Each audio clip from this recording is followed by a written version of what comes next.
All right, shalom everyone, and peace of the Lord to all of you. Peace for those who love peace, and no peace for the wicked, the Lord said.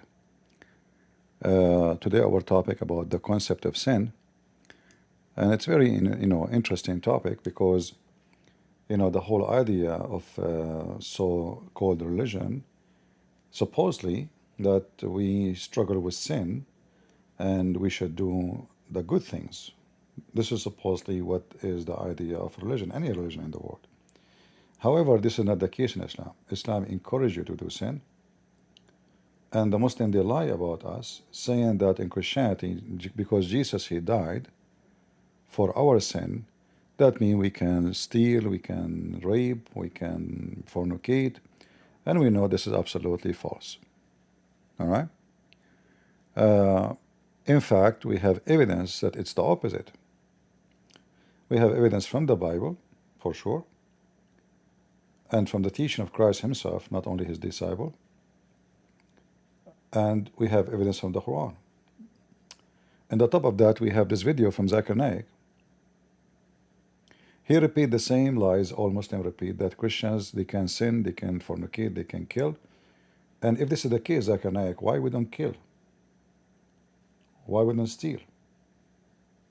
Why the one who's doing it, number one in the world is the Muslims? As long as this is the scenario. If you go to Europe, you will find the first number in jail for people who they are criminals are Muslims.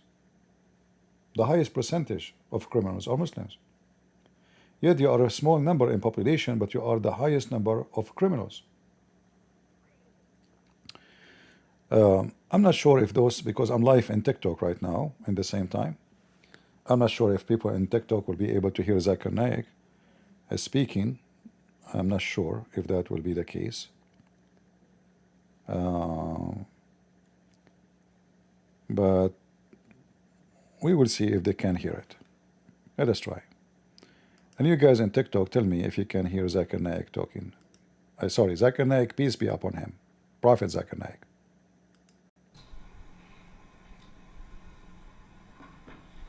With the Junaid that asked the question that what is the difference between Islam and Christianity? When the Christian Guys in TikTok, can you hear? Can you hear Zakir Naik or no? Tell me please. say that Jesus Christ, peace be upon him, has paid for our sins, and we counter them and saying that if he's paid for our sins, then we can rob, we can cheat, we can rape and paid for. You can't hear him? All right, maybe the only way then is to switch my Bluetooth off.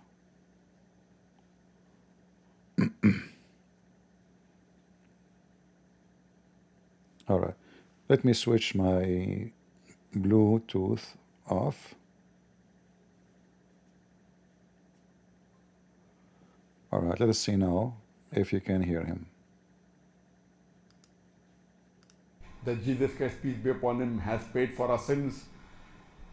What about now? We counter them and saying that if he's paid for our sins, then we can rob, we can cheat, we can rape and paid for.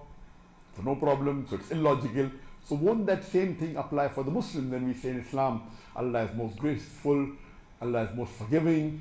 So if you do a sin, you repent and Allah will forgive you. Isn't it the same? There is a world of a difference between the two. There's the difference of chalk and cheese. On the face of it, you may think it's the same, but there's a world of a difference. As far as the Christian concept is that Jesus Christ, peace be upon him, died for the sins of humanity, this is not mentioned in the Bible. It is the wrong teaching of the church that they claim that Jesus Christ, peace be upon him, Nauz Billah, is the begotten Son of God, and he died for the sins of humanity, which is totally against the teachings of the Bible, and I've discussed that in my lectures.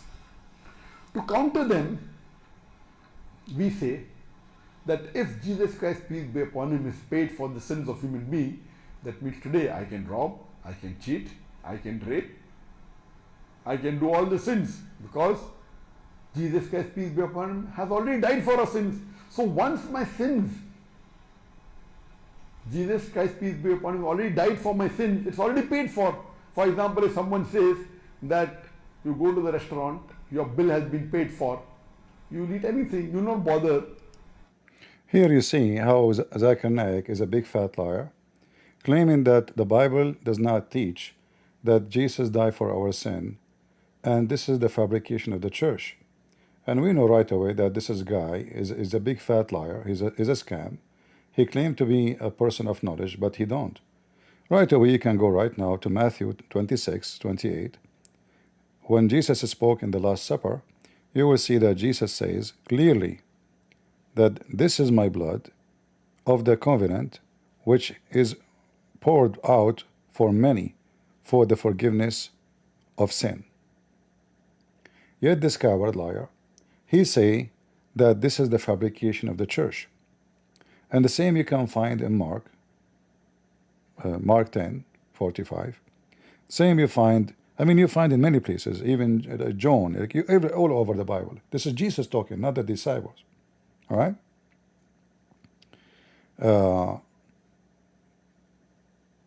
Like where it says, for God, he loved the world, that he sent, he gave his own and the only son he have, to what? So human being shall not be perished because of their sin. So this is how big fat liars he is, yet he claimed to be a scholar. And on top of that, he is lying, claiming that we Christians, we can steal, we can rape. Did you hear him saying the word rape? Yeah, we heard him saying the word rape, right? We did, right? But we know that this is absolutely big fat lie, and the Muslims proving to us by doing that they are following Satan.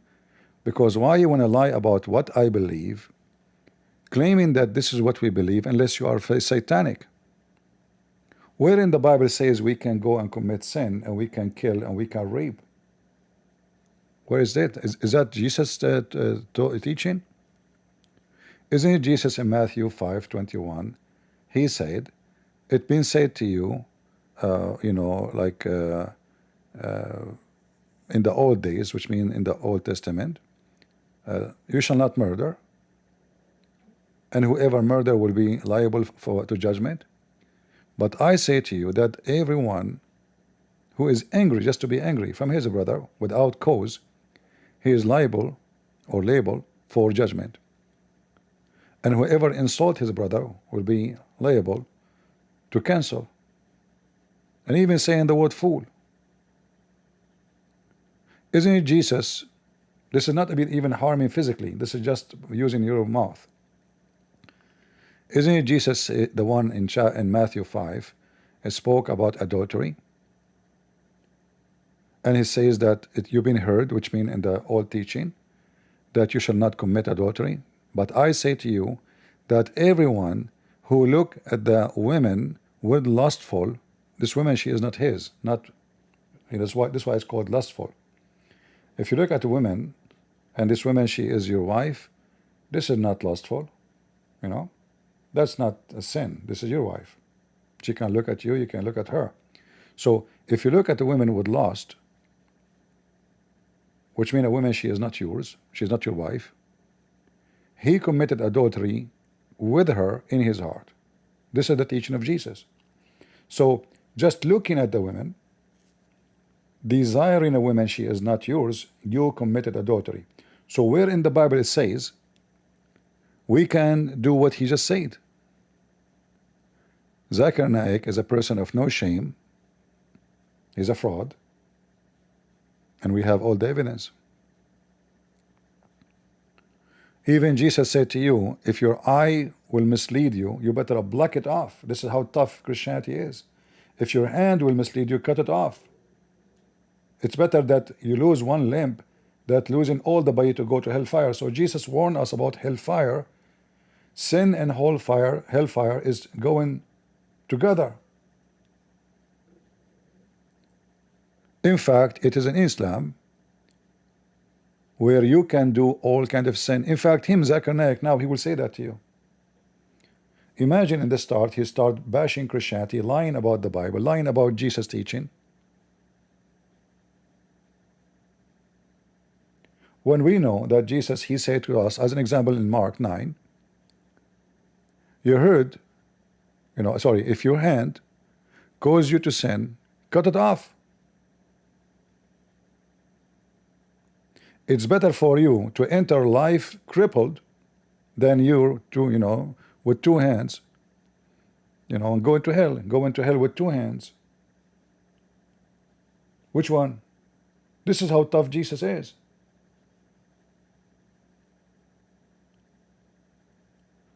The concept of sin in Islam is not even exist. In fact, Zakir Naik himself, he will prove it to you. Listen carefully what he will say. What is the cost of it? This is not the same as in Islam.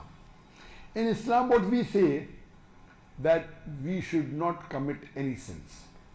But if in Islam it says you shall not commit any sin. Are you sure?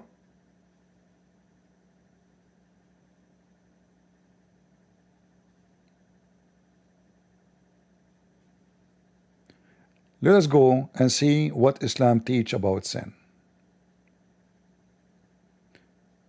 And then you will laugh with me. According to Islam, fornication is a destiny.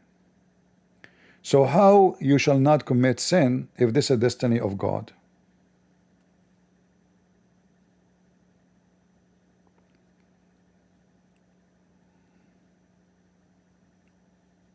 Huh? How Islam teach you shall not commit sin if you don't even choose to do sin or not?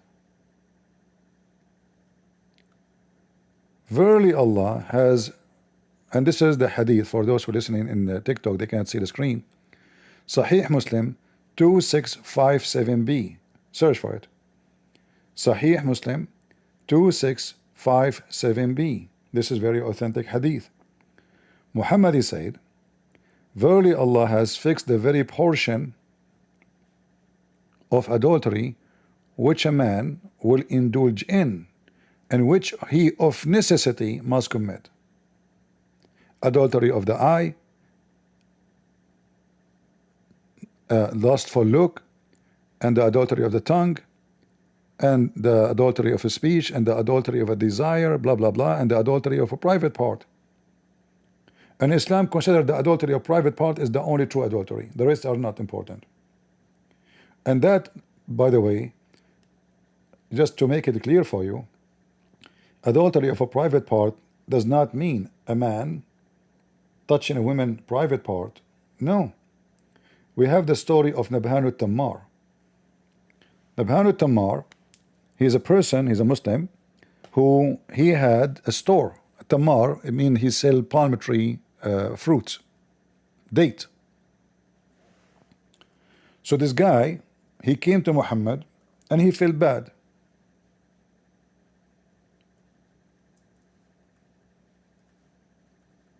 He told the Prophet, I did commit sin, Prophet. He said, what you have done. He said, the woman, she came to me. I told her to come inside the store. And there's more stuff for you there. The woman, she understood that he's asking her for fornication. She agreed. She went inside the store, and the guy, he says, I did with her everything except al-lamam. Everything he have done with this woman except what? Al-lamam.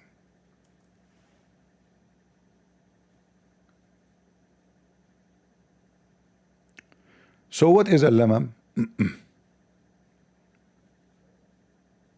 This is the chapter of An-Najm, verse number 32.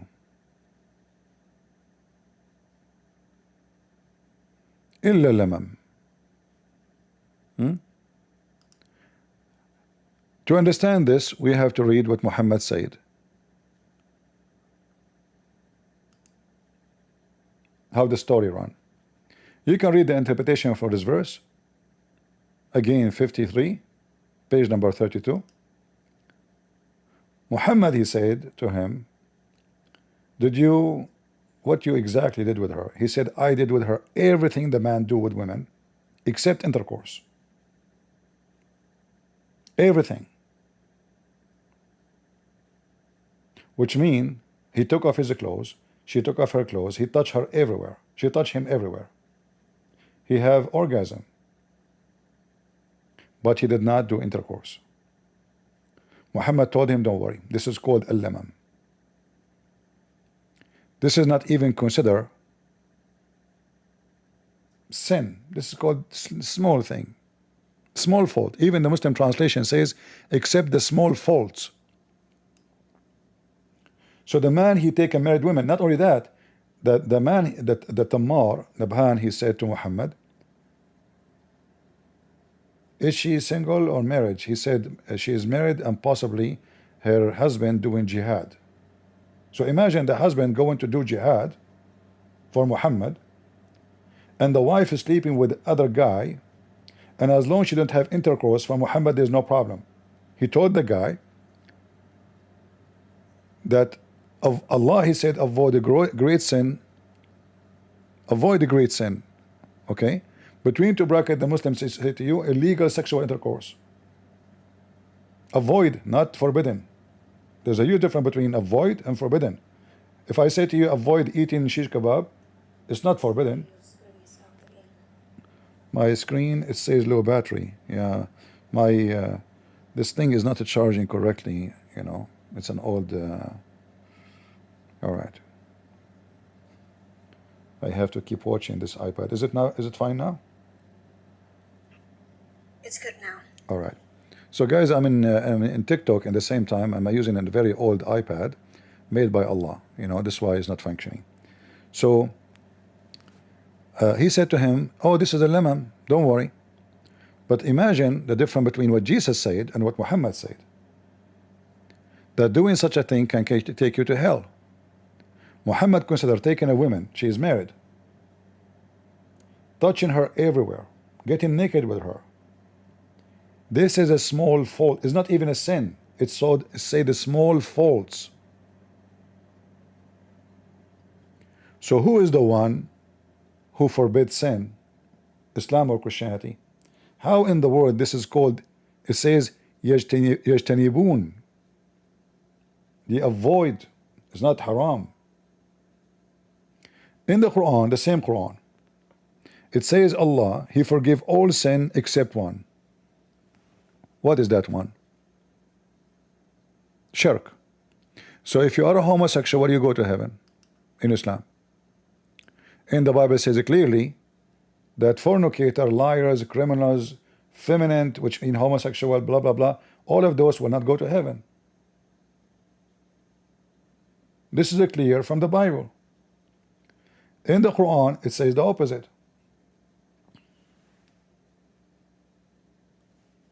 Allah forgive all sin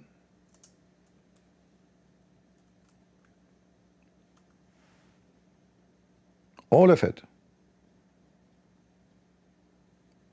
And we have tons of verses showing you that in the Quran. I'm not against forgiving sin, by the way. Otherwise, all of us will go to hell because all of us, we are sinners. Right? But we notice that Allah, He forgive all sin except one. Which one is that? The one who do shirk. So isn't it this is clear evidence that Allah is inviting you to commit sin?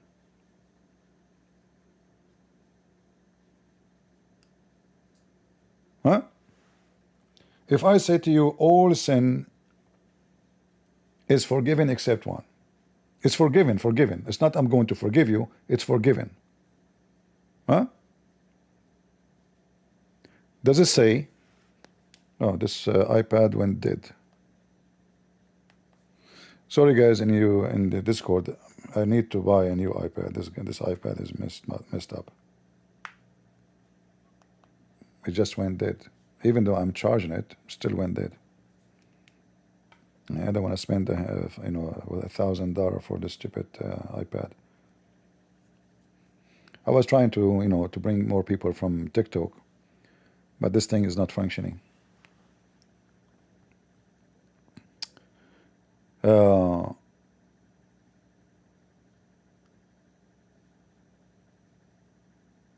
In chapter 4, verse number 48, it says, Allah will not forgive those who do associate with him somebody. But imagine the Muslim, they associate the name of Muhammad in his knowledge and his name with Allah, and the Muslim, they claim that Muslims are not committing shirk. Shirk means associating someone with God. Allah forgive not that partner should be set with him. So who is Muhammad?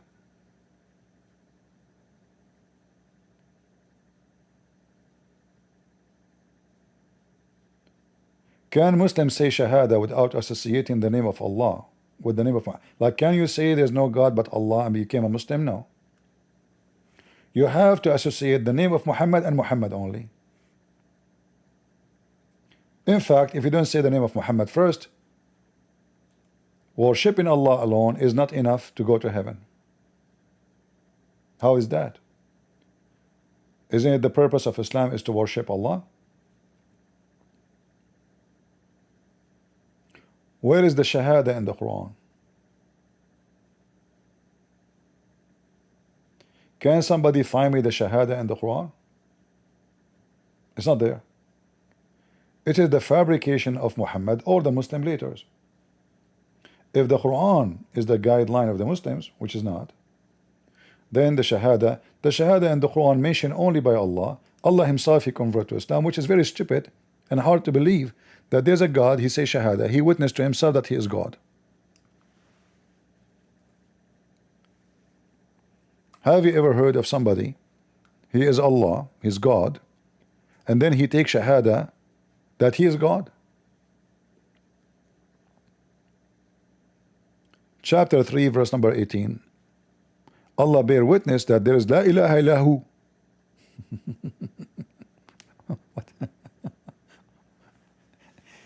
Imagine, I mean, how stupid that is, to be the God himself and you are taking Shahada, witnessing that there's no God but he. Who, you see here it says Huwa. Huwa in Arabic mean he. Is Allah is the same person talking? Yes. Okay, what do you mean Huwa? Oh, Allah, he speak about himself sometime as a strange person, as a second person. Okay, no problem, I will let that language things go through. But how in the word Allah is witnessing? Witnessing to who? Like Allah was suspicious about himself to be God or not. So he stood in the front of the mirror. Maybe the mirror of Allah is broken. So he decided to speak to multi-person of himself in the broken mirror, because you appear many person in the same mirror. And then he decided to say Shahada, so he can witness to himself that he himself is himself. Let me tell you about myself. I am myself. I witness to myself that I am myself, self. And now because I witness that myself is myself, then you better believe that myself is myself, and I witness that I myself is Allah. That's deep. Going back to Zakir Naik. You get involved in sin, then ask for forgiveness. Inshallah, Allah will forgive you. That false. You do not need to ask for forgiveness. You're a big fat liar. Muhammad, he said, in the day of judgment,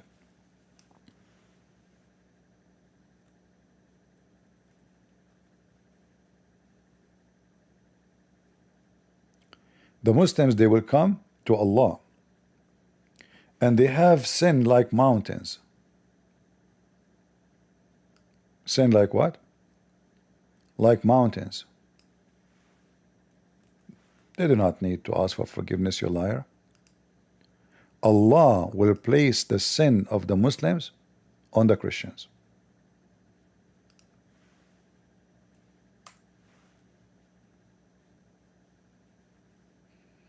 Do you see it?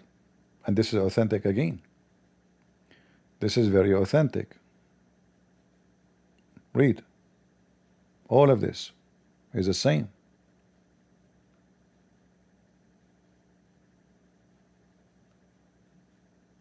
So The Muslims will commit sin as much as they like, and they have no worry about going to hell based on Muhammad teaching, because Allah is justice. I mean, how many times we heard the Muslims saying, is it just that somebody pay for your sin? Is that just that Jesus, he pay for your sin? This is what they say to us, right? Is it just?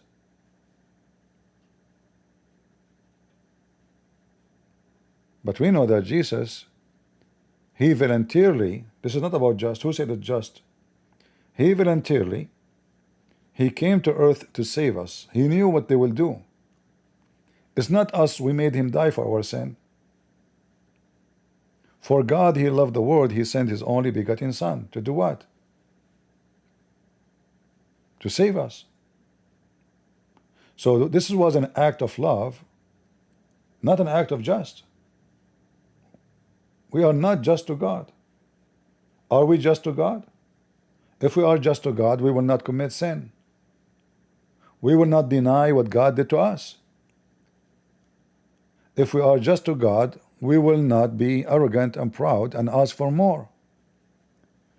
When the last time a human being he was just to God? Never.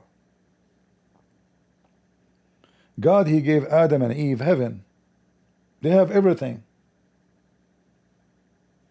Yet they committed an act which is unjust to God. After all what I did to you, still you want to be God. I treated you the best you can imagine. I made you live in heaven, literally. There's no pain, there's no sadness, there is no hunger. I made everything just to make you happy. Yet you did unjust. So in Islam, the Muslim he sin, the Christian die for the sins of Muslims. And this is the reference in front of you. Sahih Muslim 2767D. The donkey Muhammad. D mean donkey. So is Muhammad here encouraging Muslims to sin? Yes.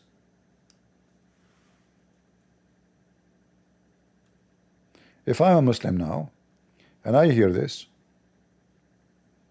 okay, I sin, I fornicate, I kill, I rape. Allah in the day of judgment, he will put it on the Christians. Oh, you know what? I'm going to sin more because that Allah, he will punish Christian prince for me. I would love now to commit sin then.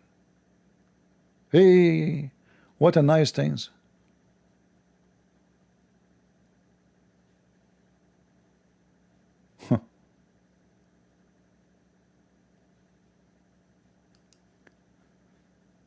Muhammad he have extra teaching of sin, which mean encouraging sin.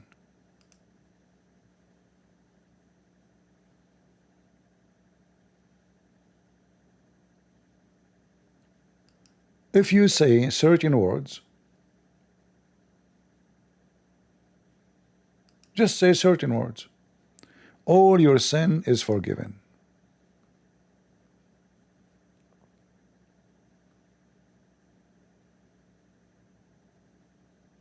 Is that right? As an example, not limited.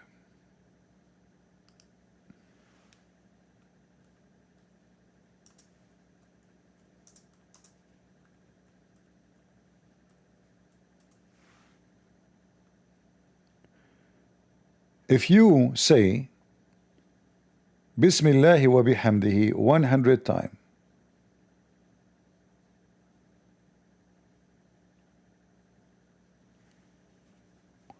your sin is forgiven.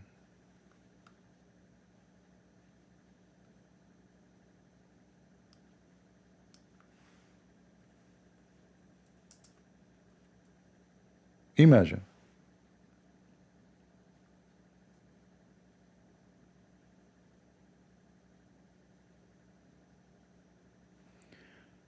The Arab before Islam, when they commit sin or something bad and they feel guilty, they use to release a slave. Muhammad, he don't like that. So he told them, you do not need to release a slave. Just say this sentence with me. La ilaha illahu la sharika lahu. Blah blah blah. It is the same as someone who release 10 slaves.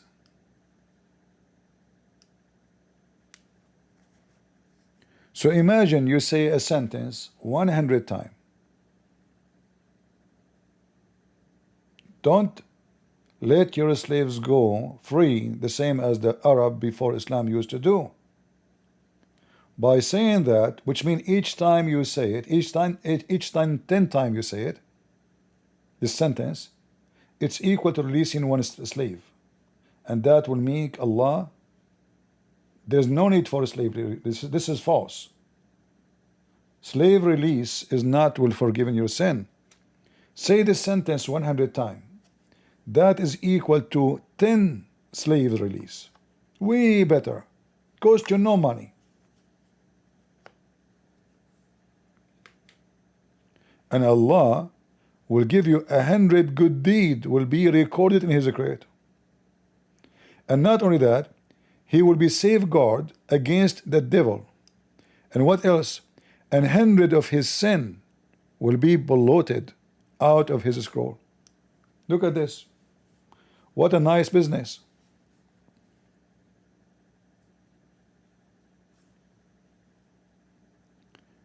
All of this just because I say the sentence 100 times.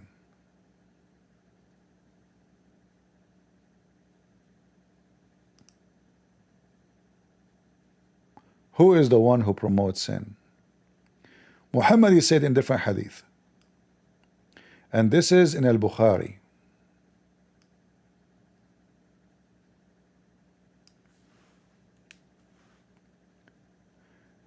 If you say Subhanallah wa bihamdihi, Allah will erase your sin even if it's more than the foam of the ocean. How much foam is in the ocean from the waves? You know, you can imagine. Just say this sentence, and this is again very authentic. This is Al-Bukhari, this is Muslim. As you see,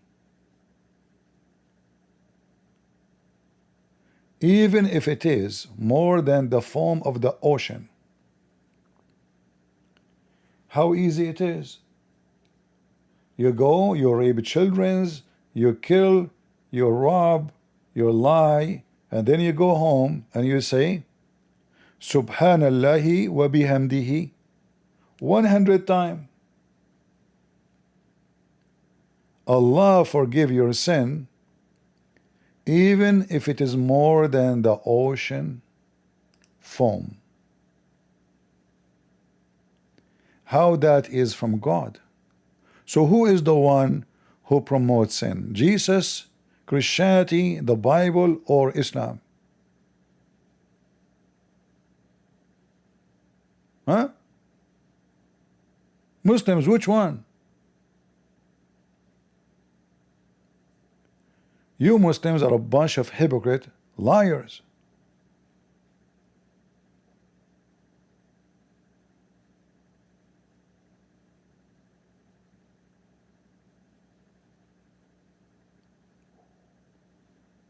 Jesus, he said, if you say, just use your mouth, then you deserve judgment. Judgment, judgment.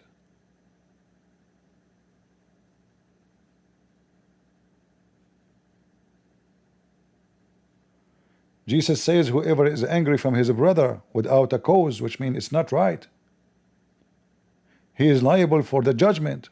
Whoever insults a brother will be liable for a cancel. Whoever say fool, even say the word fool. And here, by the way, if you say fool, you mean you are saying it falsely. He is liable to hellfire. And this is in Matthew 5, 21, 22. You read it.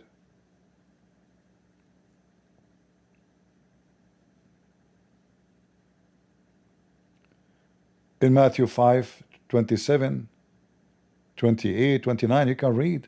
The Messiah make it clear that in the old they said to you, don't commit adultery. But I say to you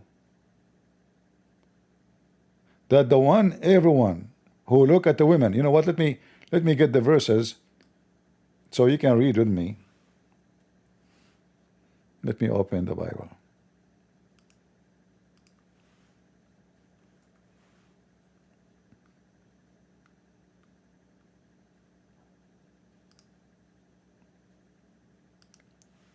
So compare between the teaching of Muhammad saying if you say a sentence 100 times, all your sin is forgiven, no matter what it is. Just repeat after me. And this is the teaching of Jesus.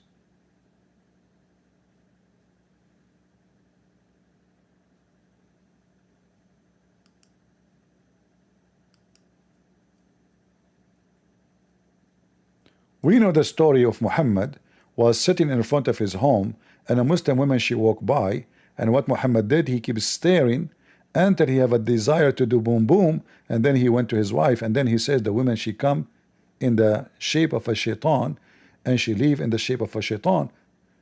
So based on the teaching of Muhammad, you can look at a woman, stare at her, she's not your wife, just walking in the street, enter your private part, get excited.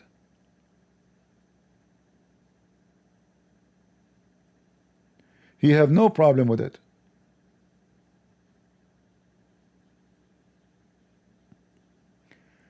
That is the teaching of Muhammad.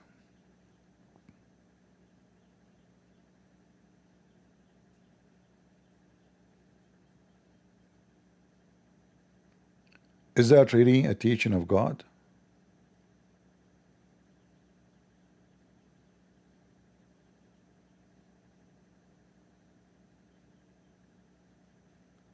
This is godly teaching. If this is godly teaching, what is Satan teaching? Huh?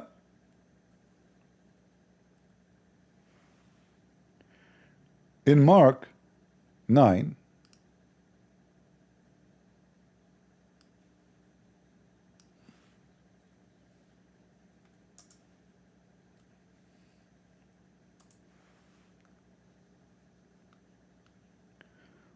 we see Jesus is speaking about how easy it is to commit sin. As Muslims, they claim Jesus, he allow us to do sin according to the Bible. It's so easy. You commit sin, you are forgiven. He died for your sin. Every Muslim is a big fat liar. This is what Jesus said. And if thee hand off thee, cut it off. If your hand cause you commit sin, if this is the problem, your hand, you know what? Cut it off. It is better for thee to enter into life with one hand than go to hell with two hands. That is the teaching of Jesus.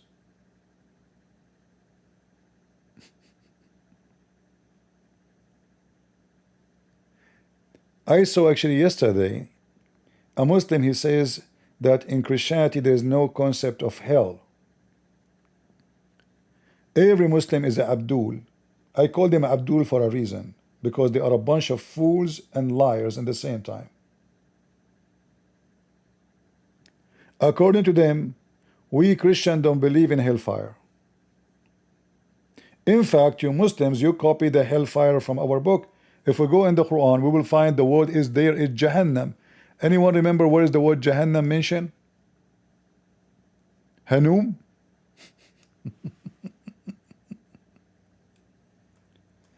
Everything you have in your book is a theft.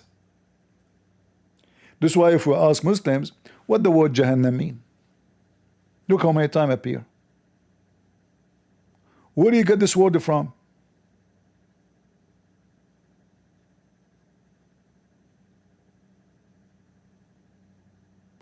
Even your hell is taken from the words of Jesus. You Muslims are a bunch of hypocrite liars. In fact, you don't have religion.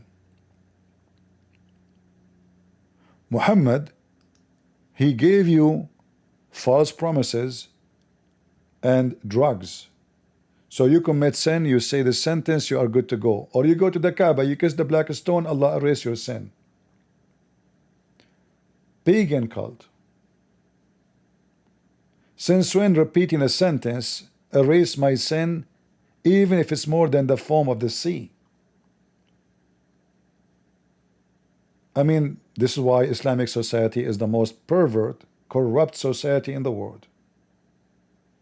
In the appearance, they keep saying the word Allah, Allah, Allah, but behind doors or in front doors are the most corrupt. Go to Egypt. You leave the bus, you are out of your pants.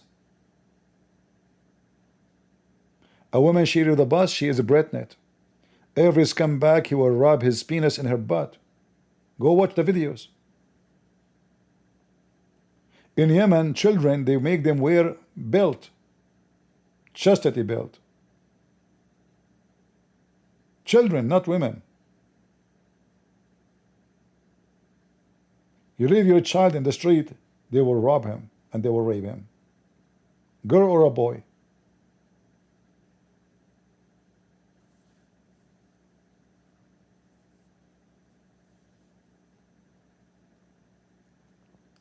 And then Zakir Naik want to school us about the concept of sin, and Islam is not a bad religion. Does not mean that your sins have been paid for.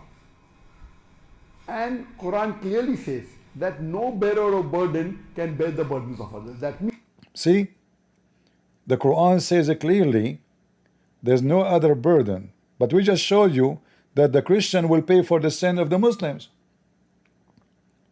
Do you see how Muhammad is a fool? Zakir Naik, say it again, say it again. that your sins have been paid for. And Quran clearly says that no bearer of burden can bear the burdens of others. That means sin is not inherited at all. Here you see the stupidity of the Muhammadan again. If sin is not inherited,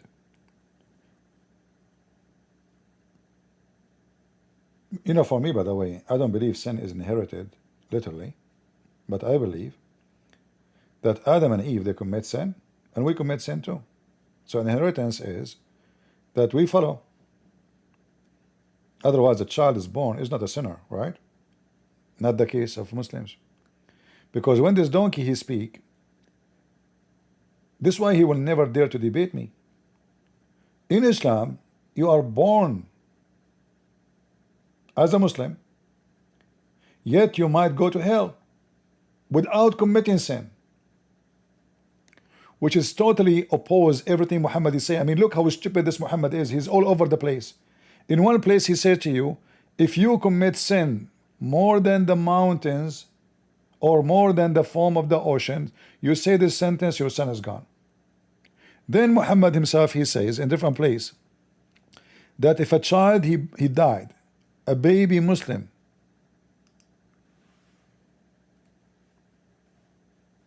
he might go to hell.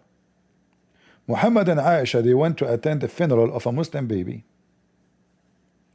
Aisha, she said to Muhammad, there's a happiness for this child. You know, he's lucky. Why? Because he will go to heaven. He's going to be a bird in the birds of paradise. Beautiful sentence from Aisha, actually. This is beautiful description. I like it. What Muhammad he said to her, Muhammad he rebuked her. He says, don't be stupid. It might be the opposite. Why? Aisha, she expressed that he did not even reach the age to commit sin. He's too young.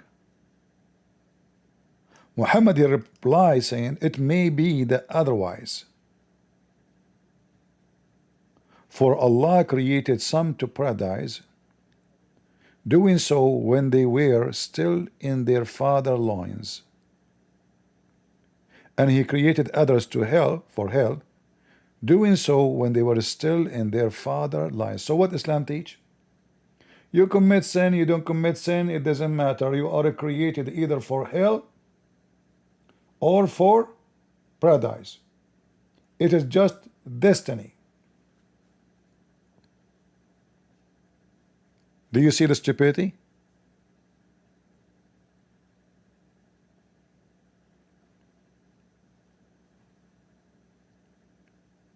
Do you see even how stupid Muhammad is? So how the Muslim, they say Islam is against sin, and Zakir Naik just say, well, the Christian, they say that Jesus died for their sin, and here we see how hypocrite they are. They think if Jesus died for my sin, that means I can do sin. You stupid idiot son of Muta, Jesus died because of my sin. This is what it's meant. Because of my sin, he came to save me. That's what it meant.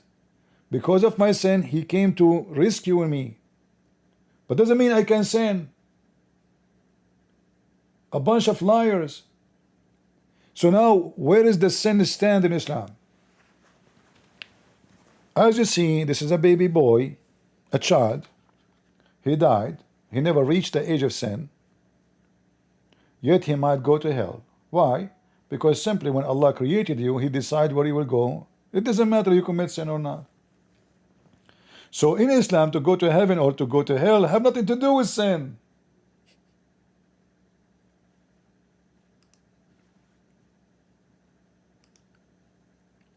Do you see how stupid Islam is?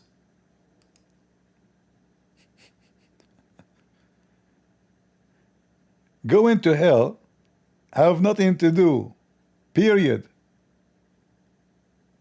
with the sin you commit in Islam. It's a pure stupid destiny.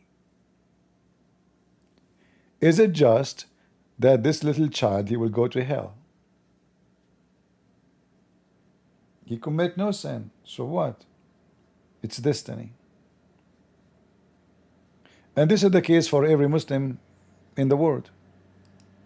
Listen to this fool so we can laugh more. And I don't know, this guy, he claimed he's been an Islamic scholar, right? Yet he have a lot of red flowers and red candles. It sound like Andrew Tate, the pimp.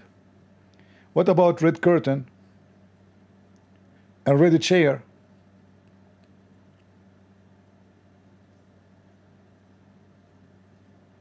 What do you do in this office, Zakir Naik?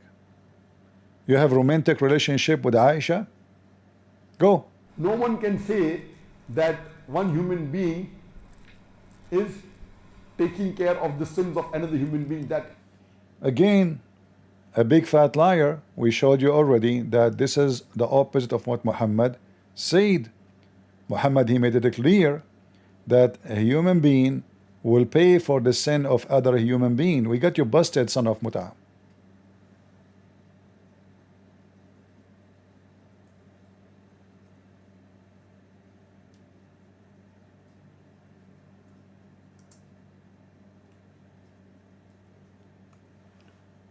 All of them, they are liars.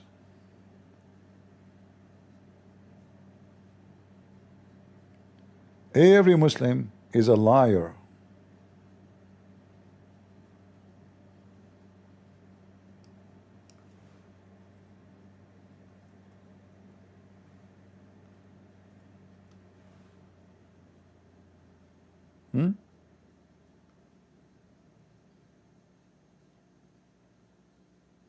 This is the religion of Islam.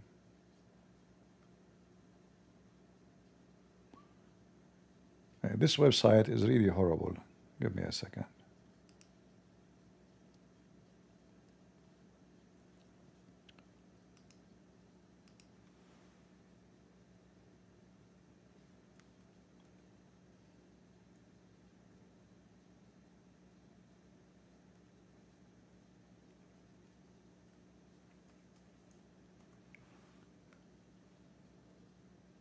Imagine this potato, Zakir Naik, he is talking to me and I shut him up, showing him that his prophet says this. Do you think really he do not know that his prophet say that? He knew. I mean, I know he's an ignorant idiot. He don't even know how to read the Quran.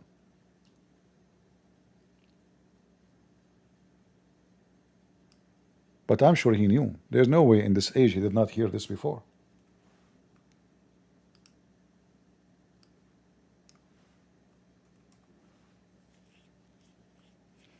Brother, sister, in Islam there's no human being will pay for the sin of other human. Big fat liar. And as you see, this is authentic.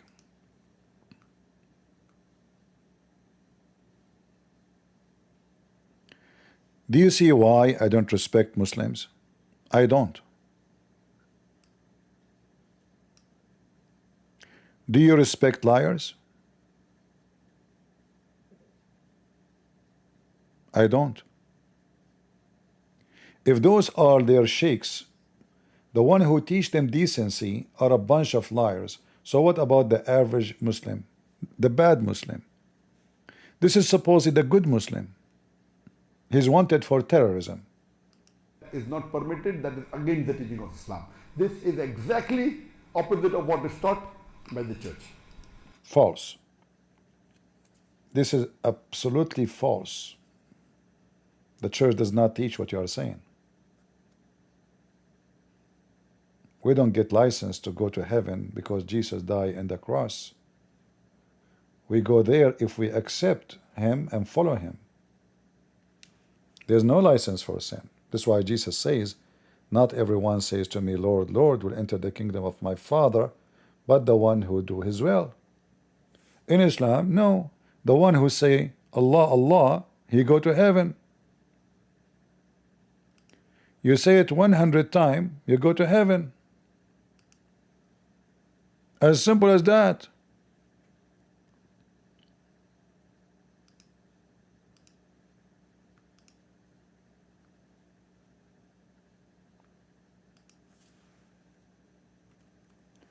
No dignity, no honesty, no truth. False nation, false prophet, false God, a bunch of scumbags.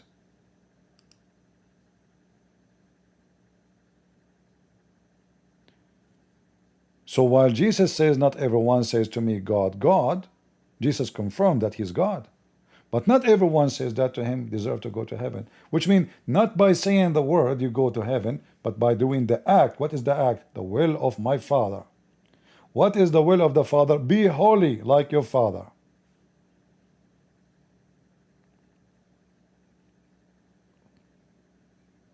And this is why Jesus says it's better for you to cut off your hand and go and live with one hand, better than going with two hands to hell.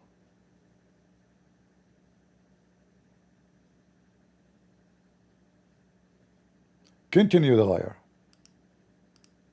In Islam, what we say, that if you get involved in any sin, you ask for forgiveness. And for your forgiveness to be accepted, for your repentance to be accepted, there are 4 criteria. There's criteria now. Okay, what is the... There's 4? Let me see. There's 4 here. Subhanahu, Subhanallah wa bihamdihi. Here we go. It's 4 criteria. You have to say Subhan, which means praise. Allah, this is the second criteria. Wa is a letter being and. Bihamdihi, and by thankful. Then if you say that 100 times, brother, your brother, all your sin is gone, brother.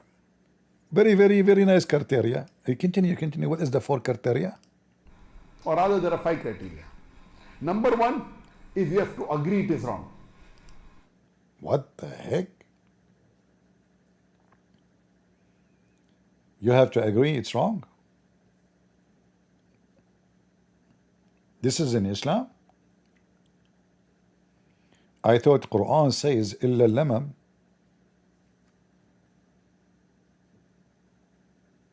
Al-lamam is considered a small fault. It is you who agree it's wrong, or Quran force what is wrong on you. You decide what's wrong. And if the Quran says, I mean, I don't know, I'm really wasting my time with this donkey. We just showed you it's destiny. So you agree, you don't agree, who care? It's destiny anyway. The baby, he will go to hell or heaven anyway, based in destiny. Do the baby agree or disagree? Like, do Allah take his opinion when he say to him, you go to hell? This is how stupid this cult is. Number two, Yes, we brother. have to stop it immediately. If hold on, where it says stop, where it says stop that immediately. And if it says, and then I say Bismillah wa bihamdihi 100 times every day, is that encouraging me to stop it or do it more? But just to show you how Zakir Naik himself, he refuted Zakir Naik. Let's move a little bit.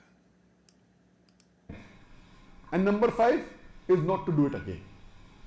So there are 5 criteria required for any repentance to be accepted. This is unlike the teaching of the church. In the teaching of the church, Jesus Christ, peace be upon him, has died for your sin. So whatever you do, believe in him, that is sufficient, or your sin. Show us where it says that. I want to see it where it says. Let us ask the stupid AI. Shall we? AI, huh? I mean, I want to see who is more stupid. The Muslims or Mr. AI?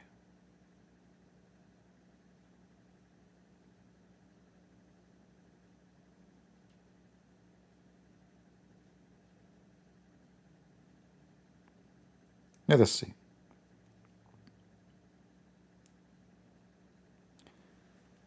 Did Jesus in the Bible encourage sin?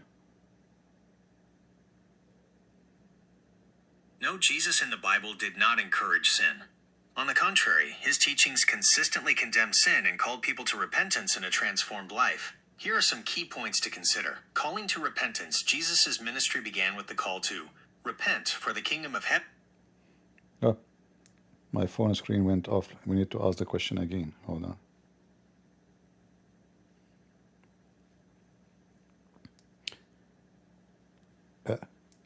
You know, I will change the question. He said the church teach that we can commit sin.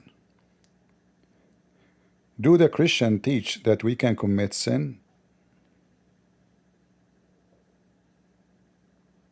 Yes, Christian teachings acknowledge that even Christians can and do commit sin. Here's a breakdown of the key points. Original sin. Christianity teaches that humanity inherited a sinful nature from Adam's disobedience, the fall.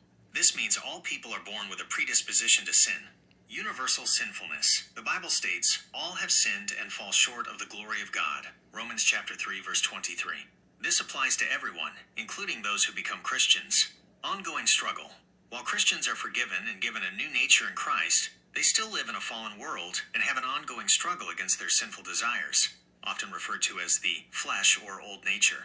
Confession and forgiveness. The New Testament specifically addresses believers committing sin. For example, 1 John chapter 1 verses 8 to 9 states, if we say we have no sin, we deceive ourselves, and the truth is not in us. If we confess our sins, he is faithful and just to forgive us our sins, and to cleanse us from all unrighteousness. This indicates that sin is a reality for Christians, and there's a path to forgiveness. Distinction between occasional sin and a lifestyle of sin. While Christians may stumble in Yeah, you know, I think the AI got me wrong when I said can we, like, are we possible to commit sin? I will change the question, make it more clear. Do the Christian teaching encourage a Christian to commit sin because Jesus died for our sin? It is a common misconception that Christian teachings encourage sin because Jesus died for sins. However, this is not what the Bible teaches. The core Christian belief is that Jesus' death on the cross atoned for the sins of humanity, offering a path to reconciliation with God. This act of grace is meant to free believers from the power and penalty of sin, not to give them license to continue sinning. Here's why Christian teaching does not encourage sin. Repentance is essential. A fundamental aspect of Christian faith is repentance, which means turning away from sin and seeking forgiveness. If someone believes they can sin freely because Jesus died for them, they likely haven't truly repented. Transformation and new life. The Bible emphasizes that believers are new creations in Christ. 2 Corinthians chapter 5, verse 17. This new life involves a desire to live righteously and obey God's commands, not to continue in old sinful patterns. The Holy Spirit's role. Christians believe the Holy Spirit indwells believers, empowering them to resist temptation and live a life pleasing to God. Romans chapter 8, verses 4 to 14. Consequences of sin. While the eternal penalty of sin is dealt with through Christ, the temporal consequences of sin, e.g., broken relationships, guilt, natural repercussions, still exist and are a deterrent. Love for God. True love for God, which is a central Christian teaching, motivates believers to obey Him and avoid what displeases Him. As Jesus said, "If you love me, keep my commands." John chapter 14, verse 15. In summary, the Christian teaching on Jesus' atoning sacrifice is about liberation from sin's bondage and a call to a transformed life of holiness, not an invitation to indulge in sin. The grace offered through Christ is a powerful motivation to live righteously, out of gratitude and love for God. See, even the stupid AI, he's more, I mean, this is stupid software, right? It's just a collection of information from the internet. So Jesus said, go and sin no more. Jesus says, if you love me, you obey my command. What is my command? It is what is in the Old Testament and what is the New Testament. And the New Testament is more tough. It's been said to you, but I say to you. It's been said to you, don't commit adultery. I say to you that the one who look at the women with lust, he committed adultery with her with his own eye by his heart. So in Christ, adultery is not necessarily physically touching a woman. It's just doing it with your eyes. In Islam, you can stare at the woman, you can touch her private part, you can do that. It's called al-lamam. It's not even a sin. The Quran considers it as a small fault. It's not even a sin, it's called fault.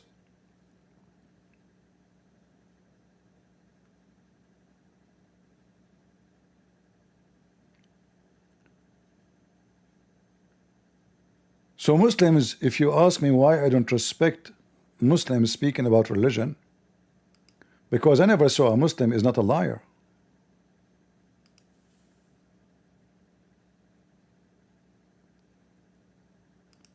In different video, Zakir Naik, he made the story even more clear. How to go to heaven in Islam. Look at this. That why non-Muslims who do righteous deed will be put into hellfire, and Muslims who are unrighteous, why should they be put in heaven? We have to understand that what is the meaning of the word righteousness, and what is the meaning. I want everybody to remember this video. In fact, I will share it with you later so you can save it and download it and post it everywhere. What is the meaning of righteousness in Islam? Is it giving, feeding the poor? Is it staying away from fornication, from lying? Is it stay away from robbing? What is righteousness in Islam? It's very important. And this will make us understand the concept of sin in Islam. So the concept of sin in Christianity is to do anything against God will. Anything. God will is to love, we hate. God will is not to fornicate, we fornicate. God will is not to steal, we steal. God will is not to hurt people, not to lie to people, not to scam people, not to abuse others. All of this God will. You can read the Ten Commandments. And Jesus make it more clear to wish yourself what you wish for others. That is the will of God. But here, the righteousness of Islam is totally different. Listen and laugh at the definition of righteousness of Islam. You have to understand that what is the meaning of the word righteousness, and what is the meaning of the word that who is a righteous person. For me, to make you understand, I'll give you a few examples. Number one, if there are total 199 US dollars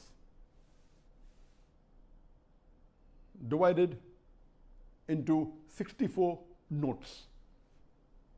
The 64 notes, if you total all the value of these 64 notes, it is $199. And I distribute the notes to few people. Some get 10 notes, some get 20 notes, some get 30 notes, some get less, some get more. A normal person who may not be aware of the notes and the value will say whoever gets the most notes, number of notes, is the richest person. No, it's not like that. We have to see what is the value of each note. In these 64 notes, one note is of $100. One note is of $20. The $100 notes is for a person who believes that there is only one God and that God has got no partners and Prophet Muhammad is the messenger. That's it. You notice you have to believe in Muhammad too. It's not just Allah. No. You have to believe in Muhammad as a messenger, brother. That is 100 note alone. Already you are in heaven. Already you are in heaven.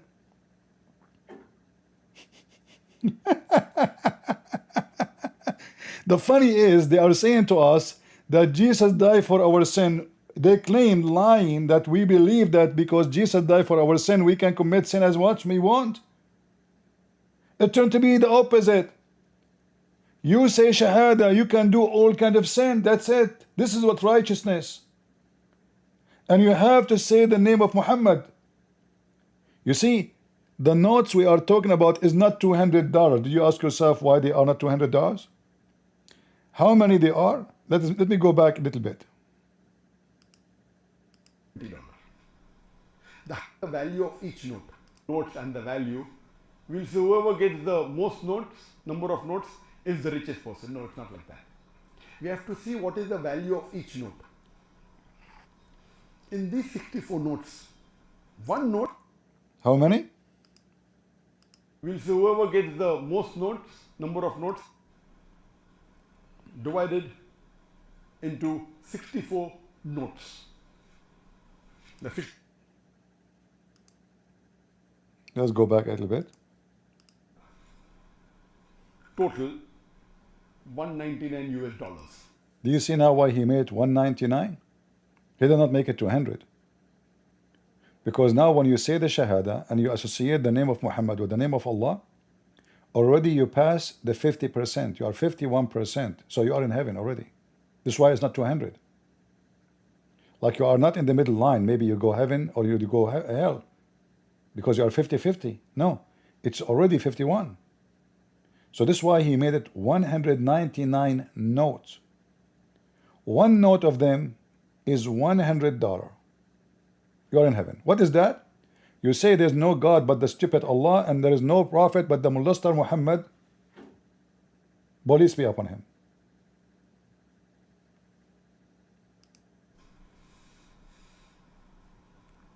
Divided into 64 notes. The 64 notes, if you total all the value of these 64 notes, it is $199. And I distribute the notes to few people. Some get 10 notes, some get 20 notes, some get 30 notes, some get less, some get more. A normal person who may not be aware of the notes and the value will say whoever gets the most notes, number of notes, is the richest person. No, it's not like that. We have to see what is the value of each note. In these 64 notes, one note is of $100. One note is of $20.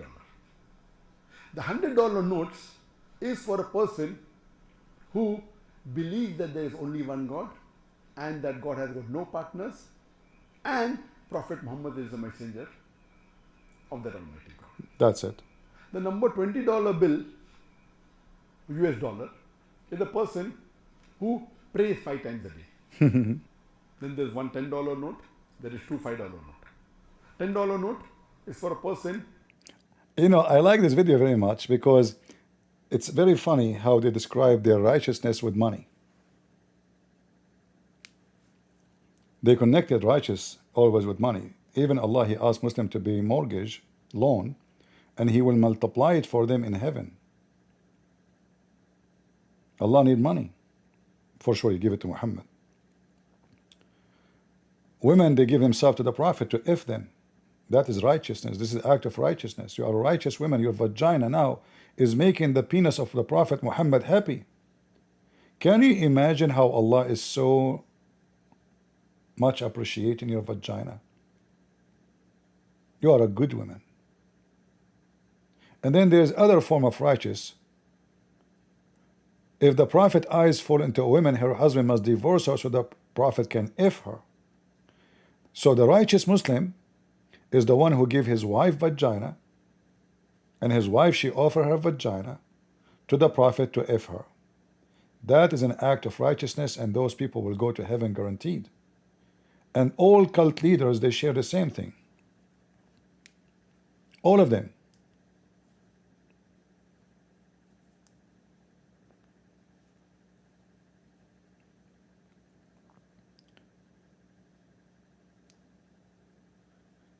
How to find who is a cult leader and what they share together.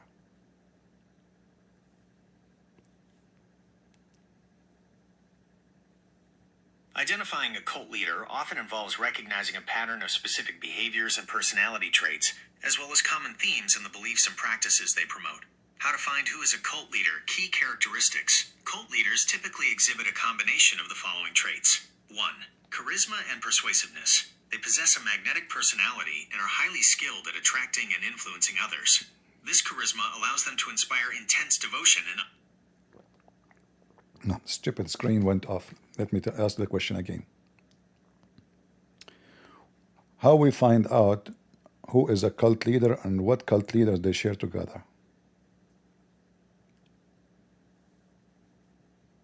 Identifying a cult leader and understanding the shared traits among them is crucial for recognizing and avoiding potentially harmful groups. How to identify a cult leader. Cult leaders often exhibit a consistent set of characteristics and behaviors. Here are key indicators. 1. Charismatic and authoritarian. They are highly charismatic and persuasive, drawing people in with a magnetic personality. However, this charisma is often coupled with an authoritarian need for absolute control, dictating beliefs and actions. 2. Object of worship/idolization. The leader becomes the central figure of the group, often seen as beyond accountability, an infallible source of truth, or even a deity or chosen representative of a deity. 3. Narcissism and grandiosity. Many cult leaders display traits of narcissistic personality disorder, including an exaggerated sense of self-importance, a constant need for admiration, and a profound lack of empathy for others. They may believe they have special powers or solutions to world problems. 4. Manipulation and exploitation. They are masters of manipulation and deceit, using tactics like love bombing, showering new recruits with affection, gaslighting, making followers doubt their own reality, and exploiting followers financially, sexually, or emotionally. Exactly. 5. Isolation and control. Cult leaders actively work to isolate members from outside influences, including friends, family, and alternative sources of information. They monitor and restrict contact, creating an echo chamber where only the leader's voice is heard. 6. Suppression of critical thinking. They discourage questions, criticism, and independent thought, often teaching that only the leader and the group possess truth. Dissent is not tolerated and may be met with anger, shaming, or ostracism. 7. Sense of entitlement. They expect to be treated as special, believing they are exempt from rules or laws, and may exploit others for personal gain without guilt or apology. 8. Unpredictability and chaos. While appearing in control, they may thrive on creating crisis situations or acting unpredictably to keep followers off balance and dependent. 9. Utopian or apocalyptic visions. They often present tantalizing promises of a transformed world, personal enlightenment, or special salvation, often tied to their unique doctrines. They may also instill unreasonable fears about the outside world. What traits do cult leaders share? While each cult leader is unique, a strong overlap in personality traits and manipulative techniques can be observed across many infamous figures. These shared traits often stem from what is sometimes referred to as the dark triad of personality traits. Narcissism. As mentioned above, a pervasive pattern of grandiosity, a need for admiration, and a lack of empathy. This is perhaps the most consistently cited trait. Machiavellianism, a tendency to be manipulative, strategic, and exploitative, often with a cynical worldview and a comfort with dishonesty to achieve their goals. Psychopathy, characterized by a lack of empathy, impulsivity, antisocial behavior, and a superficial charm. While not all cult leaders are clinical psychopaths, they often exhibit psychopathic tendencies. Beyond these personality traits, here are shared behavioral patterns and methods. Charisma as a tool. They use charisma not for genuine connection, but as a tool to attract and entrap followers, creating intense loyalty. Authoritarian control. They establish an undeniable authority structure, demanding absolute obedience and creating an environment where their word is law. You know, exactly. This is what Muhammad, he said. He made verses in the Quran saying, whoever obeyed the messenger, obey Allah. Absolute authority. He is God on earth. And then the Muslims, you ask them about the Quran says something, Muhammad, he says something. Which one we follow? They follow Muhammad. So who's the God? I could not say it better. Actually, there's many words here. This AI said, I don't know even how to pronounce them correctly. So thank you, AI. You will find everything mentioned about cult leaders. You can do it yourself in AI, Google, whatever, and you will find this is exactly Muhammad. Muslims should not ask questions. Chapter 5, verse 101. Ask not questions. Verse 102 says why? Because nations before you, they ask you same question. They lost their faith. Don't associate with non-believers. If somebody question your belief, leave. Don't sit with them. If someone question Islam, he is apostate, kill him.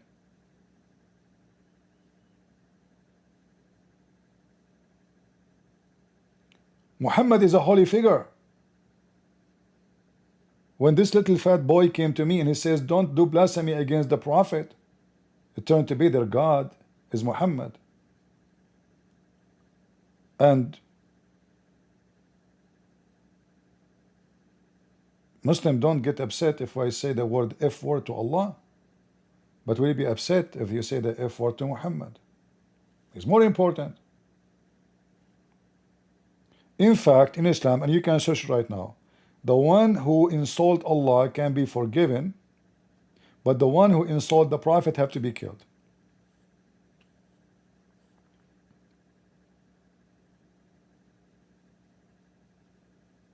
Sexuality.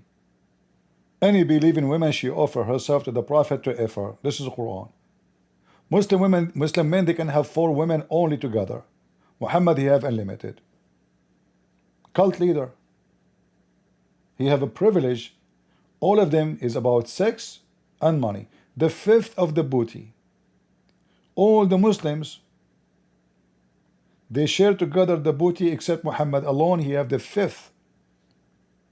So imagine now, if I am Muhammad and I say the 5th of the income of USA go to Prophet Muhammad. I am Prophet Muhammad. And then the Muslim, they try to convince you that Muhammad was poor. Muhammad was poor to the point he have tons of houses and hundreds of slaves. He's very poor.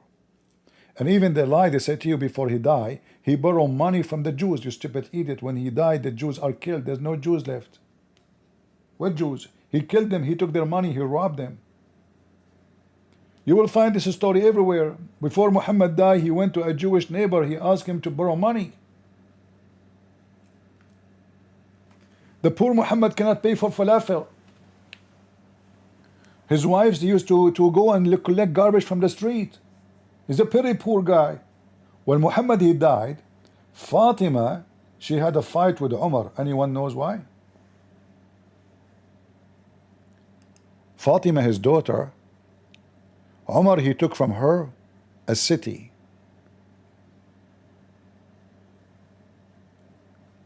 How Fatima, she owned a city with the people of the city? From where?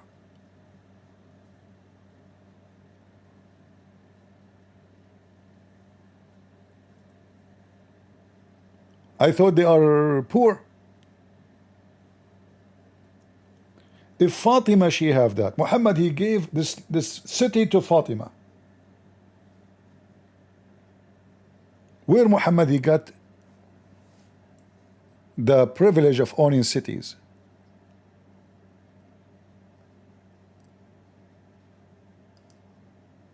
If we search for the town, it's called Fadak, the land of Fadak.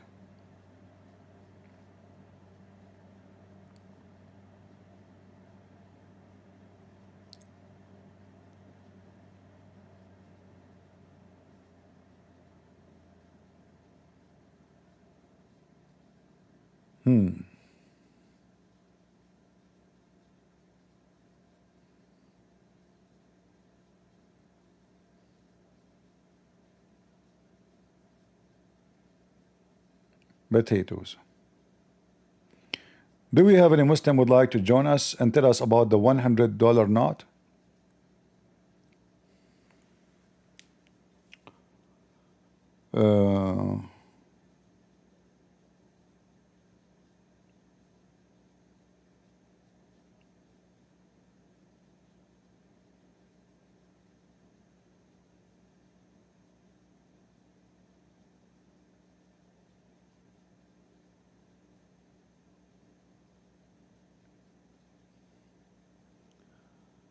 Let us see.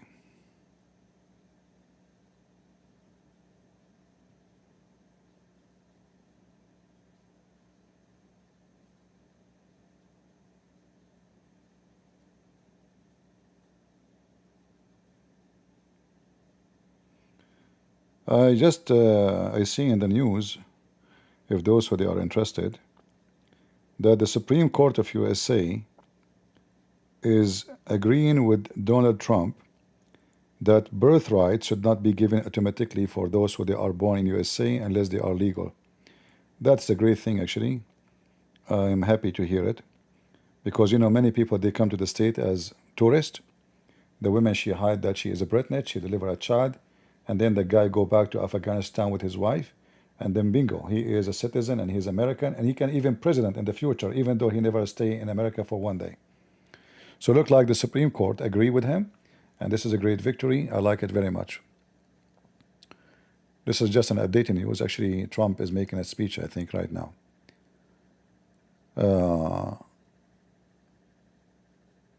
Yeah. And this is, by the way, will help us to stop the Islamic invasion to America, because this is what they do in Europe. They go to visit in Europe, or they cross the border in Europe. His wife, she gave birth, he do boom boom to her. She deliver a child, he is citizen. You like it, you don't like it, he's a citizen.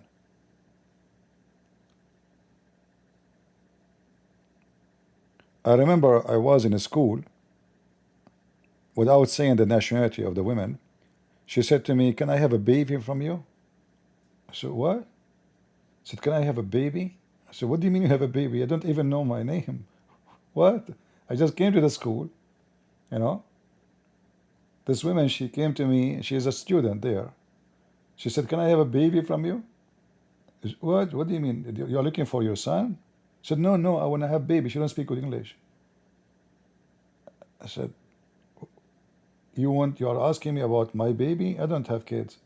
"No, no, I want to have baby with you, with you." Who? You want to have what? Like there's a candy camera somewhere? You know? What the heck is that? So what they do, they come in a student visa. She is desperate. She wanted somebody to sleep with her. She want to get pregnant as soon as she can.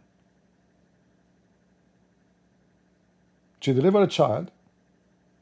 He will be a citizen. The immigration will not kick her out because now her son is a citizen. Nice trick. Right? So look like now the Supreme Court side with the Trump, which is very good. I like that, you know, because many, they are using this as a way to abuse the system and to invade the country. You know, she is a poor woman coming from a poor country. She is trying to stay in this country. So this is the only way. So what she can do, I'm not going to judge her, but the law made people do those things. It's a stupid law. This law actually exists supposedly to give the black people the right to be citizen. Because in the time of slavery, black people used to be discriminated. So this law was made that a child of a black person, he have the right to be an American citizen. This is not for somebody coming from the border. No, this is for people who they are living for centuries in this country. Their parents before them, their grandparents before them, but they've been discriminated. So that law was made for good reason, is used now for a bad reason. Anyway, this is not our topic. Do we have any Muslim would like to join us and tell us about the $100 righteousness? Let me open my Discord. Maybe I can get a righteousness Muslim who understand the $100 concept of righteousness in Islam.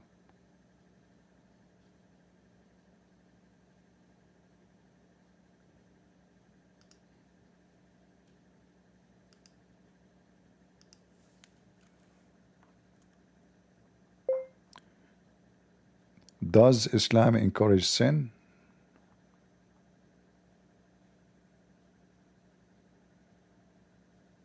Yes or no? Live debate.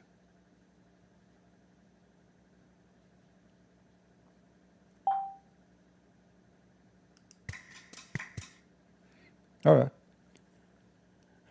Let us see if any Muslim, righteous Muslim, sorry. Why I'm saying Muslim? You cannot say Muslim alone. They are a righteous nation. You know, they dress certainly, they grow a beard. They are very righteous. This nation drop in righteousness.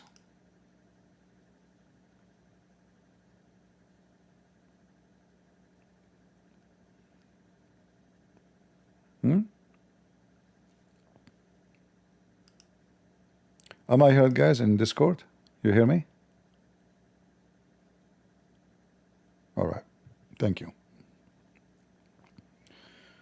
If there is any Muslim would like to join us, please feel free. And for sure, we prefer righteous Muslim to speak to us. All right, we have Mr. Ahmed. Go ahead, Ahmed. Assalamu alaikum. Shalom. Are you a Muslim, Ahmed? Yes, alhamdulillah. How you prove to me that you're a Muslim, not fake? What do you want me to say? I don't know. How a Muslim prove that he's a Muslim? Ashhadu an la ilaha illallah. All right. That alone? Shouldn't you say Muhammad name too? No. No, I thought the Shahada you have to say Muhammad too. No, it's only Allah. Okay, where it says, as long you are saying it's only Allah, where it says the Shahada, where we can find it? It's nowhere. It's nowhere. Guys, can you hear me in Discord or not? If you could not hear me, ask them to come out and come back.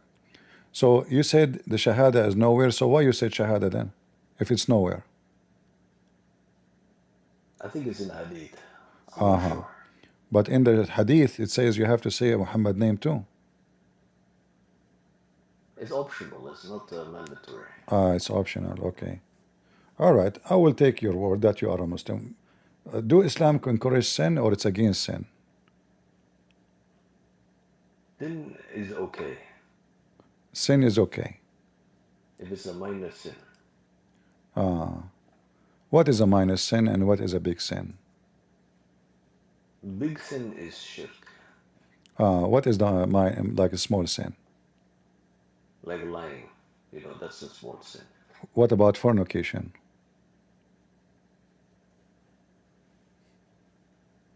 Yeah, that's a small sin. Okay, you said shirk. What is shirk? Making polytheism. Like kissing the black stone? Having partners with Allah. Is kissing the black stone having partner with Allah or not? No, because Muhammad did it. Why Muhammad did it? Because he's the Prophet of Allah. Because he's a prophet, he is being pagan? Isn't it kissing stones is an act of paganism? No, it's not an act of paganism. So why you kiss a stone? It's a stone. If it's not paganism, what it is? How is it pagan if Allah said we can do it? Where Allah he said you can do it? Because Muhammad did it. So Muhammad is Allah? No, he's the messenger. But you said to me Allah said it. Yeah, but he knows what Allah knows. Muhammad, he knows what Allah. Does that mean Muhammad, he have the same knowledge of Allah, correct? No. Allah told him to do it. Where he told him? I don't know. Okay. And now, as long you are saying Muhammad, because Muhammad he did Muhammad teach you that kissing the black stone it erase your sin? Yes. How? Because Allah allowed it. But how? I thought the one who is the one who forgives sin in Islam, Allah or the stone? Allah and the stone. Allah and the stone. Okay. So do we need Allah anymore? We have the stone. I cannot access the stone, so I have Allah. So if you have access to the stone, you do not need Allah then no more, right? Yeah. I Okay. don't need Allah, I can just kiss the stone. All right, that's make point. That's a good point. And why it says in the hadith, I don't know if you can see my screen now, it says there's two corners, one have the Yemeni corner and one have the black stone corner. If you touch them, any of them, it erases your sin.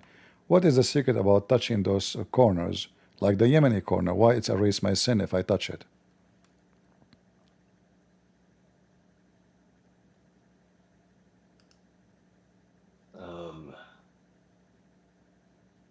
Why do you have to erase your sin? Because Allah said so, man. Again, because Allah. So Allah is against paganism, but Allah who is against paganism says if you kiss stones, those stones they can erase your sin, and those stones are holy. And Muslims are against paganism. I see. What is paganism for you? Do you know what paganism is? Anything that Allah does not approve. So paganism is not just somebody worshipping idols. If the idols are approved by Allah, this is not paganism, correct? Yes. All right, that sounds good. So now Muslims, they believe in pagan gods like the stones, they are holy. And because those stones approved by Muhammad and he himself, he kissed them, then they are okay idols. We can kiss them and we can ask for their forgiveness. Is the black stone is a living God?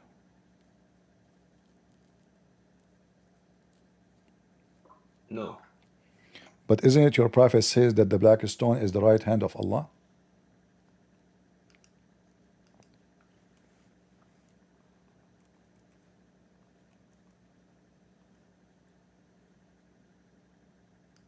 I don't think he said that. No, he did.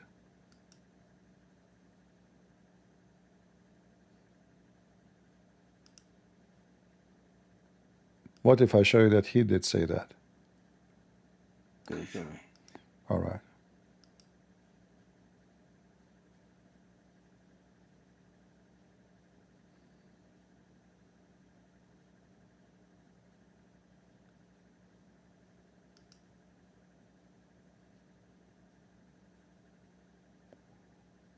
Let us see.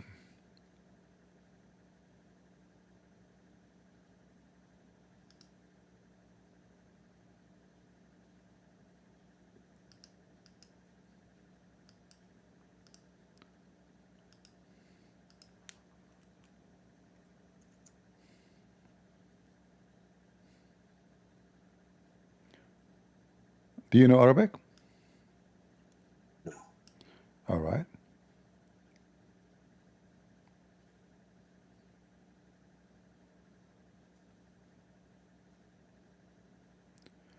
Let us read some hadith about. We will go to the black stone is the right hand of Allah. According to Muhammad, he said, Allah, He will bring the black stone at the day of judgment, and this black stone is going to have eyes and tongues. Is that correct? Yes. All right. So is the black stone is alive or it's a dead stone?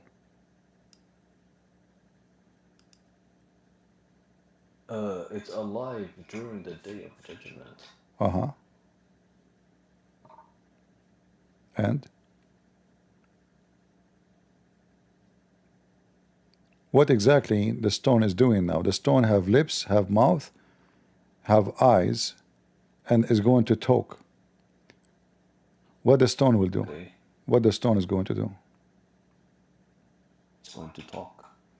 Will say what?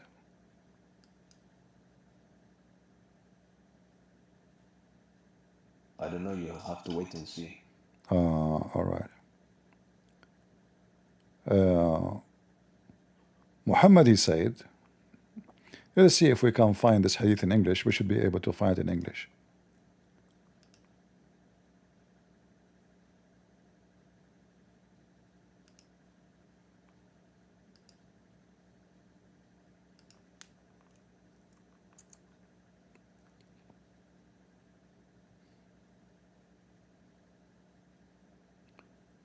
Here it says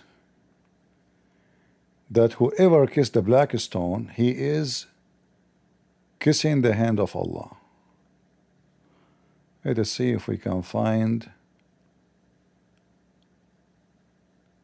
the exact hadith word by word. If not, we will go to something close to it.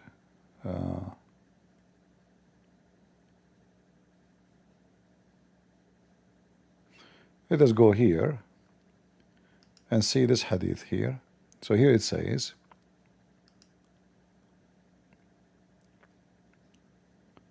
he said, "O Abu Muhammad, what have you heard about the black stone corner?" Atta said, Abu Hurairah told me that he heard the Messenger of Allah saying, whoever is facing the hand of the most merciful. Do you see it? Yep. So is the hand of Allah a stone?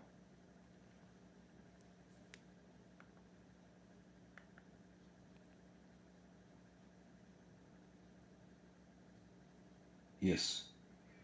So is your God an idol? Yes. Are you sure you are a Muslim? Because a Muslim should say no. What's wrong? If Allah is an idol, what's wrong with that? Okay. I know, I smell like somebody trolling here.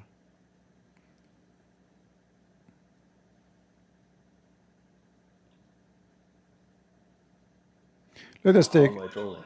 either, I don't know, your answer. I expect a Muslim to resist such an idea, but you are just saying okay, So let's see if there is a Muslim who is going to defend Islam and say this is not an idolism. Do we have any Muslim who would like to join us?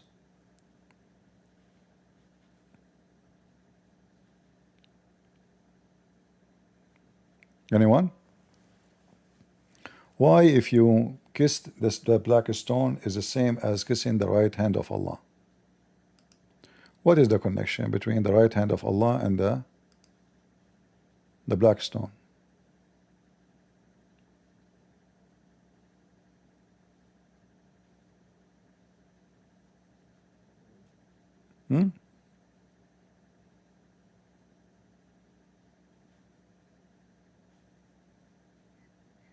And by the way, this hadith here is sahih, even though it says here da'if.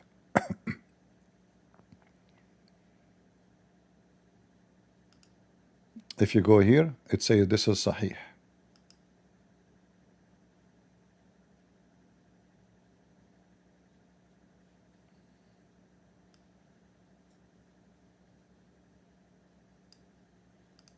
All right.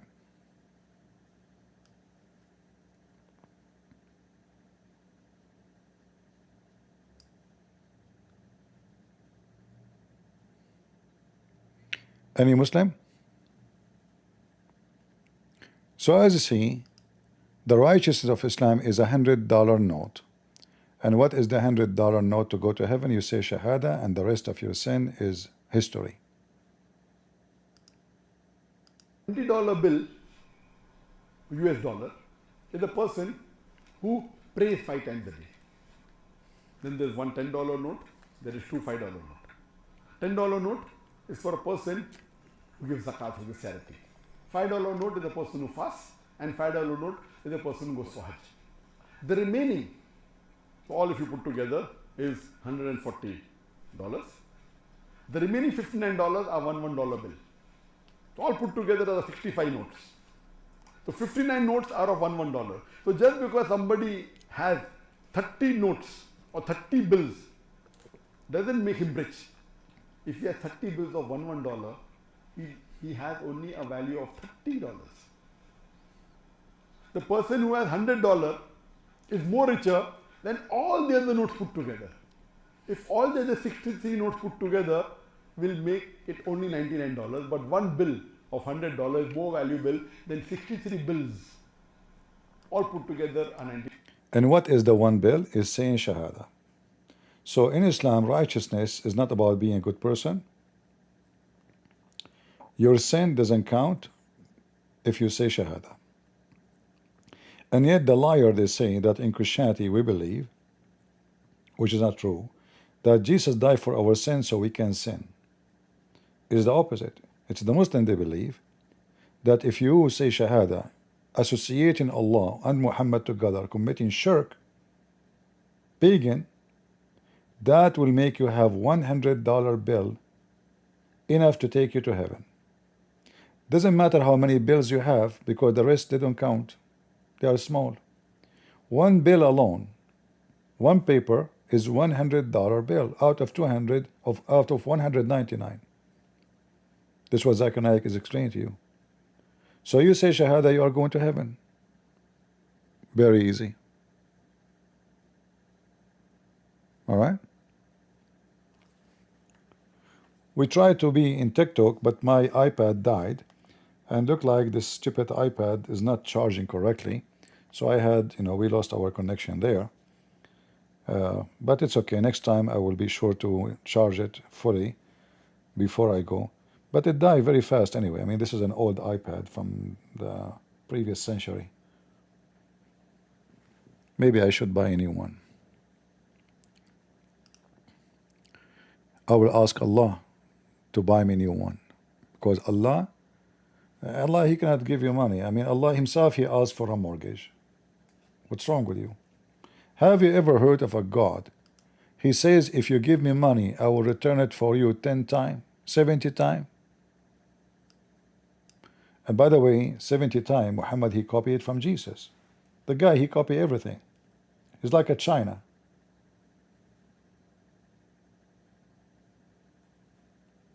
Chinese. They copy every product in the earth. Who is the one, brother, who is going to give Allah a godly loan so Allah will multiply it for you? I thought interest is rejected in Islam. So we give you money, you multiply it for us?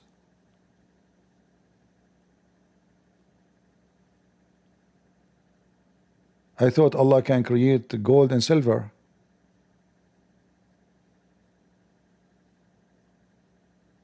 Allah is begging for money?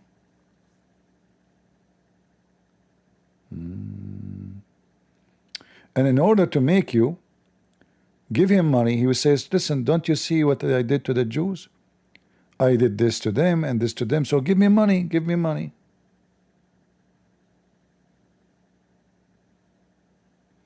And by the way, in the Quran, as usual, this verse have nothing to do with the verse after it, have nothing to do with the verse after it, as usual.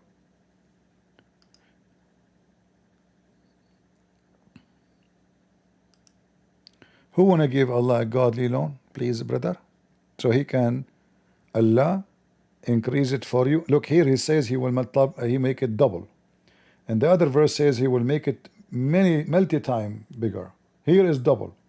So look like Muhammad, he said double, nobody answer. So he said, okay, let's increase it. We will make it multiple time bigger. Double did not work.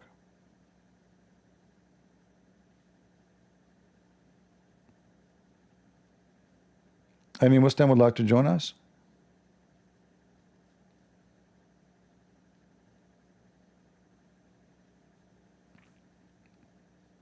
Anyone?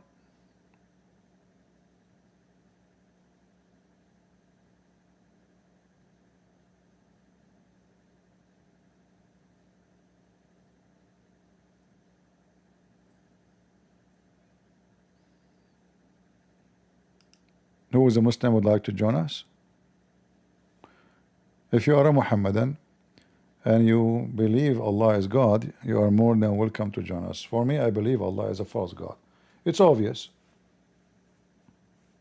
It's clear. Allah do not know the future. Allah do not know the present. Allah do not know science. Allah do not know history. Allah have a bad Arabic, bad grammar. Allah, I mean, this Allah is everywhere when it's come to something wrong.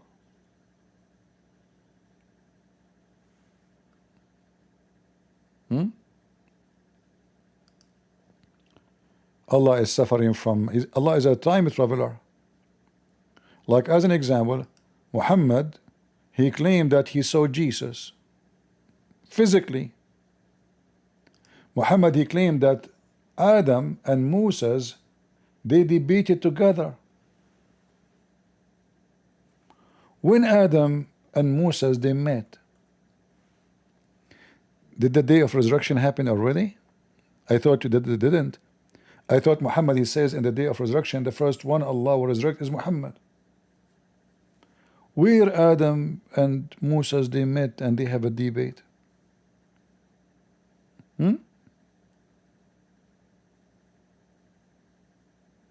Anyone? Muhammad is a time traveler.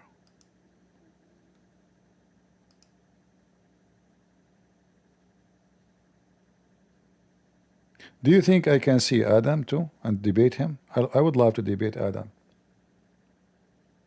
That will bring a lot of good audience. Our grandfather Adam, the first man, versus a Christian prince.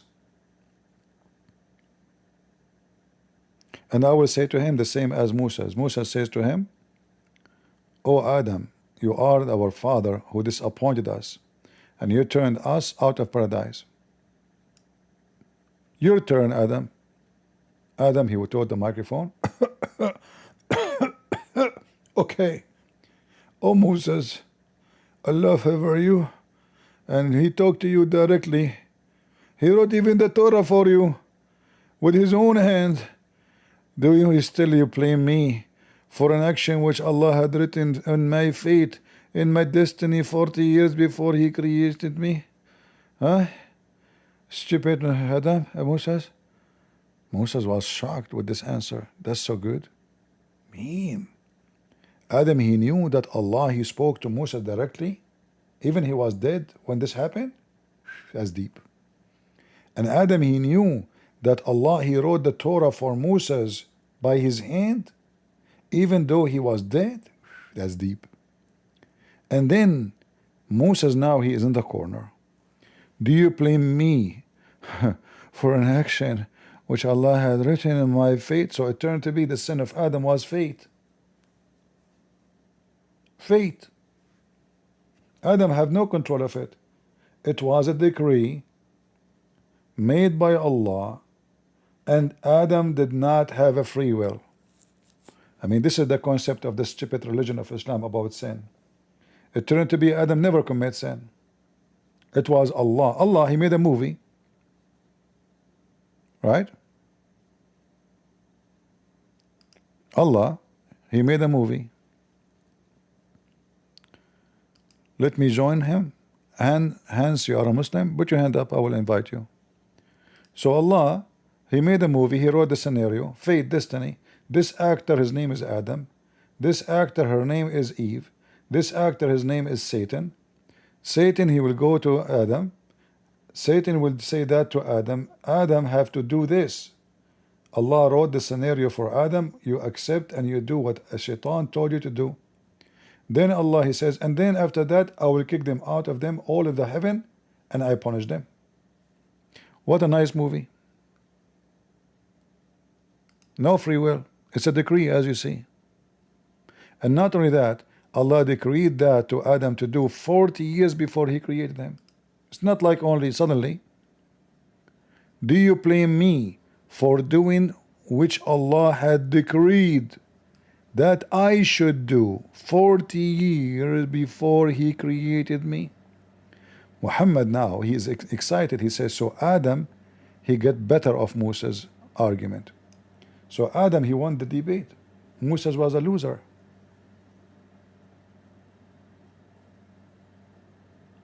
This is Islam. A chain of stupidity. So why Adam is out of heaven if Adam did not do anything wrong? If it was Allah, he forced him to do it. And how that is sin? How sin is sin if it's destiny anyway? If I rape a woman and Allah is the one who forced me to do it, how that is my fault?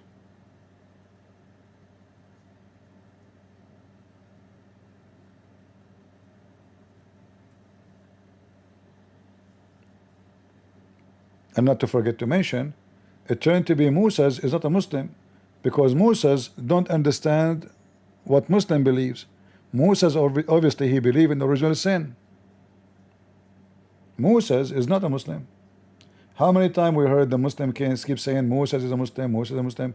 How he is a prophet and now he is dead and now he met with Adam and now he is debating about something he should know as a prophet not to be true. How Musa's he got an idea of original sin if he's a Muslim prophet? Allah did not teach him, and Allah waited until Adam teach him and give him a spank, and this is after he died. So Musa's all his life was teaching his people original sin, which is against Islam teaching.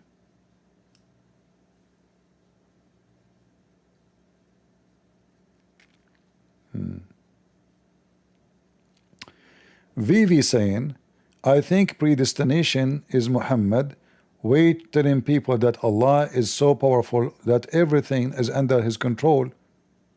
My friend, this is a very silly argument, because simply you don't say everything under control by controlling you doing sin. Adam here is saying that the sin he did is a decree.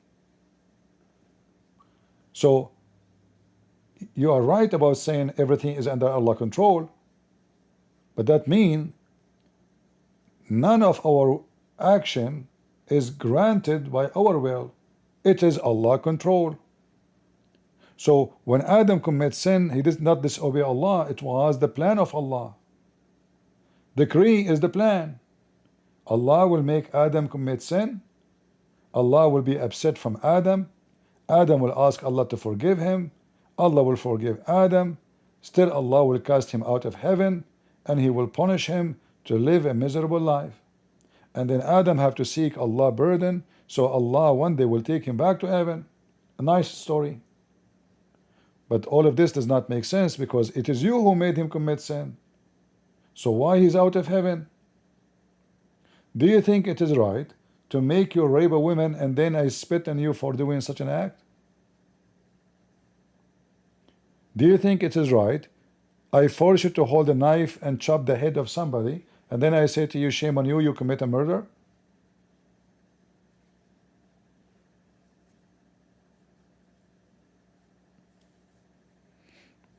All right?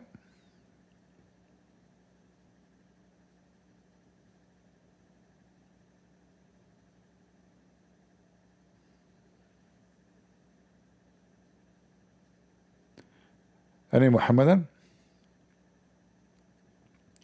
You see, we have the word destiny mentioned in the Bible, but destiny does not mean what Islam means.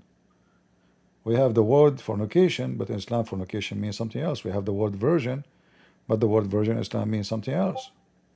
So we might share the same language, but we don't share the same meaning. So God, He chose you before you chose Him. Yeah, God, He chose people. Yes, true. But still, people have to choose Him too. As an example, the disciple of Jesus, one of them, he betrayed Jesus. He was considered as a disciple, chosen. He have a free will. Right? Peter, when he said something wrong, what Jesus said to him? Stay away from me, Satan.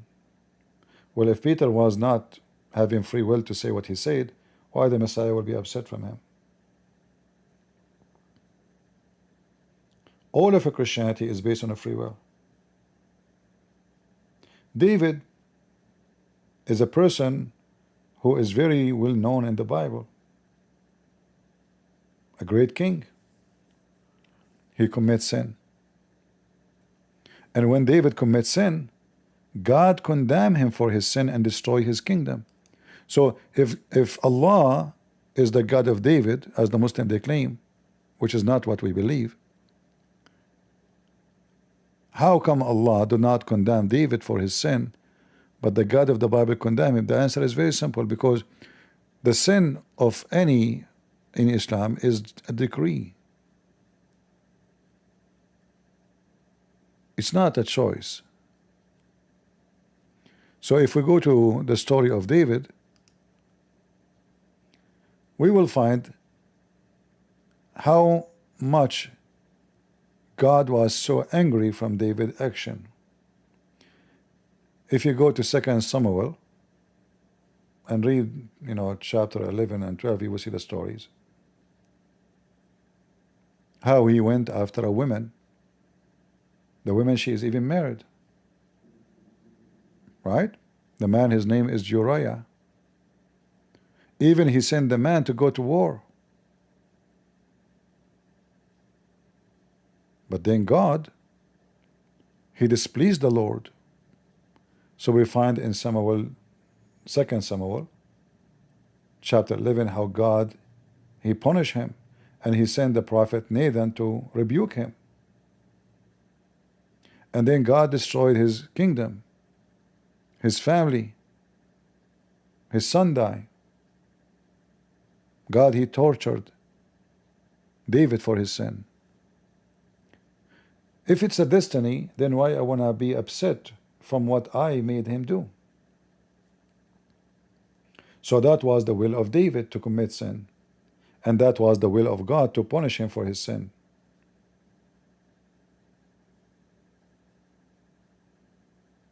That's why Jesus says, not everyone says to me, Lord, Lord, will enter the kingdom of my Father, but the one who do his will.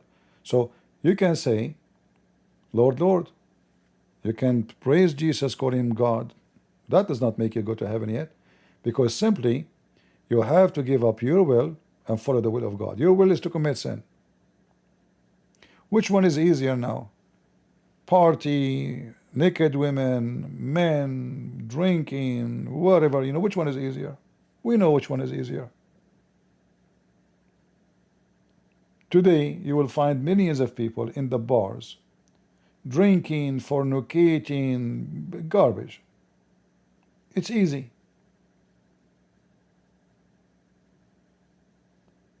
The thing which people don't like is to stay away from this.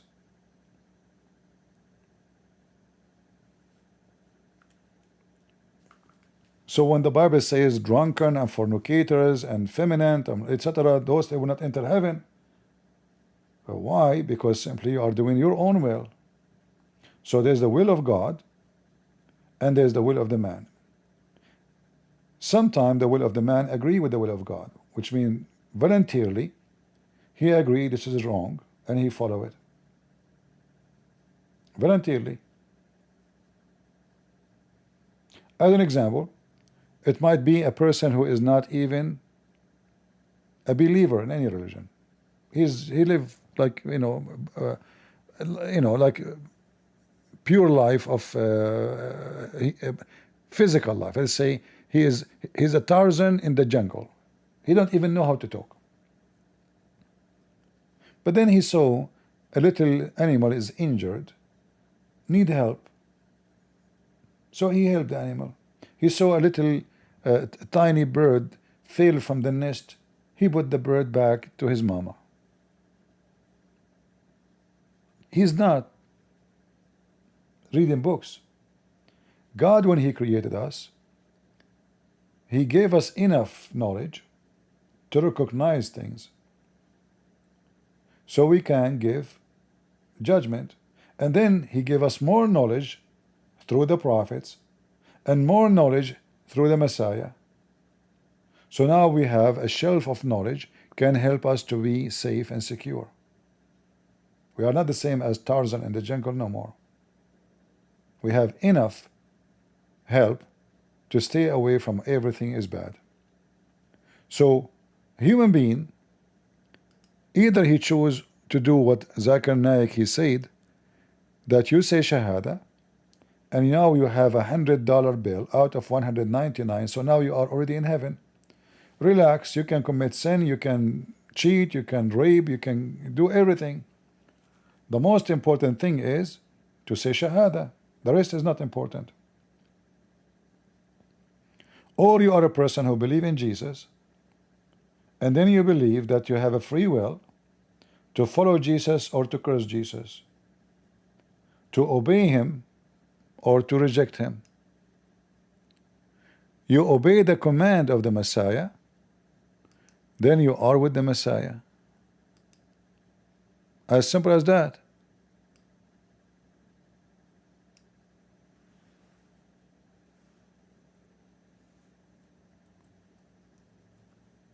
Obedience of God in Christianity is about you choosing to be obedience, not about I force you. If I force you to obey me, that means you did not obey me.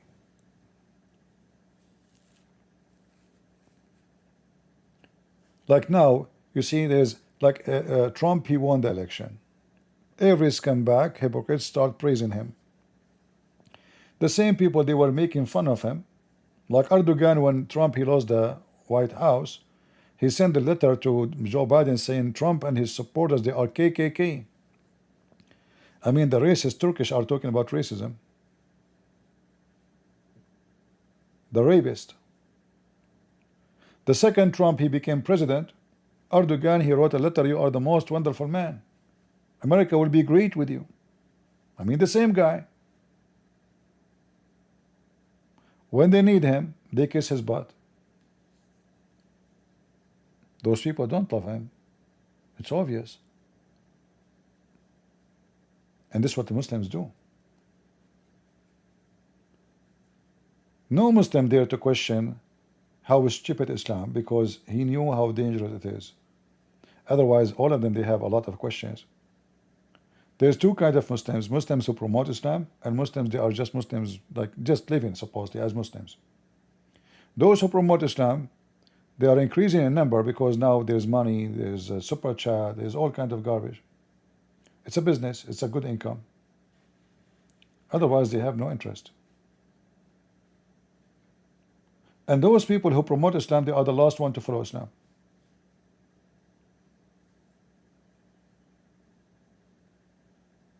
This is why we hear stories about Muslims who do Dawah going after Muslim girls, tempting them to go to hotels, sleeping with them.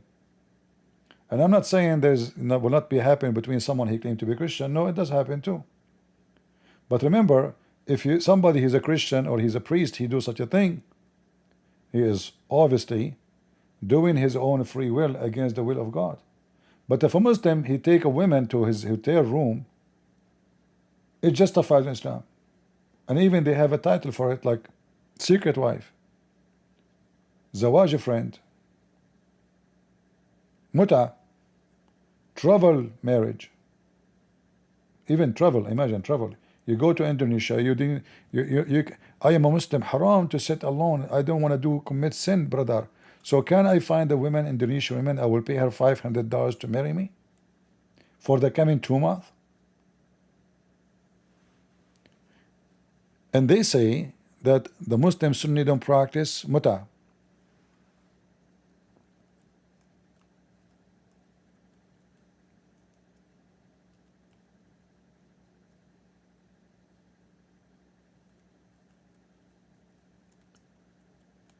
There's many articles written about how Muslims they make Indonesia a target for what is so-called sexual terrorism.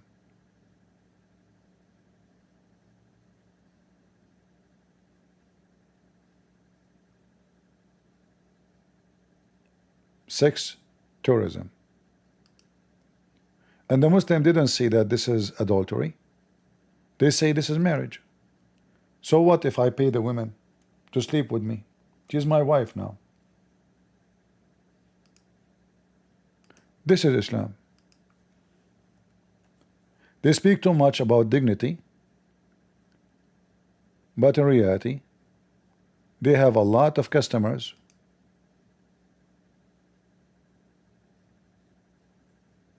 And there's many women, they do that every few months. Like the first husband, the second husband, the third husband, the seventh husband, the 10th husband. It's just $400, $300, depend on the beauty of the women.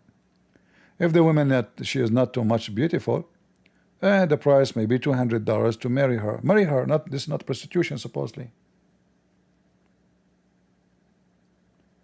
Here they are quoting for you a story of a girl, she is 17 years old. The man from Saudi Arabia, he paid her $850. Then the agent, imagine there's an agent, it's a sex business. The agent will take his cut, so she left with the half, $425. The Abdul, he will rent a vacation villa, as here we see in the mountain of a resort of Kota. For sure, he want to have fun. He take the women, look, all those villas here is just for sex.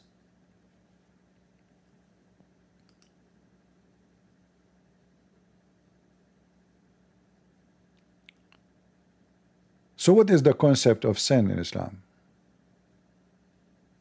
There is no sin in Islam. It's a joke.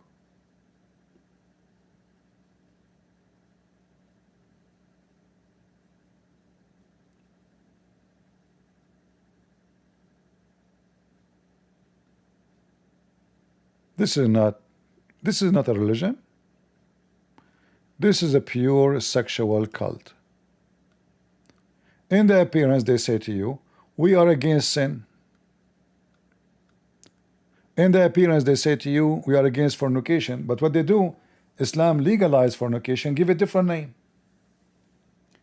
Like now, this AOC, this Democrat women, horrible women, she called prostitutes, they call them sex worker, worker.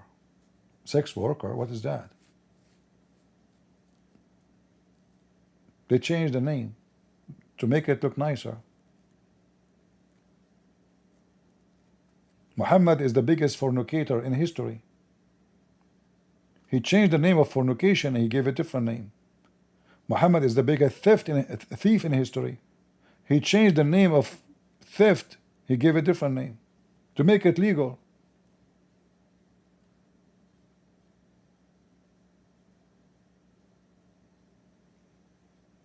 This is Islam. Prove me wrong. Do we have any Abdul would like to join us? From Abdulism Kingdom?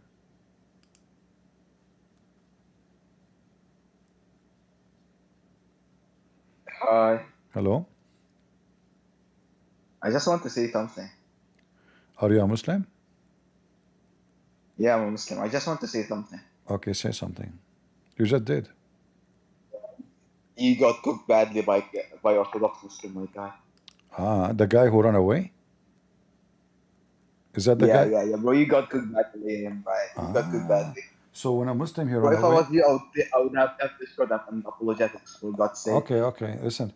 So when a Muslim here ran away, that means he cooked me badly? Yeah, bro, you cooked. Bro, you were literally cutting him off, bro. You're so scared, bro. I didn't Bro, know. if I was you, I would have left. Here we go. I'm talking with you. The same I'm talking to you. See, the one who complained obviously is the one who being cooked. I'm not complaining. He is complaining, correct? So he's being cooked. He complained why he was cooked because I'm cutting. Yes, Otherwise, why he complain? Here we go. We are talking. Aren't we talking? Me and you. Oh my God, bro, What the you are so embarrassing, my God. what the problem? You are What the so problem? embarrassing. Listen. As long as it's so embarrassing, I want to ask you something. He said that the Muslim they can call Allah the Father. Is that true? It's abrogated, as he said. Okay, Like, I wanna go with you. Can you show me who is the prophet who said the word Father in Islam? No, because we don't have any texture. We don't have any. So do you see how scripture. stupid is? See, do you see how stupid you and him? Because when you say abrogated, that means you have already somebody said it, so you can abrogate and you can speak about abrogation. Yes, who is the one who said that? Give me the name. Wait. Okay. I got him. Like, yeah, it's not necessary to be. It's not necessary to be in the Quran. It can be abrogation between a scribe and Show me from the hadith. No for problem. example, wait, stop. No problem. Listen. I'm not asking you to show me from one. Listen. You don't have to be scared of me again, bro. You gotta chill. Listen. For sure, every Muslim is scary, because they smell. But this is another question. Yeah. Can you show me reference? Can you show me reference? Can you show me reference? You and him. Yes, you are doing the same. You are doing the same. Can I finish? I am asking for reference. You can finish as you wish. Can you give me reference that Muslims before use the word father? Either you say yes or you apologize for being a liar. Oh my God. Can I finish speaking at least? Like Can you give me the reference? Yeah, don't worry. No, give me the reference. No, start with the reference. No, I want to hear the reference. Guys, I want you to get me busted. I want you to get me busted. You said Muslims before they use the word father and it's abrogated. This guy, listen, your boy is spanked like I did spank you right now. So now I'm asking you, can you give me the reference? Say yes or no. Yes or no? I'm speaking. So what? You are speaking. You are farting. When I finish speaking, you speak too much. You say. I wonder. Here we speak with reference. Can you give me the reference? I'm speaking, my guy. You're not gonna control the discussion. I'm here speaking. Listen, no. You see, I don't allow people to give me speeches. I want reference. Start with the reference and make a speech. No problem. Yeah, don't worry. I'm just making the argument. Listen, how you can make an argument? How you can make do you see why you said that you Muslims can cook me and I'm afraid? Who is the one is afraid? The one who don't have reference. The one is afraid to give reference is the one who never have reference. So all what I'm asking you, listen. Do you have reference that Muslim prophets ever used the word father? What do you mean argument? The argument is no argument if you have no reference. I'm asking you start your I want to hear you. I want to hear you. Don't be a coward. Don't be a coward like this guy, this lesbiano. You are being a coward like this lesbian girl. So now listen. I'm making the argument. Do you have guys? You don't have anything. See, they lie. They say it's abrogated. They ask them, okay, as long as it's abrogated, show me the abrogated command. Show me the abrogated command and the abrogation. Go ahead. Sure, just give me the reference. Start. Can I make? Start. Okay, don't worry. Okay. I'm gonna. Okay. Right. Listen. Okay. So I'm gonna make the argument. Please don't cut me off. All right. Okay. So in the Quran, so between the Quran and the Old Testament, there's some sort of obligations, the teachings where there's no references in the hadiths. For example, drinking wine is abrogated, and we don't have any references in the hadith. So it's not necessary for me to quote any hadith to show an abrogation. No, it is. Because when you say abrogation, listen, hold on. The abrogation have to come from who? Have to come from Muhammad, correct? Oh my God. What do you mean, oh my God? Who is the one who have the authority to abrogation? You or Muhammad? This guy is a Wait, since you're you see, not you see, using guys, you see, there are a bunch of kids, and now they will claim he cooked me. So who cooked who? So listen. So in order to have abrogation, listen. As an example, the Quran allow you to rent. The Quran allow you to rent a Muslim woman by night, correct? And Muhammad in the Hadith allow you to do that. So now, where in the Quran it says that this is abrogated? Nowhere. You can go and find it in the Hadith. The Hadith says that Muhammad, he forbid mut'ah no more to do. Okay, but we can find in the same books of Hadith that Muhammad, he practiced it and he died and he never forbid it, which makes contradiction. But that's not the point. In order to say there's an abrogation, you have to show the act, and then the act which the command which forbid the act. That is called abrogation. You cannot say that the Christians and the Jews, they use the word father, and then we say, oh, the God he abrogated. Where? Show me the reference. So you Muslims are a bunch of balloon. Okay. So can you show me where your prophet said what you are saying, that Moses or Isa or anyone used to call God Father? From now on, don't say that. Go ahead. Okay, did you finish?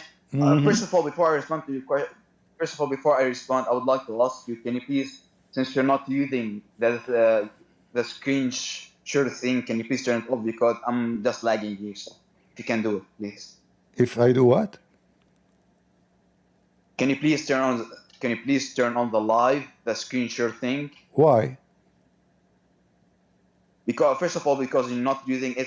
Second of all, because I'm lagging. So all right, you're not gonna listen to me. Okay, I will use it. Here we go. I just mentioned something. I like to use reference, not like you. So you're a prophet. You're a prophet. So you're a prophet. Wait, before you go. Let me make the argument again, since you're so slow. You already made the argument. Wait, stop.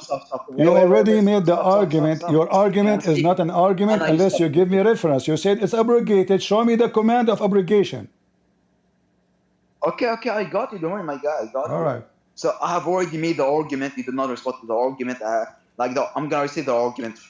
So my argument I propose is that between the Quran and the Old Testament and the New Testament, we have, first of all, we have drinking wine and beer. So the Quran made an abrogation without any reference into the Quran and the Hadiths. Well, Quran did not say that back then people used to drink wine or whatsoever, nor the Hadiths. Yet we can see a sort of abrogation in this sense. So he did not respond to this argument, where you were just yapping and making some sort of argumentations, some sort of rhetorics, since the things you just brought up are not even an argument. So I'm asking you right now, can you please respond to this analogy at least? All right. First of all, where in the Quran it says that drinking is abrogated? You are a liar and you are making things up. The Quran says in chapter 4, verse number 34, "O who you believe, don't approach Salah when you are drunk."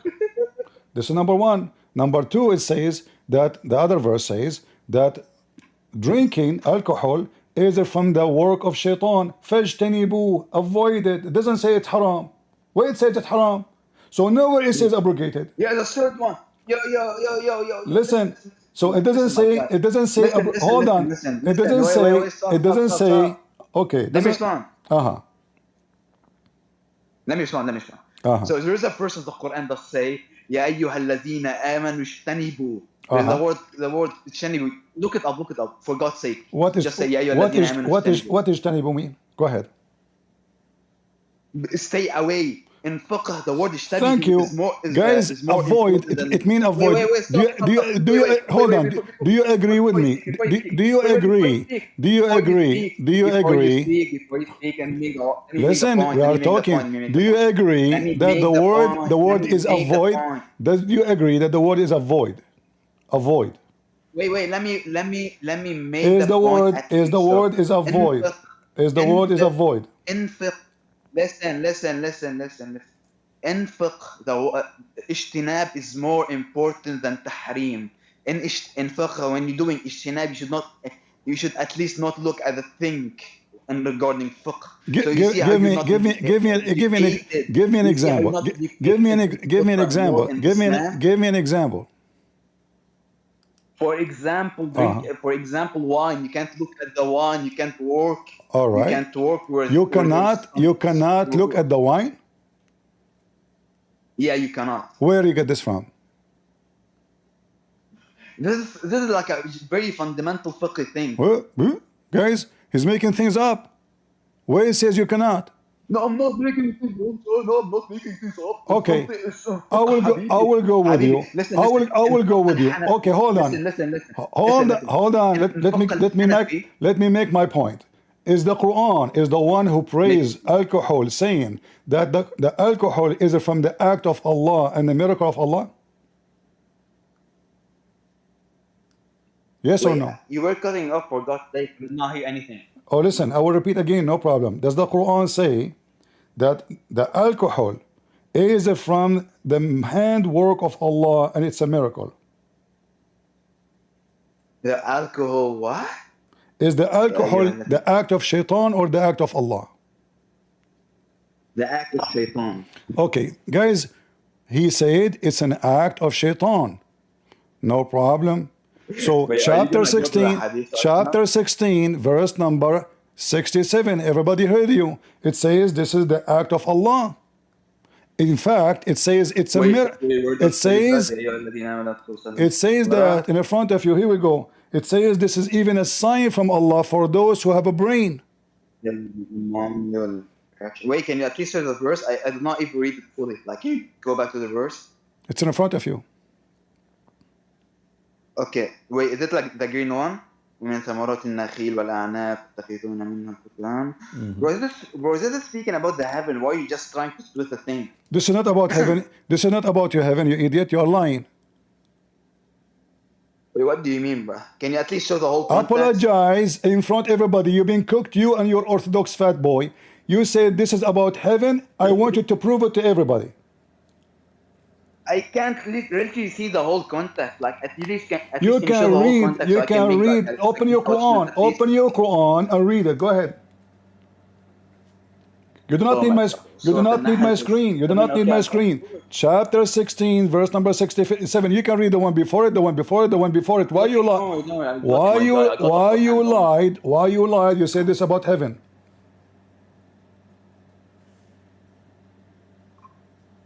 Okay, don't worry, my God. I got you.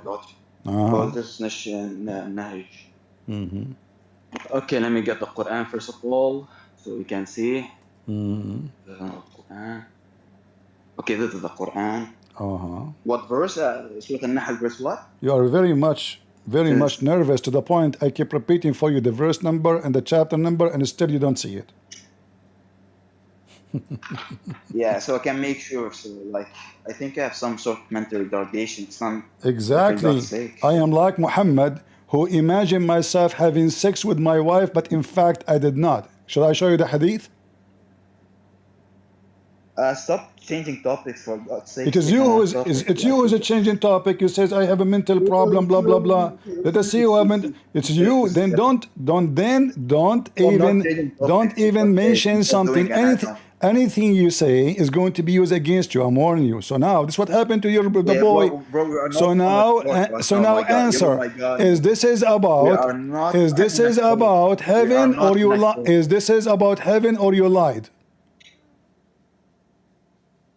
Okay, so let me check. It's 6 years. Check. Okay. So you give me false answer without knowing?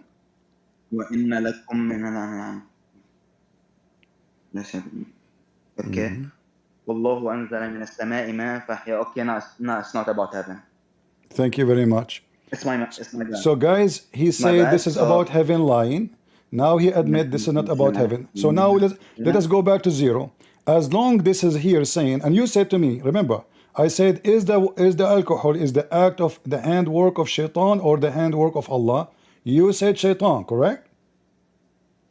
Yeah, I said shaitan. Yeah, here it says the hand of Allah, and in fact it's a miracle of Allah.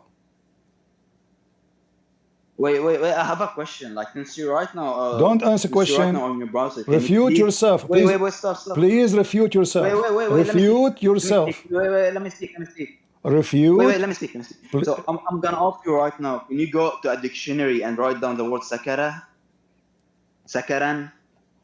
What does that sakaran mean? Can you please go to a dictionary What at least so we is can check okay? out what does the So word what do you sakara want to say mean? to me? Sakaran is not alcohol now? Yeah. I'm gonna argue about this one. Sakara does Okay, not mean good. alcohol In because the context. in two Because second. listen. Okay, Listen. but Because if the it is, context. Listen. Because the context. The hold context on. does not support it. If it is, do you The promise me? context does not Do you support promise it. me to apologize and say you are a liar? If it is, Yeah. I'm gonna apologize for you. okay, The word sakara all right, does have only one exclusive meaning. all right. Which interpretation you like me to show you on the screen, and then you will apologize like a puppy. Go with Ibn Kathir or Al-Baqawi. Al-Baghawi or Abi Kathir, no problem. We will do your wish. Okay. All right, all right.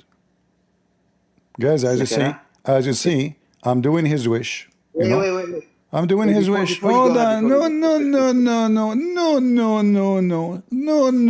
Here we go. Okay, go. This is Ibn Kathir. Go. Okay, This go. is Make your Ibn point. Kathir. Apologize. This is Ibn Kathir. Wait, I can't see anything on the screen. Apologize for I being can't a see liar anything. for the third time. Go ahead. Does it say in Ibn Kathir that this is about alcohol? I can see a hadith. Listen, I can see a hadith. I can't see like a tafsir. What do you mean you can't see? Guys, can't you see my screen? I can only see a hadith over here, my God. I can only see a hadith over here.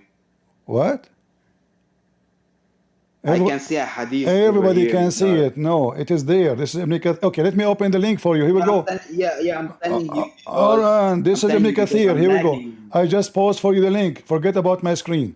I gave you the link and tell me what it says there in Ibn Kathir. And you speak Arabic, you have no excuse. Yeah, I speak Arabic. Mm-hmm. Don't worry. I speak. Okay, so من ذكر الله دل حشام حليم ودل تسوية من السكر المتخذ من العنب متخذ. Okay, so I think it's my mistake again. So it does. You cooked me for the third time. Let's count how many times I've been cooked today. Because now you will go to your channel. You will say I was in a Christian Prince channel and I cooked Christian Prince. Okay, no. Now, as long as this is your mistake, you said that the shaitan is the one who made alcohol. Everybody heard you. Here it says alcohol is made by Allah. So isn't it? This is a clear contradiction. No, it's not made by Allah, my God. No, it says that. It says. Read. Abdul. Here we go. Guys, he will cook me for the first time. It says in front of you. إن في ذلك لآية لقوم يعقلون. This is a sign of a miracle of Allah for those who have wisdom. So it is the work of Allah, and it is a sign from Allah to those who have wisdom. I'm getting drunk. I have wisdom now. Read it and apologize.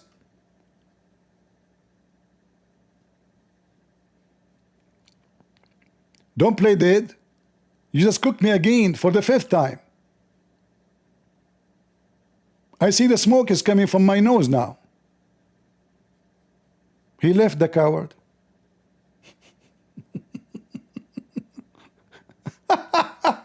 You and your funny fat boy. You Muslim can cook me. I can make you shish kebab without even using a shish. Do you know in the Quran it says asliku, which means insert in his anus a bar and make it come from his nose? This is what I do to Muslims. I hope the bar coming from your anus out of your nose is not hurting you now. Don't forget to download the video and share it with your fat boy. All of you can debate me easy. They come here, they scream, and they run away, and then they claim that they cooked me. Guys, I need to go to the refrigerator to get the cream for burning. So the stupid Quran, one verse says that alcohol is made by shaitan. Other verse says alcohol is the sign of wisdom and a miracle of Allah. Which one? And then the stupid Allah, in the heaven, he will have a river of wine. for you. It's haram, brother, haram. Yeah, we Muslim, we don't, we forbid wine, but we drink camel urine. By the way, nobody drink alcohol as Muslims. Go to the Middle East and check. Go check right now how many Saudi die every year from drinking perfume. They drink perfume. This is how much they are desperate. They buy cheap perfume, the after shaving perfume, and they drink it, and that causes a lot of death.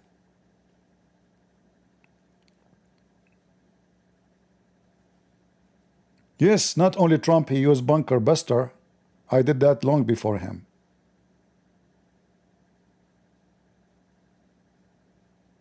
Let me give you an example. Like, what example? Show me reference where it says this guy, he made a poo-poo, and all of you are trying to cover his ass, but he is a gay, and his ass getting bigger, and he's being pumped with too much gas and something else. So how in the world you can cover it? It's abrogated, abrogated. Like, what the heck? Okay, show me where it's abrogated. Too much fart will kill you, Abdul. If there is anyone wanna come and cook me, I love it. And then they go to their channel, brother, the coward, he did not let me talk. Like, Abdul, I'm just asking you for reference, show me. Let me give you a speech. Like, don't just start with the reference and then make the speech.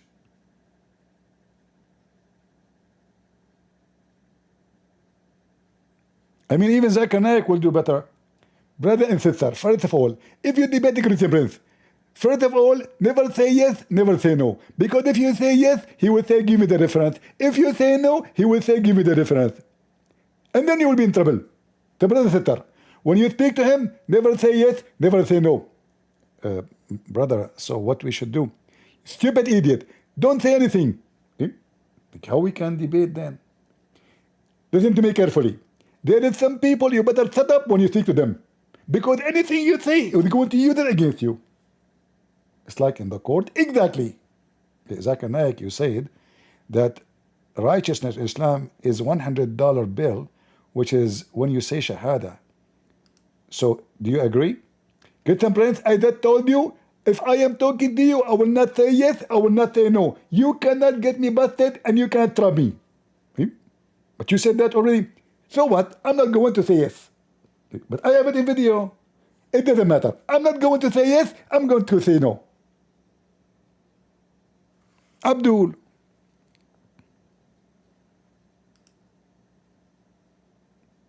This is why when they come here, they start screaming because they are so much intimidated. In the same time, they want to show the Muslim they can't talk to Christian Prince. So they start jumping like monkeys.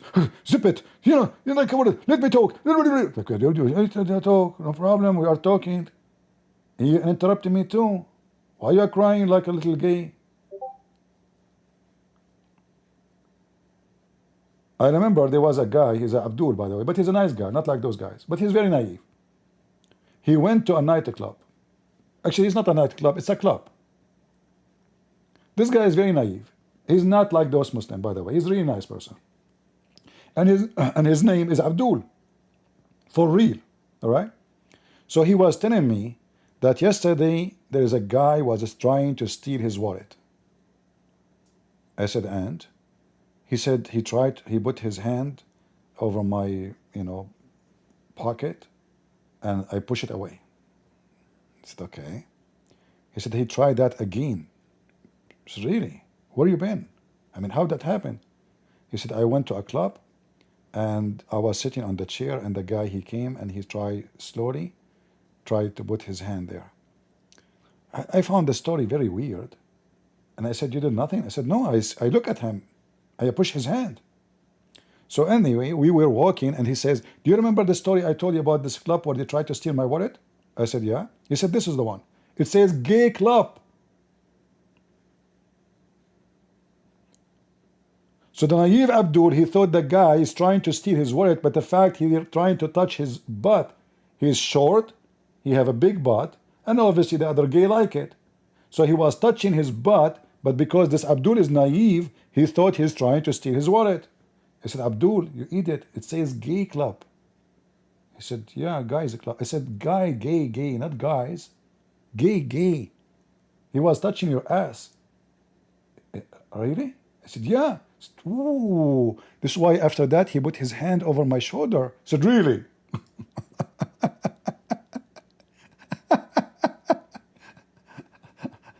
What kind of a thief this thief is? You start with your butt, and then I say, what you did to him? He said, I don't know. I mean, he's big, he's tall. I was scared. I said, really? Are you okay, buddy? You know? So he tried to touch his butt. First time, the Abdul, he pushed it away. He thought he is trying to steal his wallet. He's supposed to stare like with anger at him. Then he did it again. Then he stared again at him. You know? And then he put his hand over his shoulder. Okay.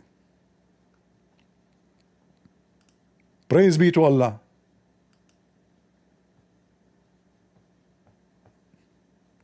Are you coming back to retain your honor after it's lost?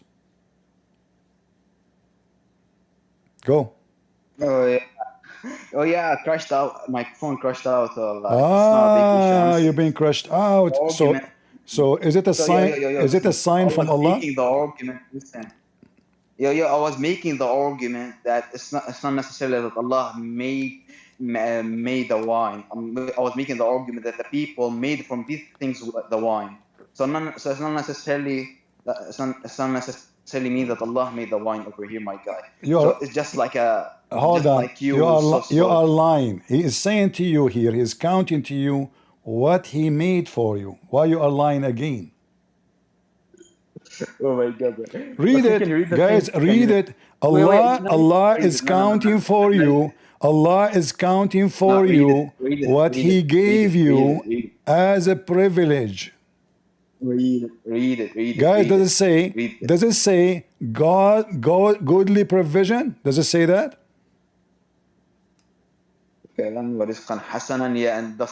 goodly. All right. Yeah. So he mentioned alcohol, which you deny that this is about being alcohol first, and we got you busted. And then he called it right away. Because I went to dictionary. And exactly. So now you see, I do not need dictionary. I cook Muslim without dictionary. And then Allah. I went to dictionary. Right away. I went to dictionary. And right away Allah. And right away Allah. Many meanings. No. Sakaran means sakaran. Sakaran means being drunk. Being drunk. Okay, bro. Okay, go to Al-Ma'ani and copy paste that thing. Listen, I just showed you the interpretation of the verse. Don't play games. I'm telling you, I went to the dictionary and I saw that the word sakara does have many No, meanings. you cannot use that word in any. No, listen, Mr. B, you've been cooked. Don't waste my time. So now, who is the one who made? Who is the one who made alcohol based on this verse? The people. The people, not Allah. Yeah. All right. Yeah. So how it is? Hold on. As long it is not Allah. As long it's not Allah. Who is the one who's going to make the wine for you in heaven? What? Who is the one is making wine for you in heaven? The one making wine for me in heaven? What do you mean? Who? What do you mean? Wine, river of wines in heaven is made by who? Wait, so I'm not sure what do you mean by guys, he is not who? sure. He is not sure. Let me repeat the question slowly. I'm not sure what the river of wines, the river of wines in heaven is made by who in heaven? It's created by Allah. Thank you very much. So who is the one who make wine? Who is the one who make wine? Regarding heaven, Allah. In heaven, Allah make it. On earth, Shaitan make it? Yeah. As long in earth, Shaitan make it, and you see here, you put yourself again in the corner. So why Allah praising what Shaitan he made? Wait, how did he praise it? It says rizqan hasanan. He called it alcohol. He called it goodly provision. Habibi.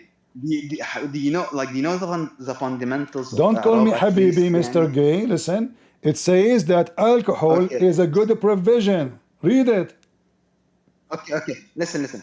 Do you know the fundamentals of Arab? Mr. Or Fundamental, Nahu, Mr. sorry. Fundamental, The I just fundamentals showed of you. Nahu. I just showed you the interpretation. Shall I show it to you again? Wait. Stop. Do you understand the fundamentals of Nahu? Mr. Fundamental, I know that you are mental and I know that you are fundering around now. So now, did your Quran and the interpretation says, listen, address my question at least? listen, did I show you the interpretation? Did I show you the interpretation? Yes or no? Yes, you did show me that interpretation. I can show you more interpretation, all Islamic interpretation, saying that Allah speaking about all those things is His godly provision for you. Correct? Wait. Listen. Are you gonna answer my question at least? You have a question? Yeah, I have a question. Are you sure? Are you sure? Do you understand the fundamentals of Nahu? Oh no, I don't understand. Do you? Oh yeah, I can tell honestly. All right. Okay. So do you know that the word here? Wait. All right. No. I want to put you. Hold on. No.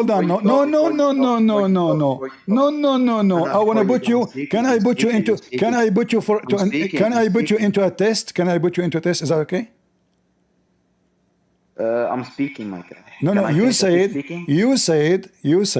that you are good in a grammar. And in Arabic, you said that, correct? No, I never made this claim, my guy. Yeah, no, I never made this So what are you good in Arabic? I do have some knowledge. So translate what you said to me in English. Translate for me in English what you said. Okay, Nahu refers to grammar. I never said that I'm good in grammar. So you are good in what? God's sake. You are good in what? Good in cooking your ass. Okay, let us see. Do your God Allah speak good? Okay, can I? Do you? Oh, no. Hold on. You mentioned Arabic. You mentioned Arabic. Here is Aisha saying the Quran is full of Arabic mistakes. Do you agree with that? Okay, can I speak? Wait, first of all, Mr. the guy who want to teach me Arabic?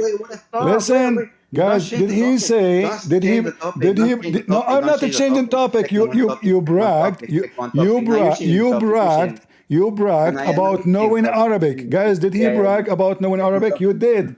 So now you're Aisha and the Caliphate Uthman. They say the Quran is full of Arabic mistakes. SPICK. Listen. See, guys, he is terrified. So no, it's not out of the topic. Why you mention to me the Arabic grammar if you don't want to talk about the Arabic grammar? Stop. It's not a topic. It is the topic. So now I want to help you. I want to help you. Listen, I want to help you. So do you think? I was making the point and we're cutting me off. Don't you think that you are mistaken in reading the Arabic because the Quran Arabic is so stupid? No, I don't think. No, I don't. So why Aisha saying the Quran is full of Arabic mistakes? Why you changing the topic? I am not. I am proving my point. What's wrong with you? No, you're not proving. I said to you, do you think you misunderstand the Quran always because the Quran is full of mistakes? You said to me, no, I don't think so. But this is Aisha and this is the Caliphate Uthman. They are saying the Quran is full of errors. And even they are giving you examples of the errors in the Quran. So now, do we agree, me and you? And Aban bin Othman. It is a mistake from the book that should be written in the residence. So do we agree, me and you, that Aisha and the Caliphate Uthman, they were telling the truth that the Quran is full of Arabic mistakes? No. Let me. Okay. So are you willing to say? Guys, he said no, he don't agree. Are you willing to say that Aisha is a liar or is stupid? Say it. No, okay, no, I'm not gonna say that. Why you will not say that? Why you will not say that? If a Christian prince, listen, coward, listen. If a Christian prince, he say such a statement. No, listen. I want you to cook Aisha, guys. He said he don't agree with that. I want you to cook Aisha.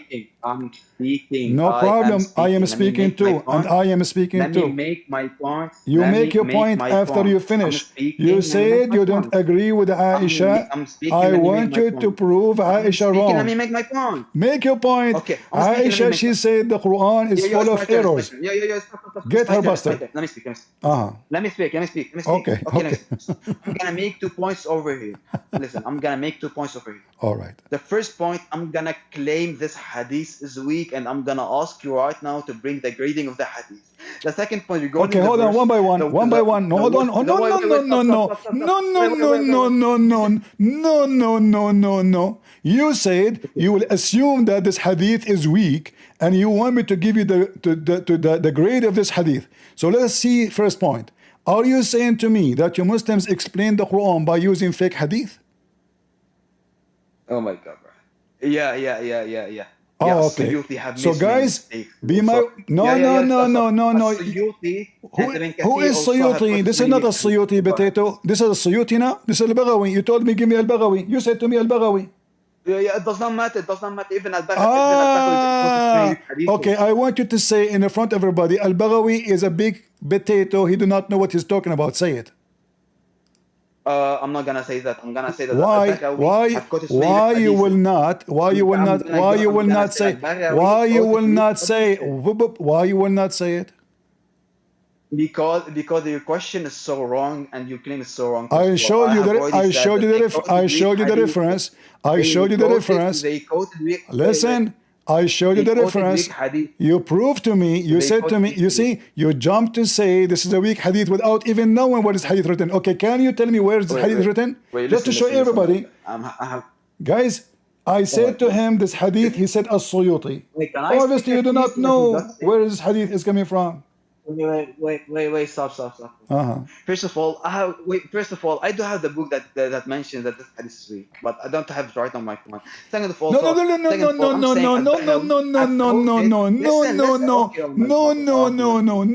I want you to give me the reference. It says this is not sahih. I'm speaking. Listen, Okay, I want you to give me the reference. Okay, I got. Okay. Let me get the book for you. All right. Okay. Do you want to ask AI? No, don't worry. I'm getting the book.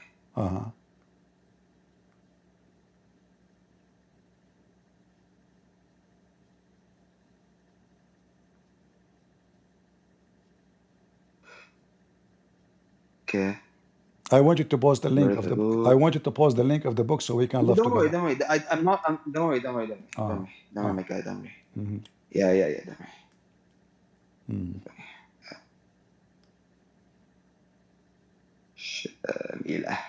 Okay.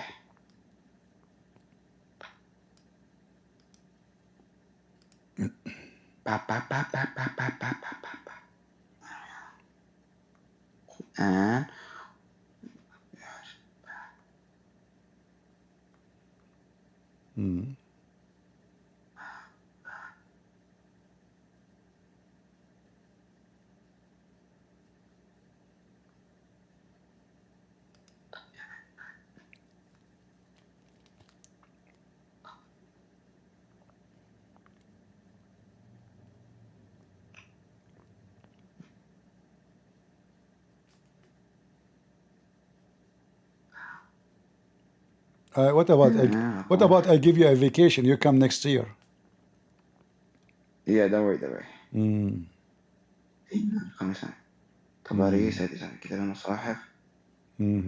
Okay, I'm gonna get it for you. I need to for translations. Just to show everybody that you are stupid. In front of you it says that this is sahih. In front of you, you idiot. Oh yeah, because it's saying it's sahih. Because it's saying sahih, therefore sahih. Not necessary. It says. Okay, it's not necessary. And Uthman, he says, yes, the Quran have mistakes and the Arab will fix it with their tongue. Yeah, don't worry, my guy.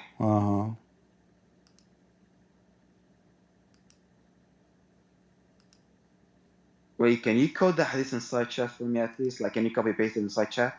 Ah, I thought you are guys, this guy, he cannot cook me unless I help him.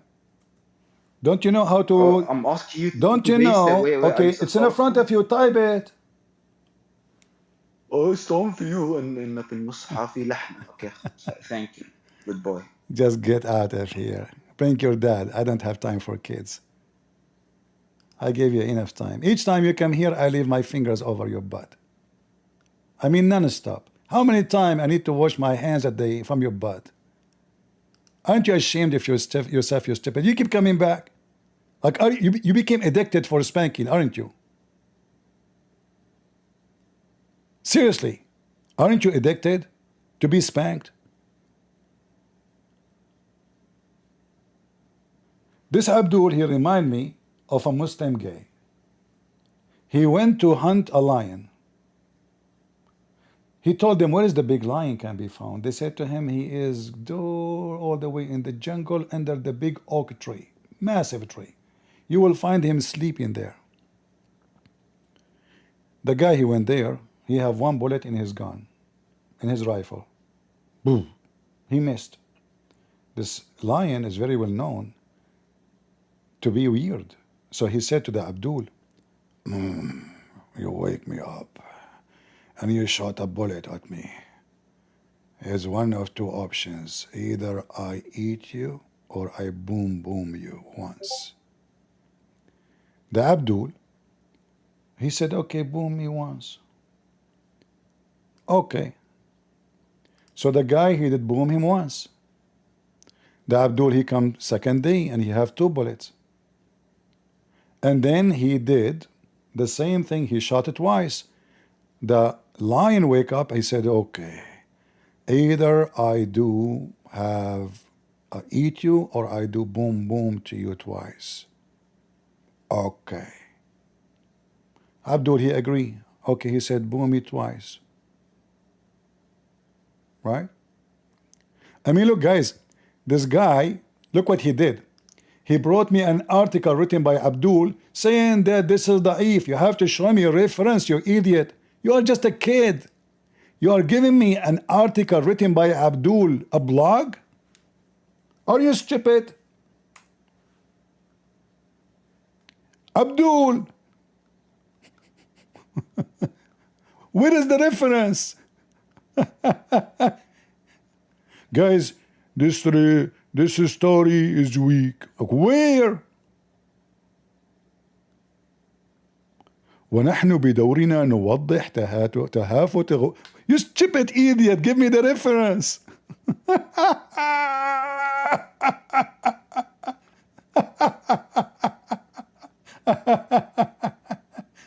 Ah, boy.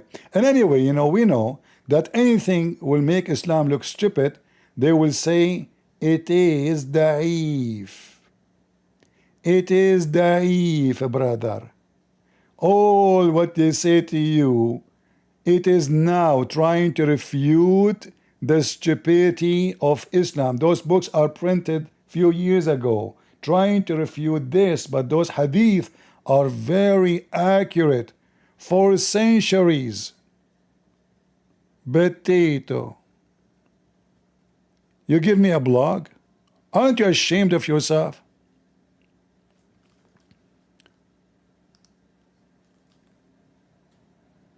The scholars of Islam, they explain the Quran using fake stories. That means the explanation of the Quran is fake. That is even a better one. Brother and sister, we Muslim, we explain the Quran by fake explanation. So you can get fake understanding, and we use fake resources, brother, to prove to you that we Muslims are telling the truth, and Islam is the truth. Did he mention to me Ibn Kathir? Did he? Did he mention to me Al-Baghawi? He chose them both, actually. He chose Ibn Kathir. He chose Al-Baghawi. It was not my choice. It wasn't my choice. I asked him which books you like. He mentioned two. That means those books are the trustworthy for you. But the second, what those scholars they say it's an embarrassment, they vomit those scholars. And imagine he don't dare to say that the scholar is an idiot. Look like this scholar, he do not know that this story is weak. Idiot. How in the world this person was called a scholar? How dare you?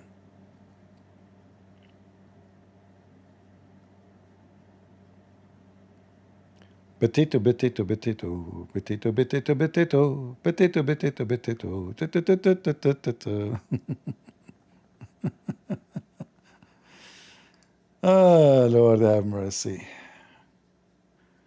I need to open the windows on my room. Too much smoke here. The Muslims are coming here smoking me one after one. Man, it's too much smoking. Then he will go to his channel, brother and sister. I went to Christian Prince. I did made him shish kebab. Brother, he was running from me. Tried to interrupt me so the people will not hear the truth. Brother Abdul, he will say to him, brother, I was there. Are you sure this is what happened? Brother, I swear by Allah that this is what happened. Why you are crying? Because I just cut some onion.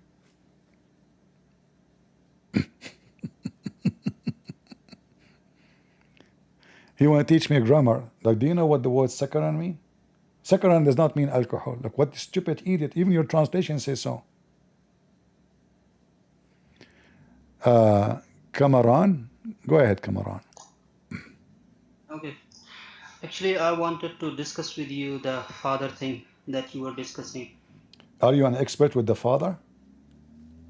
No, I'm not expert, but I have some things to share with you. All right. Do the Muslim use the word father before? Let me present my argument, then we can discuss. No. I don't like this. You know, are you going to play for me a movie? Trying to understand. So you said to me, I want to talk about the father. So we Christian and the Jews, we call God Father. Did the Muslims ever before call Allah Father?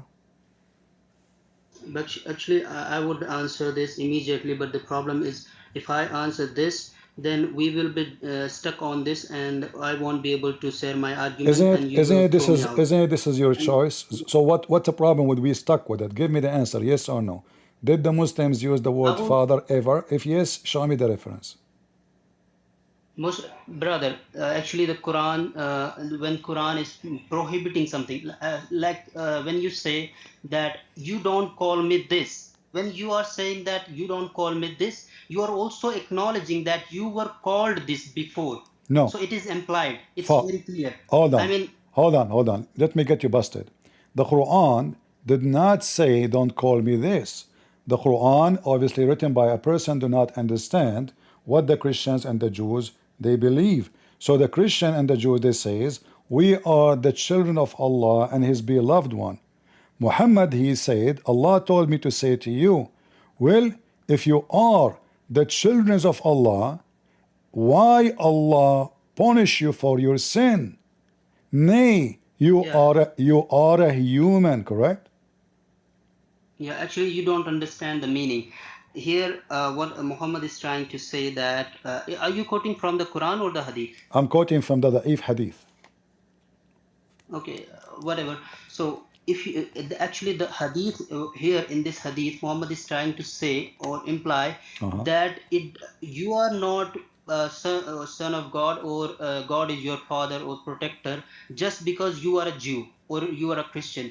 If you are good, then your God, the God is your protector or provider or sustainer. It's very funny that you were able to explain the story without knowing where the story is written. Actually, it's okay, brother. Actually, I know we will be stuck here. Let us go to the original topic. No. Where do you get this interpretation from? Are you making things up? Yeah, I know. I knew that you will be running. I knew that. I know. You see, you are the one who's running. I want you to show me where you get from. Or what I'm asking you, by the way, this is not even hadith, this is a Quran. That's mean you are ignorant. You do not know what you are talking about. So you decide to give a response without knowing what I'm talking about.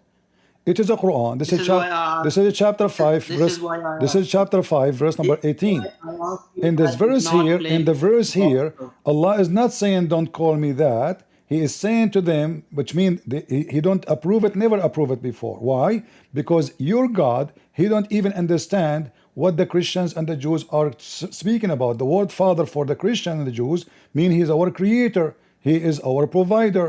He is the one who made us come to existence. So the word Father is a great word to praise God, not to say something wrong. But your God, because he didn't understand anything about Christianity and Judaism, he thought that when they say that God is our Father, he thought they are saying they are not a human. That's why he said to them, nay, you are but a human who had he created you. So your God is ignorant. Now you have made a very problematic statement. You Uh-huh. said when in the Old Testament God refers to himself Father, or other people refer God as Father, it means that they are saying God is a protector, provider, and sustainer, right? Yes, he is the creator. He is the one who Yeah, gave us, provide us. exactly. Exactly.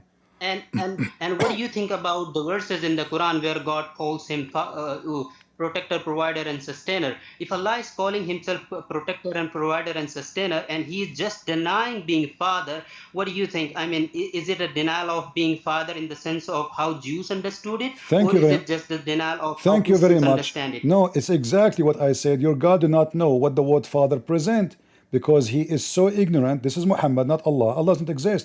So Muhammad the ignorant, when he heard the Christian and the Jews saying we are the children of Allah, he thought they are speaking that they are divine like Allah. But they never say that. They are saying we are just a children beloved by God. He care of us. He take care of us. He created us. We are his children. Like, who is the one who care of the child? His father. So who is the one have authority over him? The father. Who is the one who take care of him, protect him? The father. So listen, you said to me is Allah is the creator. So why he is understanding it wrong, and he claimed that when they say that he is the father, that mean he is not God. Yeah, actually, let me help you understand this verse. This Help me. verse says here, Allah is saying that you are just like other humans who are created by God. This is the message that the verse is trying to give. All right. Now you are I will go with you. actually misinterpreting the verse. Listen, I will go with you. So isn't it Muslims are this created by God anyway? So what's wrong with saying Father? If I'm saying that Father, God Father is mean God my creator, what's wrong with that? Why that will make me different from other human? You see, when we say God is our Father, that mean we are believers, not the opposite. So if somebody deny to believe in the Father, that mean he is a pagan.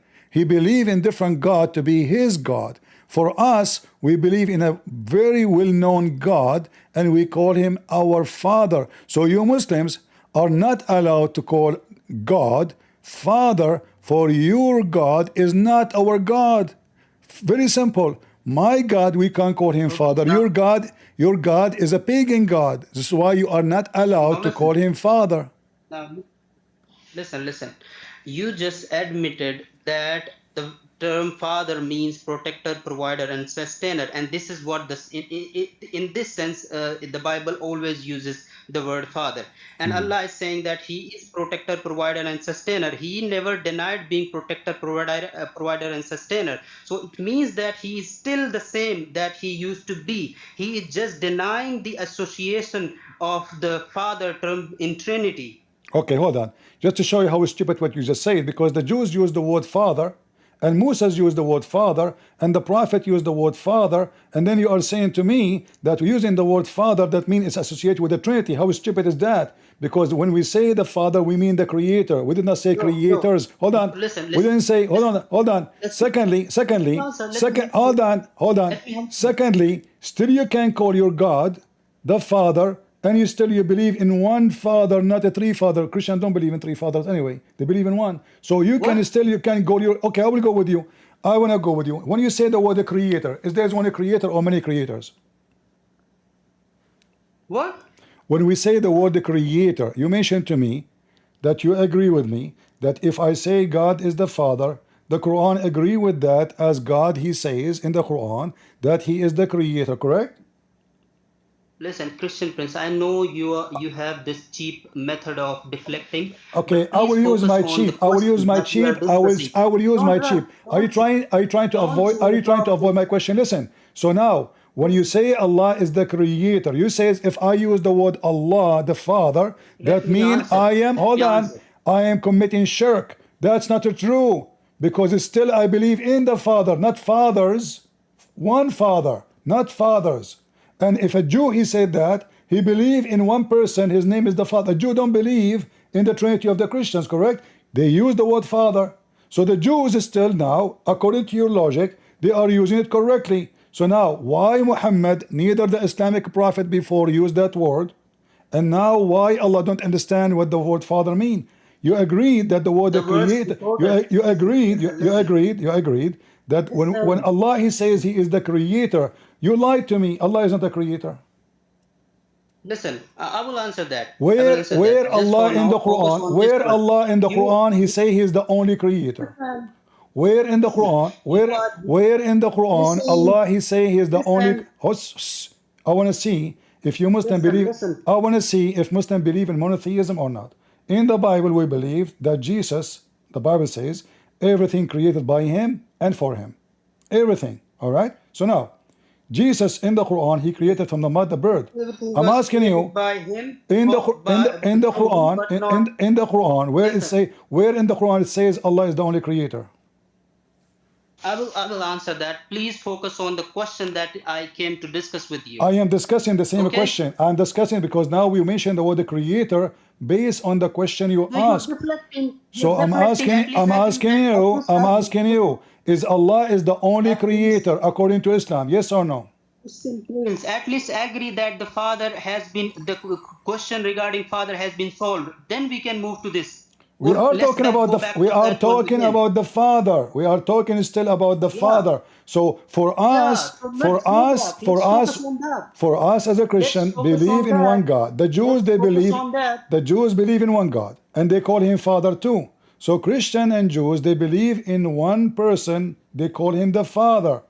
You Muslims, do you call Allah the Father? No. Why?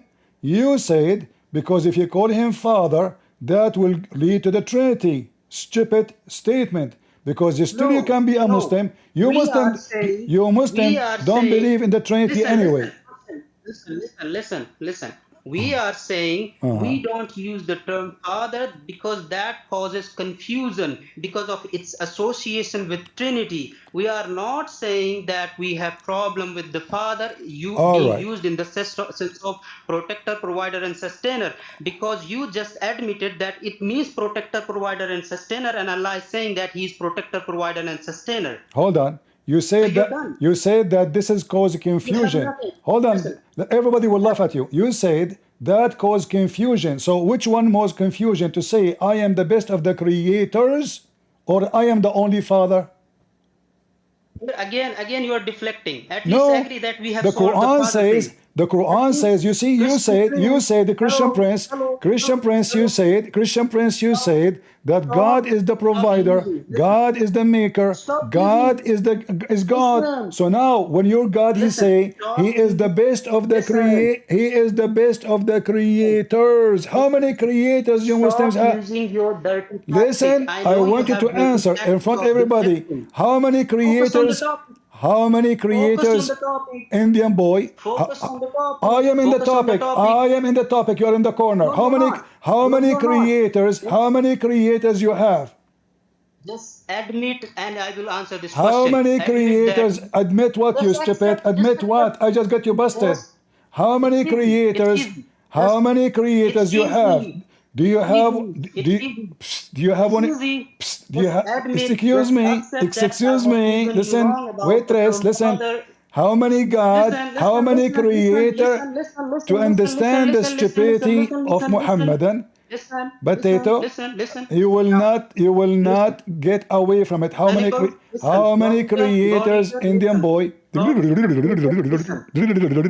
How many creator you have? As an Indian boy from Pakistan, how many God creators you have?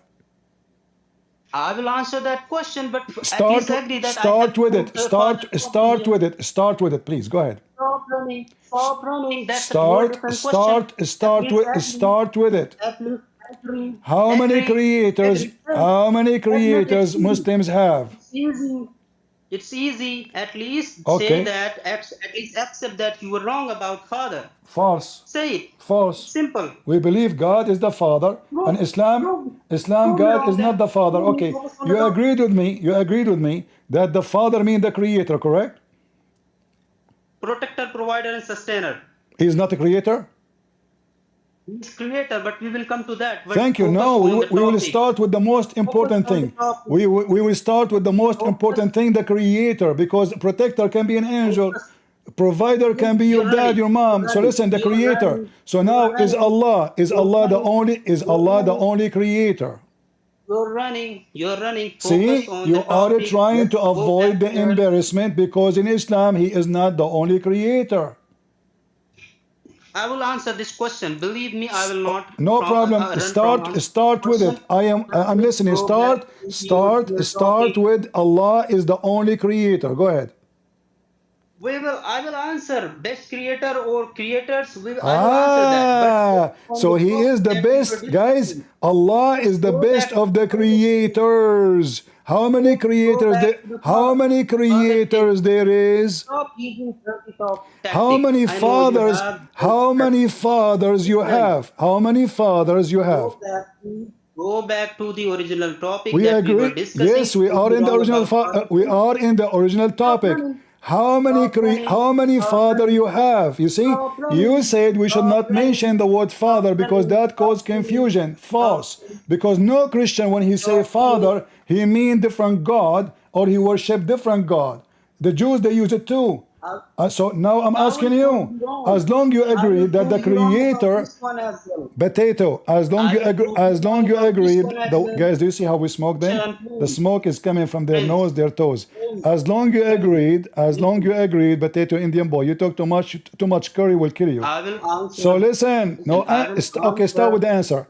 If Allah is the Creator and Allah he says the best of the creators, that means you must believe that there's many fathers. Which one is more confusing? The one who believe in one father, or the one who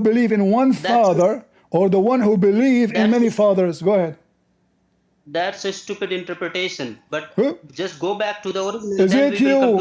Is it you who said? Is it you who said? Is it you who said that you agree that the word father means the Creator? Guys, did this potato he agree that the word father means Creator? Did he agree? It turned to be there's many fathers in Islam. Yes, you said that. No, you said that. You said that. Focus on the topic. You said that. Focus on the topic. Focus on the topic. We are in the topic, Indian boy. How many fathers you have? This one as well. Okay, hold on. You promise me you will talk about the best of the creators. Do you promise?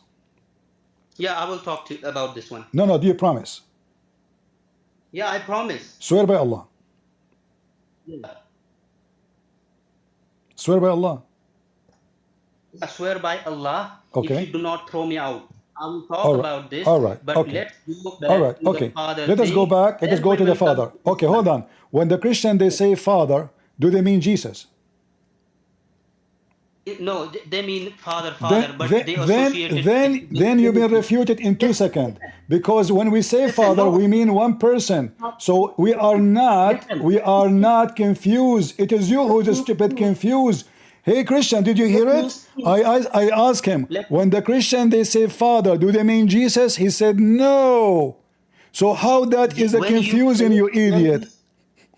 Listen, when you say God is Father, God the Father is Father, you are also saying that He is eternally Father and He has an eternally begotten Son, which God does not have, neither in the Torah nor in the Quran. Are you Understood? done? Are you done? Is that just to show you that your argument is stupid. The Jews, they call God the Father. They don't believe in what you said. So what is the excuse now? Yeah. We don't have any problem in that sense using the word father. Liar, because guys, did he say he don't have a problem with that? The Quran say to the Christians and the Jews, you dummy, the Christians and the Jews. Read it. It's in front of you. Apologize. No, I'm not apologizing. Let me explain. You said to me you have no problem. Guys, did he just say the Jews say call God the Father? We have no problem with that. You said that a second ago. But the Quran says the Christians and the Jews. Apologize. Apologize. Indian boy, apologize. Apologize. Listen, I'm telling you. Let me explain. Don't tell me apologize first. You said you have no problem with the Jews calling God the Father. Guys, I'm losing my voice. Please listen. Did you just say? Let me explain the verse. I explained it earlier. I'm going to explain it again. Let the people No. Hold on. You are a dummy. I want you. How you can explain the verse if you do not even know where this verse is located? You see, you stupid liar. You stupid liar. When I said to you this is a hadith, you agreed. Now let me help you. No. You cannot explain a verse. You thought it's a hadith, which means you never heard it before. You think it's a hadith. Even I said to you it's a weak hadith. Now, in order to explain the verse, in order to you know I'm going to kick you out, right? You know I'm going to kick you out because you keep repeating yourself. Get out of here. Let me explain that. You already did. And the verse is so clear. The stupid Muhammad, he thinks the Christian, the Jews, they call God our Father, mean they are his sons, literally. This is why he said to him, nay, you are a human. And you said, because the Jews says that, we have no problem. They don't have a Trinity. But he said to him that the Jews and the Christians, potato. Each time you make a mistake, you want to make it, you put stitches to it. The panty of Muhammad full of holes. It doesn't matter how much you stitch it, it's all over the place. Same time, if somebody he mean the Father, he don't mean Jesus. How that is a, what does have to do with the Trinity? I'm saying Father. The Jews, they say Father. They don't believe that Jesus, Son of God. They don't. They don't. So you Muslims are a bunch of foolish, trying to bend your scriptures, if we can call it scriptures, trying to cover up the stupidity of Muhammad. And the reason you refuse to read Allah is the best of the creators because you agreed that when we say Father, that means he is everything. Everything is born from him, made by him. Our energy is his energy. Our breathe is his breathe. Our soul is gift from him to us. That is the Father. That, in fact, the very essence of the true belief of monotheism. You Muslims are kuffar, pagan.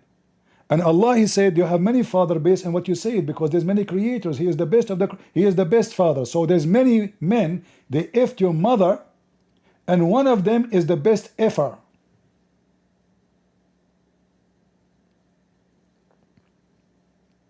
It's in front of you. He refused to read it because that will debunk. He said, using the Father that caused confusion. Which one caused confusion? Saying Father, one person, or best of the creators? How is the best of the creators is monotheism? What a stupid religion. Hello. How are you doing? I'm fine. Are you a Muslim? Yes. All right. What do you like to say to us? Oh, I just have a very short question, and my statement for this is that it could be understood many ways. Hypothetically, it could be understood as in different ways. I believe that creators could also. Can you speak louder, please? Can you speak louder? I put your volume all the way, but it's not coming good. No problem. No problem. I said that this could be understood many ways. It could be understood hypothetically. Give me the best way you Muslim understand it. Go ahead. I don't give an interpretation. I don't. So, I'm just saying there are ways to interpret it. my friend, I my would like friend, to my ask you a friend. question. But this is not an answer. There's many ways to give answer for this, but you do not give me one. Give me one. Give me the best one. Okay. All right. I'm saying I'm not giving an interpretation, but there's many ways to How you how okay? don't give me interpretation. How you understand it yourself? I said I don't. You don't understand it? No. Oh, so what do you understand? Yeah, I don't understand anything about. I would say that. You don't But understand anything? I would like to ask you how you understand. It's very easy. It says that there is many creators and Allah is the best. If I say I'm the best student, that means there's many students. Very simple. If I say I'm the best singer, that means I am not the only singer. Obviously, I am just the best in degree. So if it says that among the creators that are there, you are the best of them, that's it. That would be polytheism, Exactly. right? So when Allah Okay, so it's when the same Allah as is when Allah is speaking about how the human being is made, and then He says He is the Okay. best of the creators, that means there's other creators, but they cannot do good as He do. Correct? Oh, so it would be the same as if I would say, yeah, among the, it's like saying it's among the gods, you are the best God, right? Therefore, it's polytheism. Okay. If you say among God, is that like Yeah. just a statement which is mean you don't mean it, or a statement you mean there's other gods? No, I'm just saying it's like that because you're giving the example. How you can give an example of God does not exist? You see here, this is a fake comparison, because if there's no other creators, and then I say I'm the best creator, that means I'm lying. That means Allah is lying. He's not the best creators. If He's the only Oh, one, okay, so we if, can, if I am the so only if it says, if I am the only student in the classroom, and then I say yeah, I am the best student, but I am the only yes, student, I'm lying. yeah, so if it could say that among the gods, you are the best God, we But can the, but still interpret it but there's to mean that it's but a there's hypothetical. okay, no, you see, if you say among God, I can take that Yes. differently, but when you say the best of the creators, we are making it specifically what is best It's about the Him. same thing No, because a God is a creator, no, right? no, no, no. Listen, I can explain to you. So there's many gods. There's people worship money. There's people worship sex. There's people worship power. There's many. Those are gods for a human being. Gods, many gods. But there is only one God.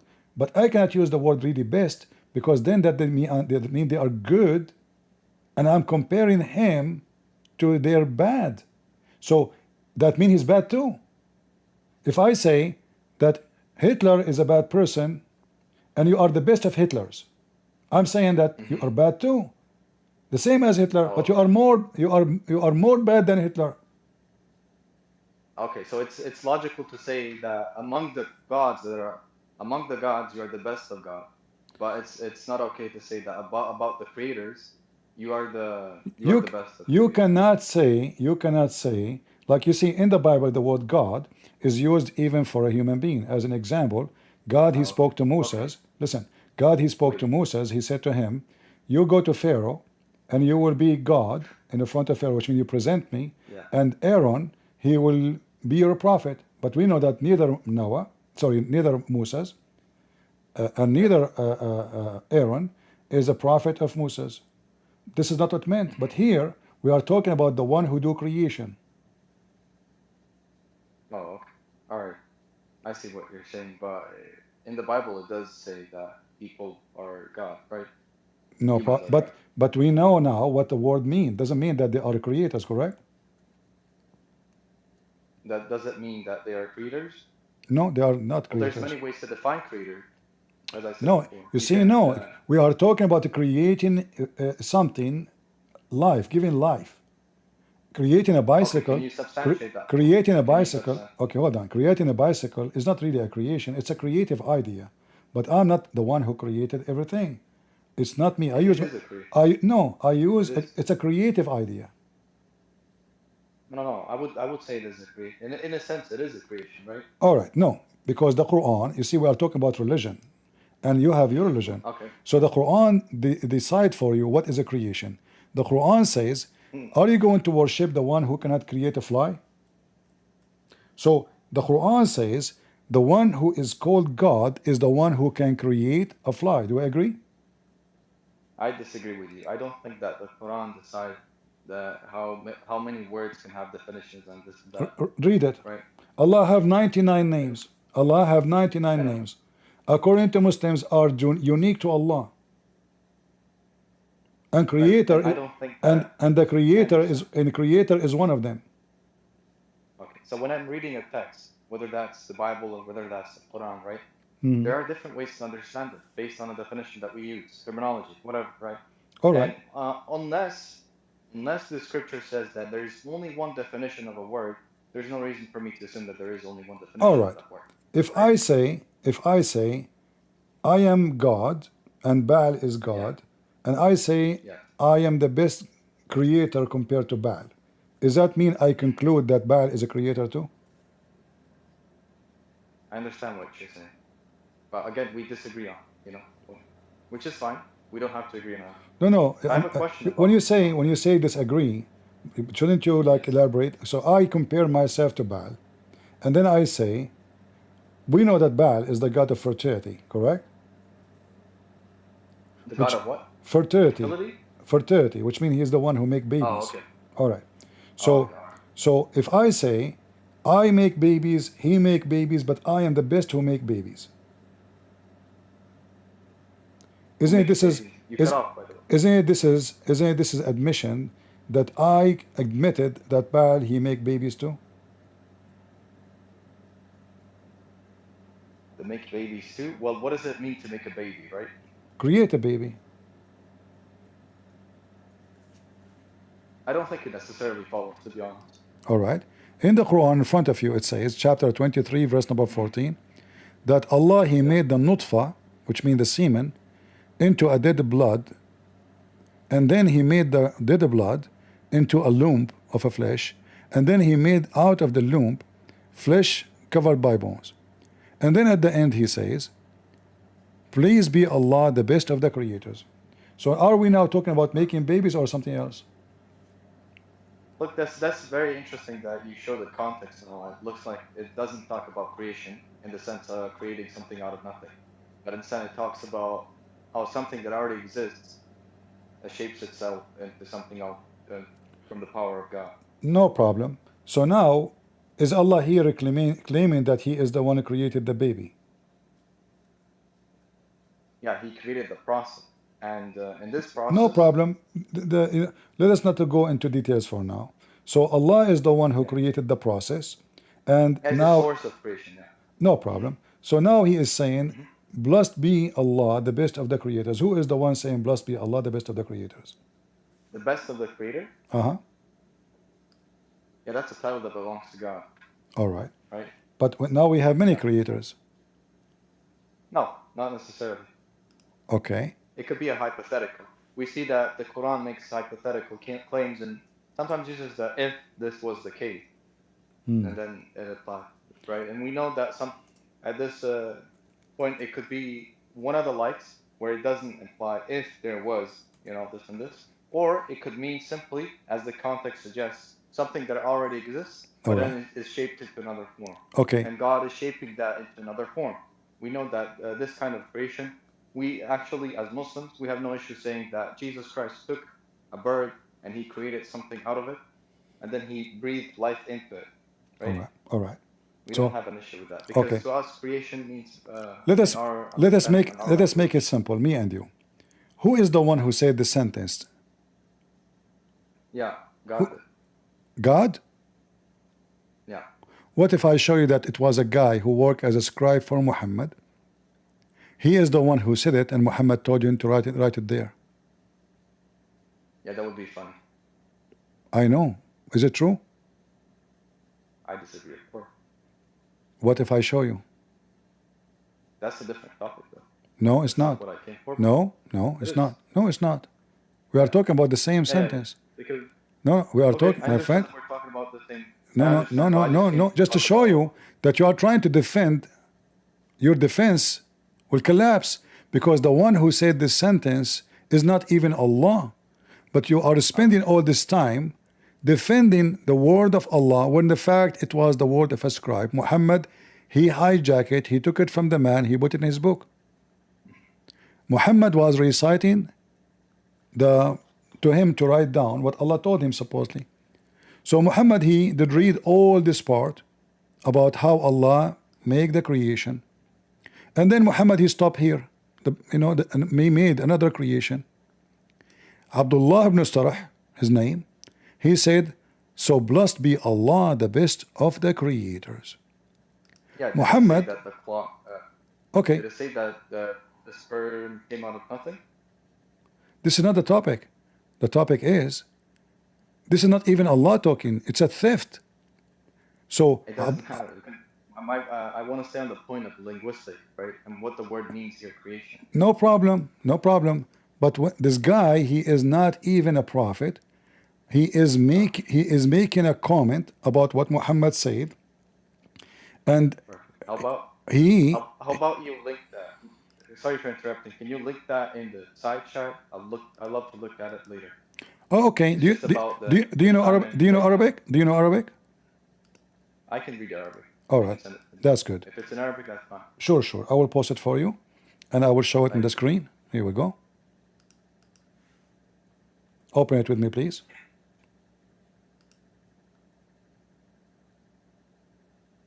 Is it in the side chat? Yeah, it is. Okay, thank you very much.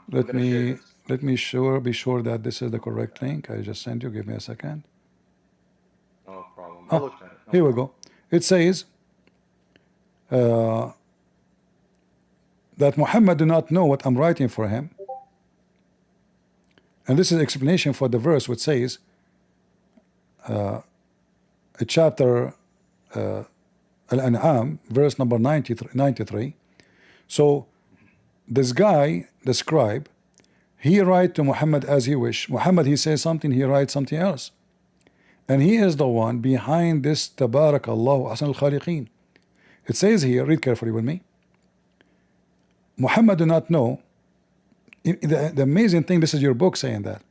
So this verse came on Abdullah ibn Sarah, ibn Sa'd ibn Abi Sarah, and he was a Muslim. He became a Muslim, and he was the scribe for the Prophet. So what his job is? He is the scribe of Muhammad. Do we agree? The scribe of Muhammad, I can agree or disagree with that, but no problem. All right. And then here it says, وَكَانَ إِذَا أَمْلَى عَلَيْهِ سَمِيعًا بَصِيرًا كَتَبَ عَلِيمًا حَكِيمًا. And if the Prophet says to him, write down, or hearing or seeing, he write down in the Quran, Alima, Hakima, different words. He's all knowing, all wise, different word. And then he say Alima Hakima, he write down Ghafuran Rahima. He changed the words. All right. And then here, if you go down, it says, when he was reciting the chapter of Al-Mu'minun, the one we were reading together, me and you, about the best of the creators, أملاها عليه رسول الله صلى الله عليه وسلم فعجب به عبد الله فعجب عبد الله بن تفاصيل خلق الإنسان. So Muhammad told him the details. Abdullah, he said, wow, I like that. So he was amused or amazed by the description of the Quran for how the babies are created. For he said, Tabarakallahu Ahsan al-Khaliqeen. Who is the one who said that? Abdullah. فقال النبي صلى الله عليه وسلم اكتبها فهكذا نزلت. He said to him, write it down. This is how it came. Then Abdullah, he says, suspect, how is that? I am the one who said that.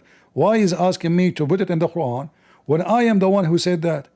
And then he said to himself, well, if Muhammad was truthful and he is a prophet, well, you know what? I receive inspiration like him too. He's not the only prophet here.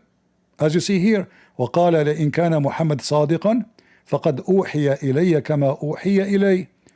If he is telling the truth, well, obviously, I am a prophet too. I receive revelation even before him. فارتد عن الإسلام. So he left Islam and he joined the mushrikeen. So now the sentence we are arguing about is made by a guy who was the scribe of Muhammad, and this is what we are questioning, how Muhammad makes such a mistake. It turned to be, it's not Muhammad. Muhammad, he just liked what this guy said. he decided to add it without thinking, and this will prove two things. Quran is false, Muhammad is a false prophet, Oh, and he was busted okay, brother. by his scribe. Okay, brother. I told you I'm not interested, but thank you for sharing that. Person in the side chat, I believe he asked to be on this. But I'm not interested in this, as I told you, no. But I'll look at it. I'll look at it later when I have time. All right, I'm willing, I'm I willing have a to change the question for you. topic for you. Go ahead. I have a yeah, no problem. Very quickly, I just want to know what your opinion is. If someone says that Jesus Christ had his flesh before earth, like what would you think of that? If he say what? If a Christian says, right, that Jesus had a body, a flesh before earth began, at the very beginning, right? Before there was anything, like water. He have a flesh before the, that will not change anything if he have a flesh or not, because what is important for us, that God in the Bible it says, and even your prophet he says, God created Adam in his image, correct? Yeah, Is that true? All right. So Yeah. if God created Adam in his image, that means the image of God is what? The likeness of God. Exactly. But what kind of image it is? Yeah, I did not study that. I would presume that it's something which the scholars, early scholars, would say that it's ambiguous. Something that, you know, you don't need to know for certain. That's what I So you see, scholarly. here you see that the Muslims, they need to know for certain how Jesus was, but they don't want to know how Allah was. Don't you think that this is here?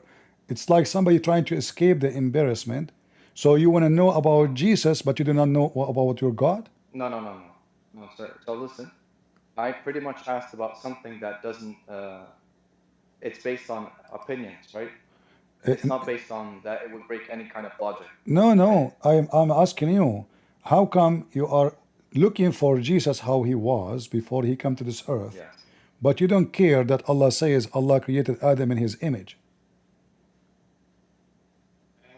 I do care about that. That's the So thing. is But I think that it's so is something that so that is if we say that the Quran is copying the Bible, where in the Bible it says God created Adam in his image, and then we ask ourselves, what is the image of Adam? It's the image of a man, correct? Yeah. All right. So the image of God is the image of a man, and the image of a man is the image of God. You're a prophet, he Well, told I the would say, Muslims, you're a prophet, he told the Muslims, when you do beat a human being or your brother, avoid the face. Why? Because this is the face of Adam, correct? right. All right. I would. You said like God is the image of man. I wouldn't say that. You see, God created him in his image. So now already, doesn't matter which one is first, still God, he designed him in his image. I think it matters because I think an image is just an image. It doesn't represent the real thing.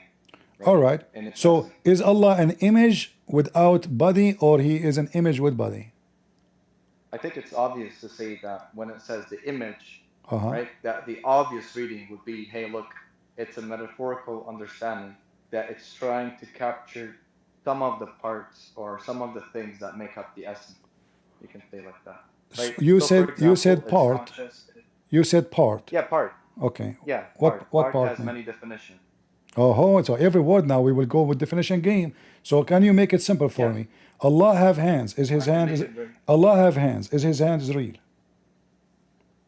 Are his hands real? I would say his hands are real, but not in the sense that they're that we can assume whether it's physical or not. No, we have. If I say the word shape, is shape or not shape? It could be a metaphorically shape. I could say even shape is metaphorical. You can very much assume that. Yeah, I believe so. Okay. So when we say Allah, okay, so now Allah, he have a shape, and this shape have hands and foot, but those can be metaphorical. What is your proof that they are metaphorical? Right. So what is the proof of that? Yeah. I think if you in many of the talks that I have with Christians and Muslims and whatever, when we talk about shape, right, we don't necessarily assume that it's something literal. Do you believe that, for example, if I tell you I was formed at the very beginning, right? Do you think that can only mean physical, something physical? Well, if you say hands, and you don't mean by it saying power, or like you see, I can say, you know, Muhammad, the Quran says, in your right hand possess. Doesn't mean Hands that could be Muhammad, metaphorical. that means Right, that doesn't mean Muhammad he hold everything in his hand, correct? Yeah, you know that Yeah. there's a metaphorical understanding of Okay, hands as well. Like, but for example, now we right are hand, talking left about hand. Allah. Allah, he is saying, Yeah. and Muhammad, he never say what you are saying. When somebody says, like, do you Muslim follow Muhammad or you follow opinion? Well, you by the way, you didn't answer my question. If I say to you, I was formed at the very beginning, does this mean that it's something physical? Because we're talking about shapes, Even if any that shape. is a physical, that will not change anything. No, the question is that necessarily physical when I say that I was formed at the very beginning? You was born from the first beginning. What do you mean beginning? I was formed, or shaped. Okay, from what? Yeah, I don't necessarily say how or what. I just say I'm formed. I was formed. Yeah, Okay, who formed you? brother. God. You see, I'm trying to understand. Can you give me a sentence so I can listen to you? What if I told you that God formed me at the beginning, right? Uh-huh. Okay. Would you say that's necessarily, because we're talking about shapes here, right? Being formed. If I was formed at the very beginning, do you think this necessarily automatically means something physical? If you are saying to me that you were formed, and Yes, at the very beginning. this format is about you being created, then this is mean you are claiming to be exist before everybody and you are still a creation. I didn't say created. I just said formed, right? Because that's about What associated with shapes, right? what the word form mean? Formed is associated with shapes, right? All right. So you see, for us, It's the same. for us as a Christians, we know that Jesus, the Bible introduced Jesus to us to be the Logos, and the Logos is the Word of God, which means the will of God, the ability of God, the power of God. So Jesus' existence have nothing to do with the flesh existence or no flesh existence. For God is exist anyway, with a flesh or without a flesh. So when we speak about God, usually we mean God the Spirit, as a spirit, and this God who is a spirit, everything is in his power, and the word of God is the power of God, and it is God himself. So the word is not something physical, correct? The word is what? The word is not what? The word is not physical. Okay, but if I didn't say word, I said I, right? No Me, problem. if I was shaped. If I say you are using words, I don't know what you mean by them. Sometimes you say to me the word shape does not mean shape. Sometimes you say to me the word form doesn't mean form. So I do not know what you are trying to say to me. Yeah, I'm telling you, if I ever said this, don't ask me the question. You keep changing the meaning of it because shape for you is metaphorical. It can be metaphorical. So I don't know what you meant. Yeah. So you tell me, when you say I was formed, do you mean you were formed shape physically, or you were formed spiritually, or just an idea? Yeah, I said to you, I did not necessarily give you a definition. Let's just say I said so shape, I cannot I cannot answer you about what you are claiming if I don't understand what you are claiming. So I'm talking to you. Why you don't tell me what do you mean? So why is it that you assume that you know what the meaning of when God uses it in the Quran? I'm using your prophet interpretation. I'm using your prophet interpretation. Is that wrong? And where does he say that it's physical or not? All right. Do you want to show you? Go ahead and show me that he says it literally physical. All right. God has hand. All right. Give me a second. Yeah, so the reason why I believe that it's not going to show up anywhere in the entire Quran nor in the Hadith that it's literally physically meant. All right. Is the reason that there are so many groups divided upon opinion in terms of what this means. All right. The Muslims would be more united to understand that it's a literal, physical. What is your sect?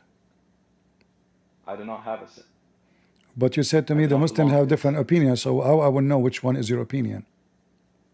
Right, I just told you the Muslims have a different opinion. This sect, that sect, the other one. All right. This one madhab, aqidah, right? They have different opinions. That's what I'm telling you. In All right. reference to those groups that I don't associate with, right? That's All right. not, you know, I don't need to associate with them to know what they say. But you Yeah, need, that's but do you agree you need to associate with your prophet? Do I need to associate with my prophet? Yeah, I With mean, his saying? your If there's a hadith that you can show. your understanding, is it based on Allah or based on his prophet, or just your opinion too? Is it based on Allah or well, Allah has the biggest authority, right? He's Oh, God. all right. Then you have the angels and the Prophet Muhammad sallallahu alaihi wasallam. All right. And upon when they are speaking, we understand that they both carry the truth, right? When they're speaking about the Quran, that is the revelation of God. All right.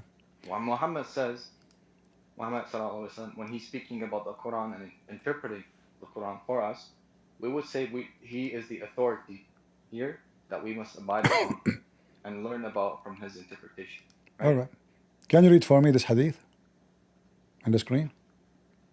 Abu Sa'id al-Khudri reported God's messenger saying, on the day of the resurrection, the earth will be one piece of bread, which the Almighty will turn in His hand. One of you earn His loaf with traveling. Do you want me to continue or do you want to stay here?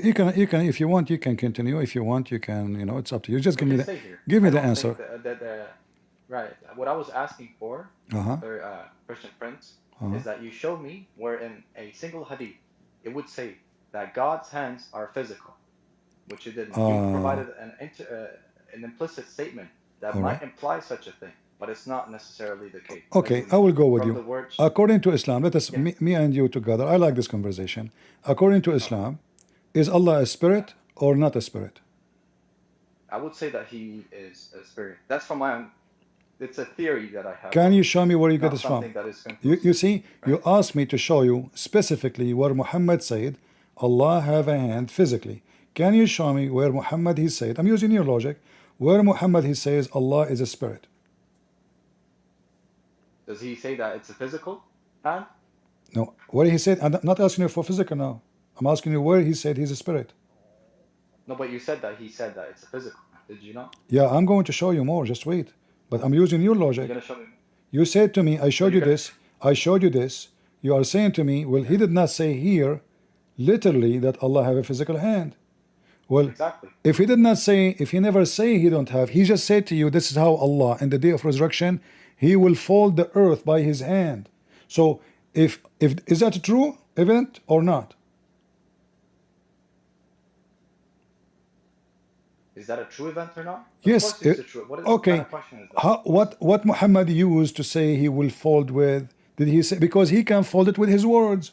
He did not need to use the hand. Why he is using the hand? Why he is using the word hand? God, he can say be is going to be. That's what the Quran is saying, correct? Yeah. So hands could refer to tools, right? Okay, I will go with you. So now that hand is a tool, correct? Yeah. Is the tool is a physical? Is the tool physical? It could be. Thank you. But Muhammad called it hand. It could be. But Muhammad. It could be. But Muhammad. No, the tool is it must be physical because he's using it. We said using it. According to who? You said to me a tool. It's not my choice. It's me. It's you who said tool. Yeah, it could be a tool, and a tool could be something. No, you said to me tool. It's your choice. So now, if Allah is using a tool, the tool is a physical. There's tools on this foot as well that you can use. But Muhammad, but your prophet, he called this tool the hand of Allah. He did not call it tool. So now, as long Muhammad he called it hand, and by the hand he is going to do that.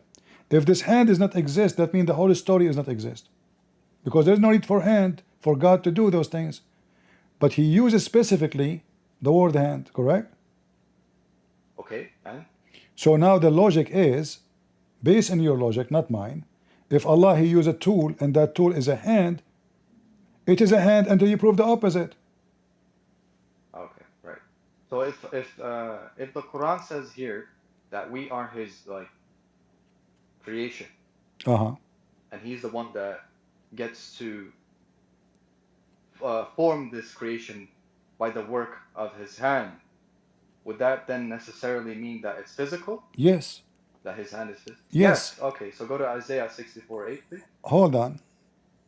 We No, don't hold have. on. Just go there. Okay, no problem. Isn't it the Bible says everything created by him and for him? It says that he is formed, that we are like No problem. clay, Okay, and he's a potter, and we are the work of his hand. read for me Isaiah. Go ahead. Okay, it says, yet you, Lord, are our Father. We are the clay, you are the potter. We Okay. are all the work of your hand. All right. So he is necessary. What we plainly understand from this here Okay. is that we are the thing that is being formed by his hand, right? Okay. Just like God forms things in the Quran with his hand, it's metaphorically meant, right? No. You see here, you're trying to say, well, here it's metaphorically. Let us go together. Isn't it you who said to me that Jesus, he created from the mother bird? Yeah, us.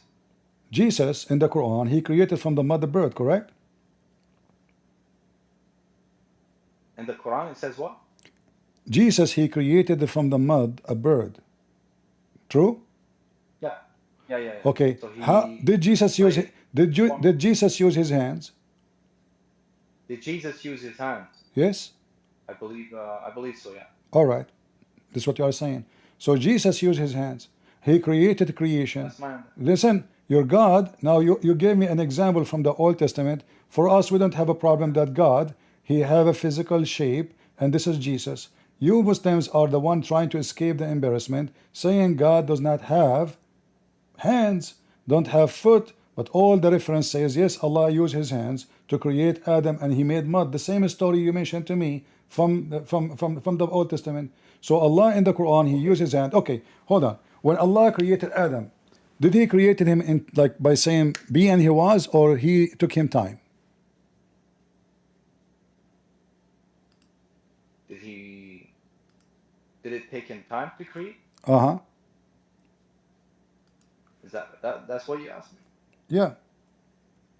Did it take him time to create? Right. When he created Adam specifically. Specifically Adam. Uh-huh. Did it take him time to create Adam? Yeah. That's an ambiguous question, I would say. What do you mean? And I can only give you an ambiguous answer to an ambiguous question.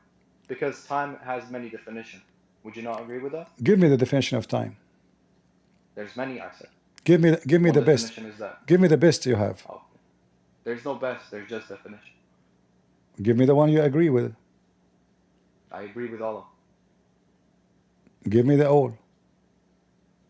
Okay. It could refer to a chain, alternation of states. It could refer to a specific state. It could refer to something that people would deem as is unexplainable, only could be understood by the motor senses, or what I would just say, like the senses of the body, right? Mm-hmm. Basically. Mm-hmm. Mm-hmm. What if I say to you that Allah? What if I say to you that Allah is the time? Allah is the time. Yes. That could be understood in many, many ways. Here we go. Right. So guys, there's many ways. Okay. But is time is real? His time is real? Uh-huh. If it says this is how it is, then it's understood that it's literally that's how it is, right? What this is what it is? I mean, is that an explanation? This is what it is? I mean, did you explain what you said now by saying to me this is what it is? What about we explain it by saying it is such and such? Yeah. So don't curse the time for Allah, for it is Allah who is the time. Who is time? That could be understood as a faulty hadith. That could be understood. But this is sahih. It's authentic. Oh yes, I know. Many sahih hadith. Ah, to be refuted by I Aisha see. radiallahu Ah, okay. Ah, So now, Aisha radiallahu anything we will show you, you will say the easiest way to exit is to say this is a faulty hadith, even if it says authentic. Okay, did you listen to what I said? You said it's a faulty What hadith. did yeah, and what else did I respond with? What else? What else? Remind me. Okay, so you didn't know. Aisha radiallahu had herself proclaimed that some of the statements that was made at that time were incorrect, right, about him. All And right, one guys. of the statements carried by the Sahaba, right? So the Sahaba had misunderstood or misheard or whatever it was. This could have been the case as well. Now, we don't say hadith are 100% correct, right? In terms of their I want you to show me the their- reference from Aisha saying No. that. I don't need to do that, but anyway. No, no, no, Even no, if- no, no, no, even- no. Listen, what I like, I'm talking to you nicely. When you say something, Okay. give me. I want to learn. You Yeah. know, I'm a student. I'm learning. So you are the teacher now, and you are teaching me. I want to see the hadith, because then we will love me and you at what you just said, because you just said that Aisha, she said many hadith are fabricated. Obviously, how you know that the hadith you just mentioned is not a fabrication? Give me the hadith. I don't need to give you the hadith. No, you need, because you fabricated hadith. I fabricated a hadith. Yes, otherwise give it to me. Okay. Can you prove that I fabricated a hadith? You mentioned the hadith. I don't know it. I never heard of it. Guys, I never heard of it. I'm asking you, show it to me. I don't need to show you that. You have to, otherwise you fabricate. See, when I show you what I That's not how say, it works. I show you an authentic, you say it is a faulty hadith. You say to me, Aisha, she said, your proof and the evidence that Aisha, she said. When I asked you, where is your evidence? You said I don't have to show it to you. Yeah, I don't need to. No, you have to. We are not kids, my friend. Are you adult, mature, or you are a We're kid? not kids. I wanted to stay on the topic of the subject. Exactly, we are in the And, topic, and here I will give you I will give you time. I will give you time to look for it, and here we go. jump to time. All your Islamic scholars agree that Allah, He used His hands, and then Allah, and the Quran says, and then Allah, He breathed into. And I said I wanted to stay on the topic that We are in the topic. We are in the topic. Allah, when He breathed, did He use His mouth? Did what? When Allah, He breathed into Adam mud, the mud of Adam, did He use His mouth? Yeah. That's ambiguous. I want an answer. I told you it's ambiguous. Just as like it's ambiguous for you that Jesus I is God. don't care what you say. I want an answer. How Allah, He breathed Yeah, into I Adam. could do the same thing and say, I want an answer about how Jesus is begotten. That doesn't make sense. No problem. I can answer you. Son is born of the Father. As easy as that. He is the Word of God. He exists with God from the beginning, which means before time. Jesus says in John 17, Father, I was with you in unity, in union, before the world was. So in Christianity, we don't have a problem with God have a hand. God Himself came to us in the image of a man. His name is Jesus the Christ. Now here, No, I am don't say showing that. you, I'm showing you that your God, He used His hands. And this is the interpretation given to you by your highest scholars. And even your prophet, he explained that. It's your prophet who said that.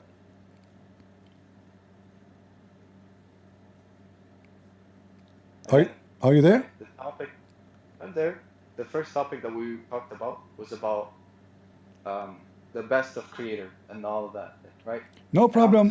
I understand that this is connected to the topic. I give you that, but I wanted to say solely beyond that definition of terms and see how you would say about what I had in mind to ask you about and whatever, and Jesus, this and that, you know. But about this, when it comes to the term begotten, just to finish what I was making the statement upon this, Saint Athanasius did say that we're not supposed to ask about the art of begetting, right? So when it comes to the begetting, there's a mystery behind that you're not supposed to question about. You know, I don't And listen, my friend. Don't tell me saint. Yeah. I am a person who go by the Bible only. So Only Bible. only what the Bible says. Only what the Bible says.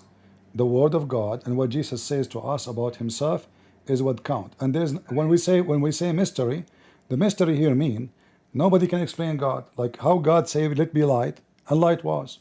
I can explain it to you. Okay. I can say He's Almighty. The word Almighty present that we are in this ability to explain the might of God, and Jesus Himself is a miracle. The Quran says so, that He is the Word of Allah and He is the Spirit of Allah. No one else in the Quran is the Word and the Spirit in the same time. So Jesus, He was the Word of God, came down from heaven. How that can be possible? How the Word can be a person? You will say to me, well, this is the power of Allah, correct? All And right. So the word I would love. here you see that Muhammad is copying the Bible, John chapter 1, verse number 1 and verse number 14. The word became a flesh. So the existence of Jesus, I do not need saint, etc. and saint, etc. The Bible says to me clearly that he was the word, and the word is God, and the word became a flesh. So that word is always exists, the logos, God, the will of God, the ability of God, the power of God. So the Messiah is the power of God. There is no what about you said to me how Jesus can, you just mentioned to me that Jesus he he breathed into the mud and he make it a living, but how that can happen? You will say to me it's a miracle, correct? I would say that it's by the permission of God. Okay, but it's a miracle, correct? Yeah. You can't explain it except by saying it is miracle. Yeah, it's a miracle because we don't understand it. All right. So why you are trying to imply that a miracle can be explained, but when we speak about the Quran, Allah using his hands, suddenly you try to make it metaphorical. I have no problem with Jesus. Jesus using his hands to create the bird, as the Quran says. Jesus can create without using his hand, but he did use his hands according to the Quran, and then he breathed into it. And the Quran says that Jesus, he breathed into the bird which is made of mud. And this is exactly what the Quran is saying here. Look, it says here that Allah, he created Adam by his two hands, correct? Does it say that? I know. All right. So this is yes. So by Allah two hands. How many hands Allah has? His hand, yeah. How many hands does he have? Yes.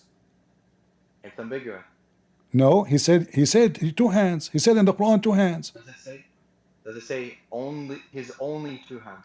Oh, so if Allah, he said two hands, he mean he have three hands. If it says if I say I use one leg jump up, it doesn't mean that I only have one leg. Are you assuming that your God possible he have many hands like an octopus? Am I assuming that? I'm saying it's all possible because it's not saying that. And then if Allah he says, I mean, look guys, look at this fallacy. So his God says, I created you by my two hands. He says, so are you saying to me that when Allah he says two hands, he don't mean two hands? Why he used the word two? That could be. Why he used the word two then? Yeah, that's a point. That's a good point. I will give you that. If does it say two hands? His two hands. He used his two hands. But why he use it? Why he say, I created you by two hands? Why he did not say by my hand? Isn't it one hand is enough? It's not in English though. Let me just look at that. I don't. I can show it in Arabic. You said you speak Arabic, correct? I can read it. All right. Here we go.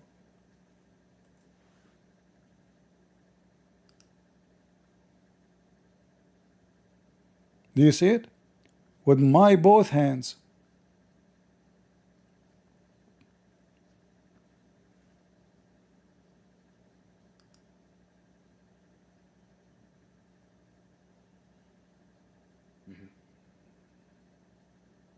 Yeah, the yad is the hand, or meaning two hands.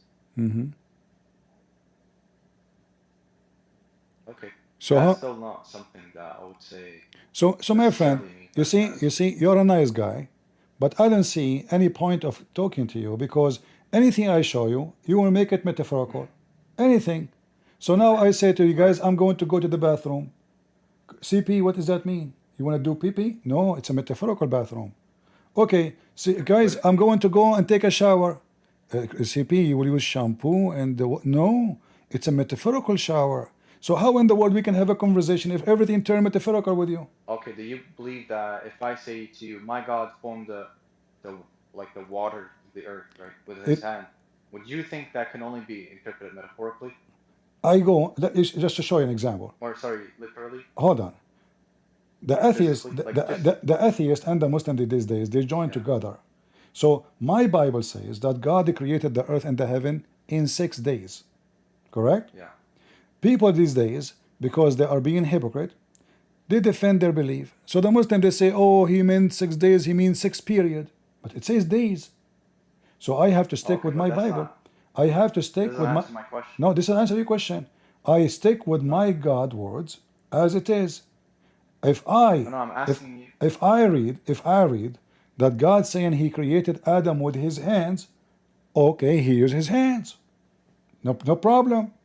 But I will not And make if it the Bible metaphorical. uses that I terminology, will not make it metaphorical unless it is metaphorical and it's so clear to be metaphorical. So when Jesus okay, but says, so when Jesus said, the one do this, will do what? Break bread, drink this. This is my body, will be broken for you. This is my blood. But does that mean Jesus drinking blood? No. Does it mean Jesus he was eating bread or eating his flesh? Bread. So we know what is metaphorical. It's so clear. So when God he's saying, let be light, light was. So we have in the Bible clearly that evidence that God, our God, he can create things without using any physical form. He can. Prophet, they can do say meditation. Oh God, you created me, you form me like yogurt, you etc. You make me thick like a cheese. But this is the prophet speaking about meditating with God, saying thank you for the way you made me. So when, so now we understand that this person is meditating, speaking to God, thanking Him, but he is not meaning that he is a cheese. okay, and my question to you is, again, it's the same question. Whether it's the Bible or the Quran, if it says that something is formed by the hands of God, do we have to understand that literally to mean physically formed by His hand? I When it says and judge. His hands. You see, to be fair, I judge by the context of the word or the phrases. So if sometime it's mean metaphorical, I would say it's metaphorical. If it's mean literally, Okay. so I go and say it's literally. In your religion, I have tons of scholars, including your prophet, insisting that Allah have a shape, Allah have a body, Okay, so Allah. it's not in the Listen, Allah have a chair. Do Allah have a chair? yeah. Metaphor could be metaphorical, could be physical, could be Here we go, ambiguous, guys. metaphorical. It's a metaphorical chair. No, I because didn't say that. I said it's ambiguous. So you see, we cannot talk about anything because anything I will say to you, it is ambiguous. I mean, I don't wanna be rude to you. I don't wanna be rude to you. But are you Mr. Penguin? Am I what? Mr. Penguin? Like you walk with your feet like in a funny way. So whatever I go to you, it's possibly this. So how we can debate about anything? Okay, let us me and you talk about something you are sure from. If there is one thing, it's not metaphorical for you. You still didn't answer my question though. I said to you, like, I cannot you speak to you because you keep it changing. Anything I say to you, trying to explain to you, trying to speak to you, you said to me, anything I show you, it's metaphorical. Okay. It is ambiguous. It's not no. I'm not sure. I don't know. How we cannot. No, let's look at Psalms though. Look up what? Let's look at Psalms 95:5. It says the sea is His and He made it, and His hands formed the dry land. Right? And? Yeah. I think that's very much the same thing that you have. Right? No, this is silly, very silly of you, because who is the one who said that words? The sea is His. Who does the sea belong? Who is the one who said that sentences, the phrase you are reading for me? Who is the one that's saying it? Yeah. Well, it doesn't matter because it's. It doesn't matter. It doesn't matter. This person making a poetry, praising God. This is a poetry. God, you are beautiful like the sea. But does that mean God is the sea? So God, you are with your hand created the mountains. So you see, when you try to prove to me something, give me something solid. When I say to you, your prophet said that your God, he put his foot. When Allah, he put his foot in the hellfire. Okay. Do he have a foot? Brother, it says, hold on. It says he put his foot. Is that a metaphorical foot?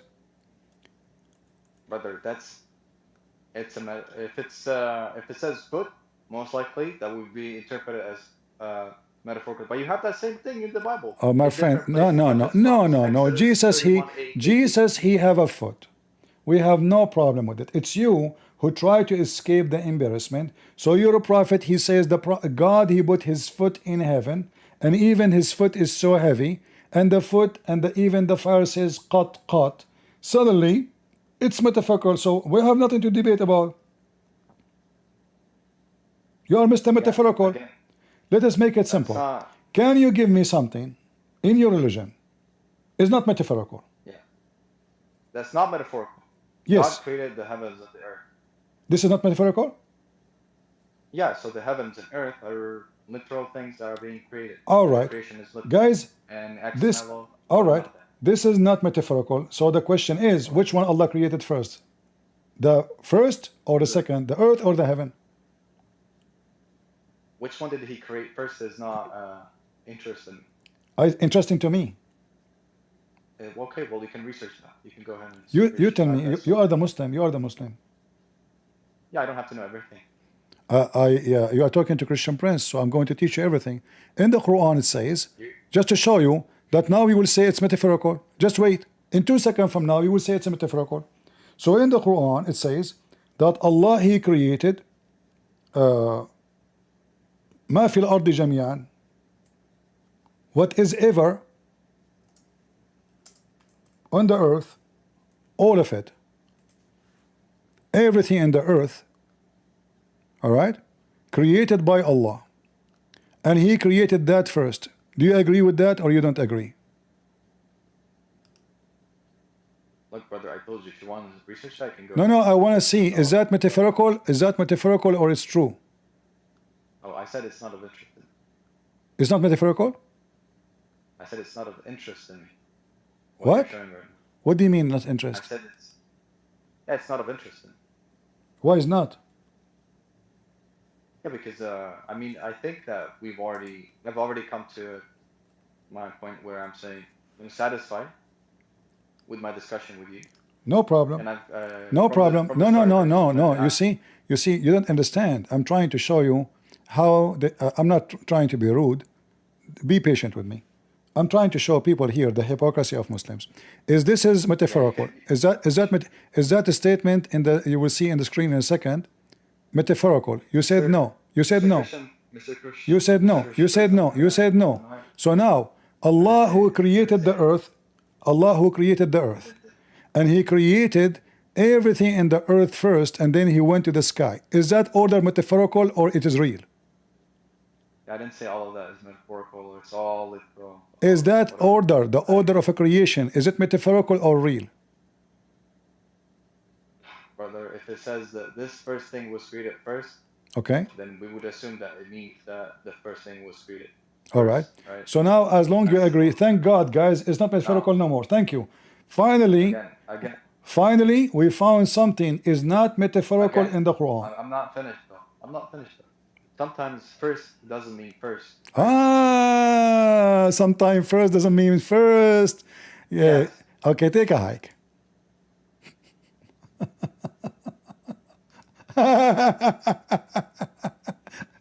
First doesn't mean first, second doesn't mean second, third doesn't mean third. You know, look at how they play games trying to defend and the stupidity of the Quran.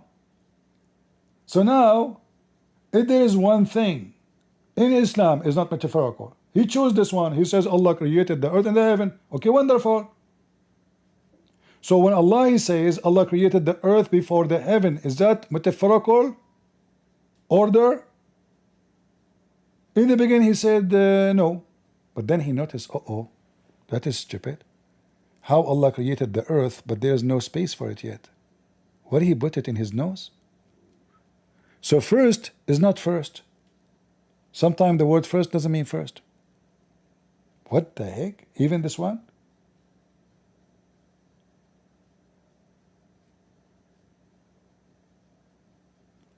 Can you hear me, guys, in Discord correctly? Is my voice coming good in Discord? So do you see how they play games? You have to have a lot of patience to speak to Abduls. The most lying people ever in history. Oh, Aisha, she said, okay, show me the reference. I don't have to show it to you. So how you use that as an evidence against me? Secondly, if Aisha, she said that the companion, they mention hadith, it's a lie, that means they are liars. Do you accept even the hadith of Aisha?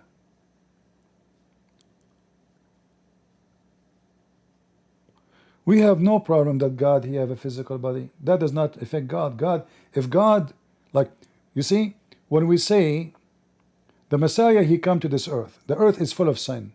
Was the Messiah infected by the sin of mankind? No. Was he a sinner?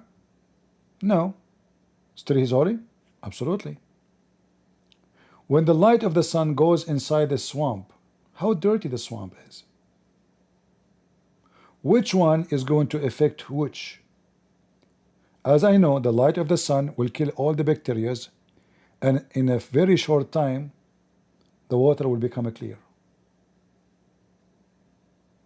The sun will kill all germs, all bacteria, and will defeat all the bad things in the water. If the sun can do that, why God cannot? So the Muslim, they try to avoid the embarrassment that Allah have a shin, Allah have a hand, Allah have a butt, Allah, by the way, Allah don't have a penis. Yet he call himself he, and he say, how can I have a son if I don't have a girlfriend? How can I have a son if I don't have a girlfriend?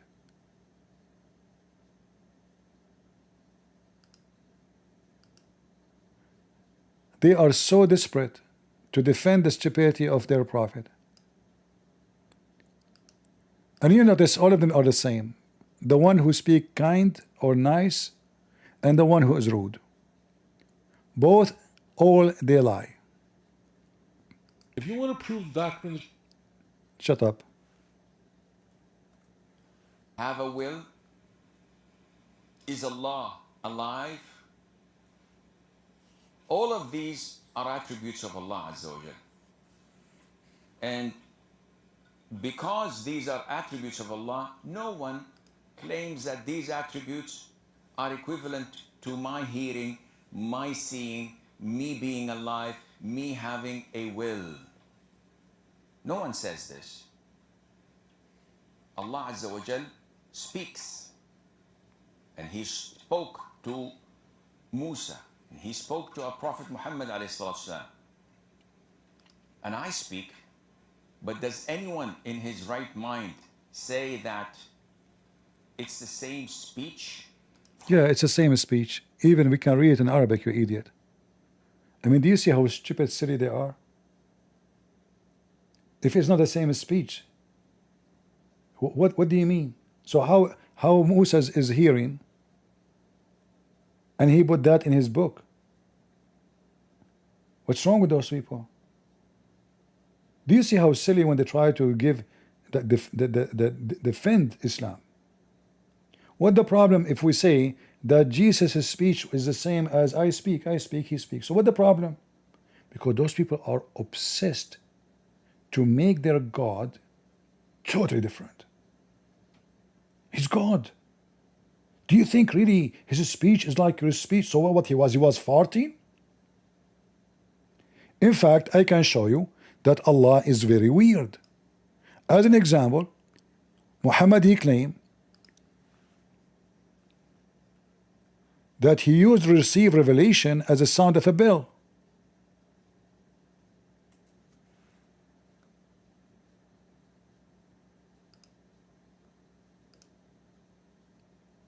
How God he speak in the sound of a bell? Jungle bells, jungle all the way. Allah speech like the bell. Hey, what the what? Allah, Muhammad, he received revelation in the sound of a bell. And then how the bell sound became Arabic?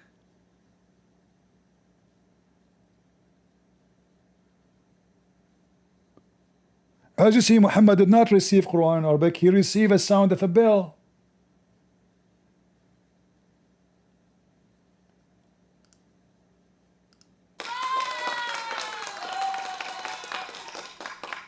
Bravo, Muhammad, bravo.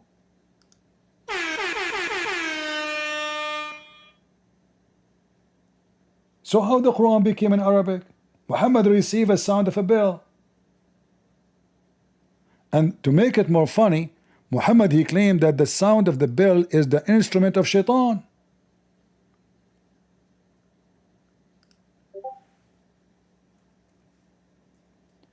The angels even will not come to a place or to a house where people they have a bell in it. The angel of Allah, they have a phobia from bell. They have a weakness. They will collapse. So how the sound of the bell is the enemy of Allah, and then Muhammad receive his revelation in the sound of a bell? Is that ringing a bell for you Muslims? The angels will not enter a house in which there is small bell. Small bell. Ta-da-dun, ta-da-dun. Why? Do you know why this man he said that? He hated Christianity. The Christian used the bell to call for the prayer. His angels, they have a weakness, phobia. But then the same idiot, he said to us that Muhammad himself, he said that the angels, they gave him revelation as a sound of a bell. Question, Prince, can I speak? Oh, you are the Indian guy who kept talking forever. Do you remember where we stopped? Okay, I'm not going there. If you're not comfortable, So we can continue with so this. is Allah the best of the creators? Again, you want to go there, I will prove you wrong. Prove, If you prove, want me, to go prove me there, wrong. but Go, prove me wrong. Is Allah the best of the creators? okay, at least first agree that you were wrong about the father thing. False. It is you who's wrong because you Prove me. said using the word father will cause confusion. We Christians are not confused about it. It's you who's stupid. It is your God who is stupid. He think that when we say father, we mean that we are his children in a biological way. So you have to apologize that your God is a stupid. He do not know what the Jews meant and the Christian meant when they say God is our father.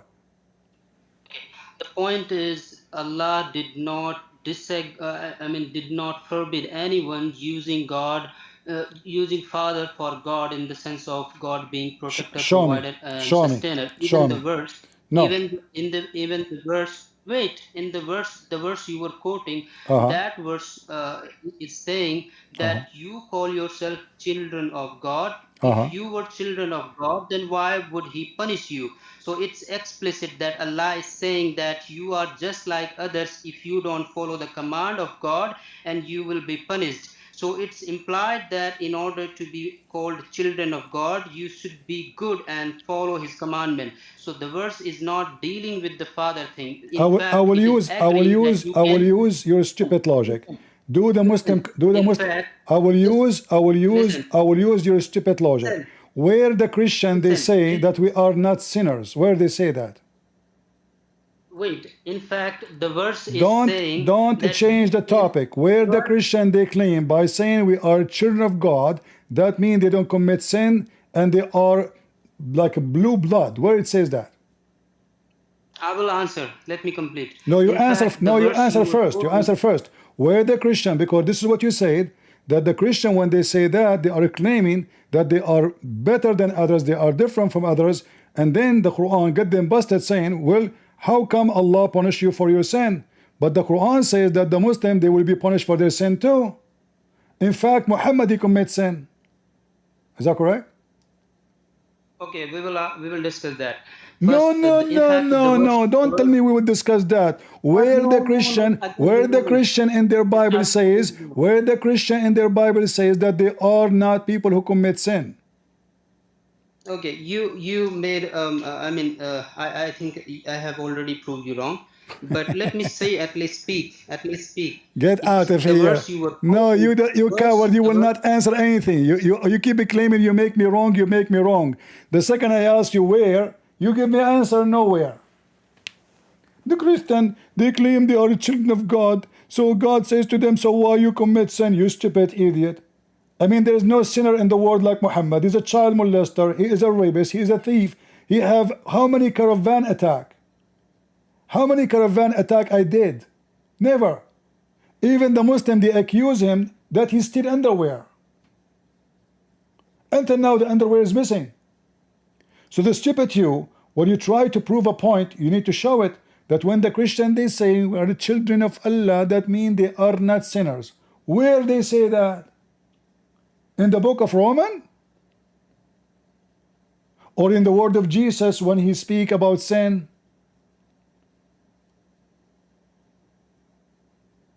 You stupid donkey. So they try to fabricate, and he will not answer. Let me talk. I already prove you wrong. For sure you prove me wrong. Have you ever heard of Abdul speak to Christian Prince? He did not prove him wrong.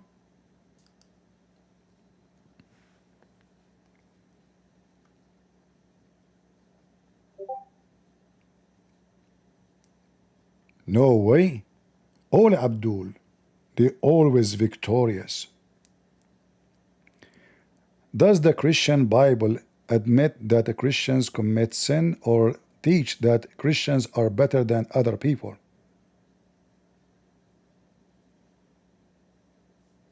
The Christian Bible explicitly admits that Christians commit sin, and it does not teach that Christians are inherently better than other people. Regarding Christians committing sin, universal sinfulness, the Bible clearly states that all have sinned and fall short of the glory of God. Romans chapter 3, verse 23. This applies to everyone, including those who become Christians. Confession of sin. The Bible encourages Christians to confess their sins. 1 John chapter 1 verses 8 to 9 says, "If we claim to be without sin, we deceive ourselves, and the truth is not in us. If we confess our sins, he is faithful and just and will forgive us our sins and purify us from all unrighteousness." This verse is addressed specifically to believers, acknowledging that they will still sin. Ongoing struggle. While Christians are believed to have a new nature and a desire to obey God, the Bible also acknowledges an ongoing struggle with sin. Romans chapter 7, for example, describes the internal conflict of a believer who desires to do good, but still finds himself doing what he doesn't want to do. Regarding Christians being better than other people, humility, not superiority. The Bible consistently emphasizes humility for Christians. Passages like Philippians chapter 2, verse 3, "Do nothing from selfish ambition or conceit, but in humility count others more significant than yourselves." And Romans chapter 12, verse 3, "For by the grace given to me, I say to everyone among you not to think of himself more highly than he ought to think, but to think with sober judgment," directly counter any notion of superiority. Grace, not merit. Christian theology emphasizes that salvation is a gift of God's grace, not something earned through good deeds or inherent goodness. Christians are seen as people who have recognized their own sinfulness and need for a savior, not as people who are better than others to begin with. Okay, I thank you for giving a finger in the butt of Muhammad and this Abdul from India who try to lie about the Christians, thinking of themselves they are higher than others by saying they are the children of God. What a stupid liar.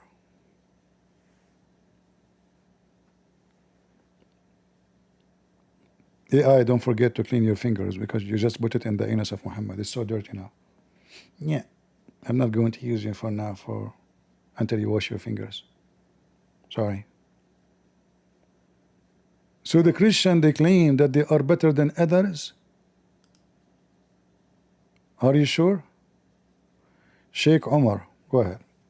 Yeah, hello, CP, God bless you. I'm Christian. I wanted to say, I put it in the chat. I guess you did not see it. So, because it's something like for tomorrow, like urgent in a way.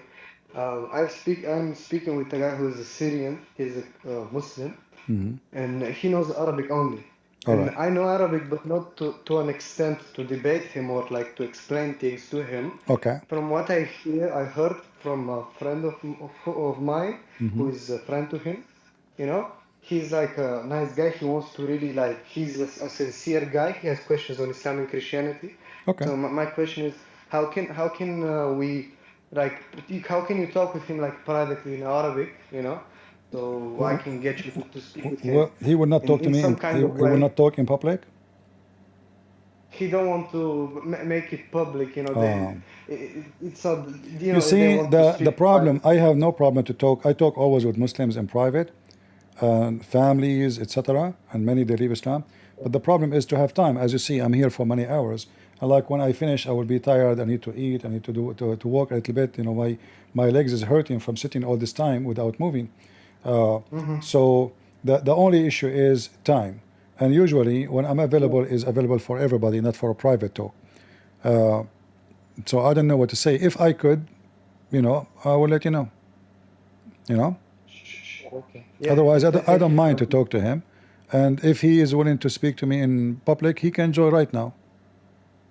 I will try to get him because he doesn't live where I live. He's a friend of a friend of mine, All right. and they contacted me because I speak against Islam in Bulgaria, and they thought I knew enough Arabic to debate, but I don't. I know a bit. I know enough. I learned it from you, by the way. God bless you for that. But we need somebody who knows Arabic like fully. I spoke with him today, and I couldn't like really make arguments because I don't know that much. Yeah, So it's all if right. you could, Well, you like, can learn, take okay. reference, and etc., and then you will be able to defeat the one need to be defeated. For us, when we defeat Muslims, we are helping them. They are not the losers. Then your defeat is not my win, Muslims. It's your win because your defeat is to be saved.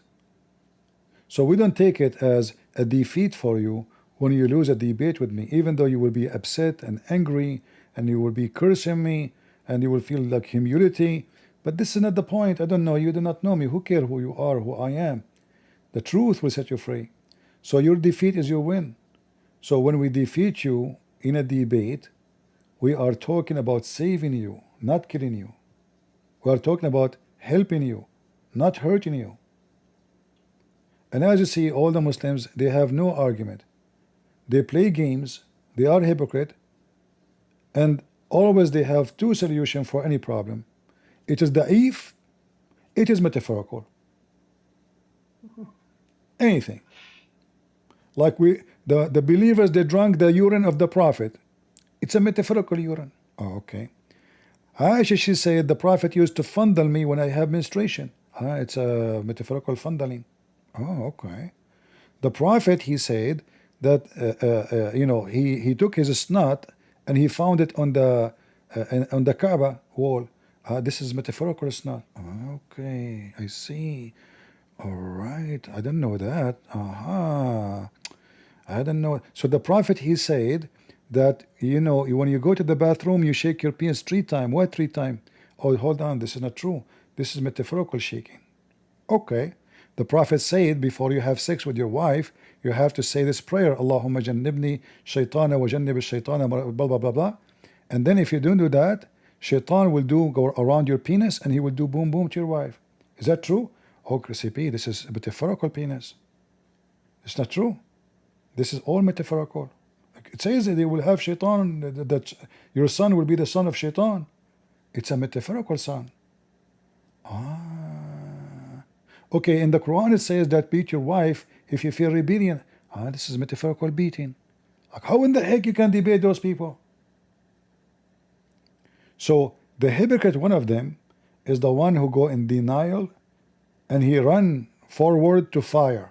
He think he's saving himself until he find himself falling over the cliff because people die laughing at his metaphorical religion.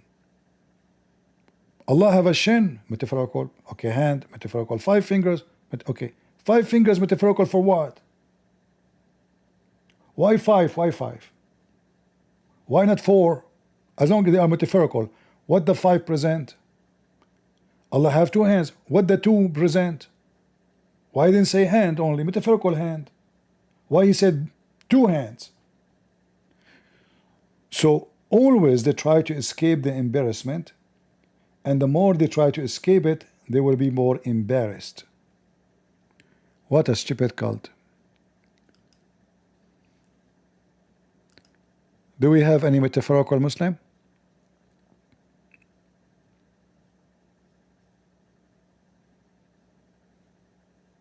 I wanna eat metaphorical sandwich.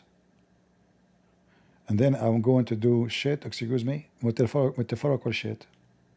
This way there's no smell, there's no digesting, and spend no money. All metaphorical. And then I'm going to marry a metaphorical woman. She will give me a metaphorical son. This is why I do not need to spend any money on her or in him. All is metaphorical. Metaphorical is so fun. By the way, it's getting hot. I'm going to turn on the metaphorical air condition.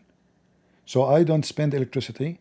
So now I will feel metaphorically that I am not hot because of the heat. Because simply all is metaphorical. And the sun is not real. The sun is metaphorical sun. I'm telling you, I'm telling you. Like now, I'm talking to you. Do you see me? No. See? Metaphorical voice. I got you busted. Aisha, she was 6 years old. Oh, she was 6 years old metaphorically, which means she have 6 degrees. 6 of them, they are master degree. Oh, so the 6 years mean 6 degrees? Yes, years mean degrees. Like how many? Like okay, they say to you how many years you studies. Okay, I studied maybe 15 years. That mean you have okay 6. Okay, you have 2 degrees and almost the third one. I see. That is a metaphorical age.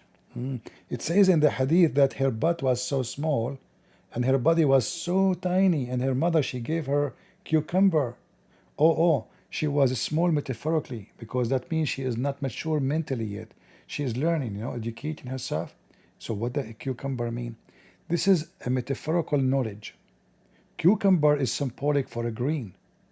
And green, if you are a hippie coming from Santa Cruz in California, green mean go green, we are hippie. So Aisha, she was from the green support group, humanitarian green, I thought like she's using the cucumber for something else. No, because the hadith says she ate it. Oh, hold on. She ate it does not mean she swallowed it. She ate the books. Like you say, I eat the books. Does it mean you eat the papers? Are you stupid? Oh, yeah, I remember once a person, he said in the chat, CP, I got your books from Amazon. I cannot put it down from my hands. I said to myself, man, it must be the glue. Oh, they will sue me. See? You prove my point now. So don't take things literally. Any Abdul from the metaphorical religion of Allah? Is Allah a metaphorical God? Or he is a real God? Well, it says, does Islam encourage sin? Yes or no? And, I don't believe that it does. And, nice to talk to you again, brother. Thanks for having me back. But isn't it you yesterday you told me that Allah, he killed Muhammad? Yeah, man. Come on, you remember. All right. No, I don't have a good I have a metaphorical memory. So listen, you said to me... It's metaphysical. No. It's even better. Don't say metaphorical. It's a metaphysical matter, like okay. Farid respond. Metaphysical. Oh, Farid respond. Is that the one who says, Allah, he said you can be a pimp? Yes, and he also said that the sun sinking in a muddy spring is a metaphysical matter, yes. So where he get that from? I don't know, brother, but maybe he got like a metaphysical idea, who knows? Okay. So Choppy, he is saying that he want to talk about Islam encourage sin, but he is the one who yesterday agreed that Muhammad, he fabricated Quran and he lied about Allah, and then Allah, he killed him, and yet still he believed that he is a prophet. So isn't you encouraging sin, Choppy, by taking someone who do wrong, falsely teaching, and yet still you believe he's a prophet? You're encouraging sin, Choppy. No, I'm not. Sin is bad. So how you accept Muhammad to be a prophet even though he fabricated Quran? Because the prophets are examples of what to do and what not to do. But this is about misleading people. So is the prophet's job to mislead or to lead? He just did what he was supposed to do. He just did what Allah told him to do. Basically. So he did what he fabricated verses? Yeah, he agreed with that yesterday. I didn't say that. Oh, you did? You keep on. No. Okay, let's go back on time. Isn't it you who said, okay, Well, Allah, He killed him because he fabricated Quran.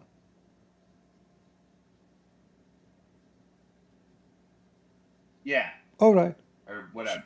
That- Your sound keeps on cutting out. Your sound keeps on cutting out intermittently. I don't know if it's me though. I'm using the internet of the neighbors. I'm a Muslim. Okay. Yeah, we don't pay for internet. Everything is a theft. So listen to me. So now, as long as you agree, Well, I'm a Muslim and I pay for my own internet, and so does everybody else. I think you are. I think you are a bad Muslim. Then something wrong with you. Well, I mean, fair enough. Yesterday you told me I'm not Muslim, and Are you a Muslim or you are not a Muslim? I am Muslim. Yes, but Did- you told me that I'm not. Did, Choppy, did anyone ever accuse you of stealing underwear? Of stealing underwear? Yeah. No. So if we check your criminal record, we will not find any history about stealing laundry.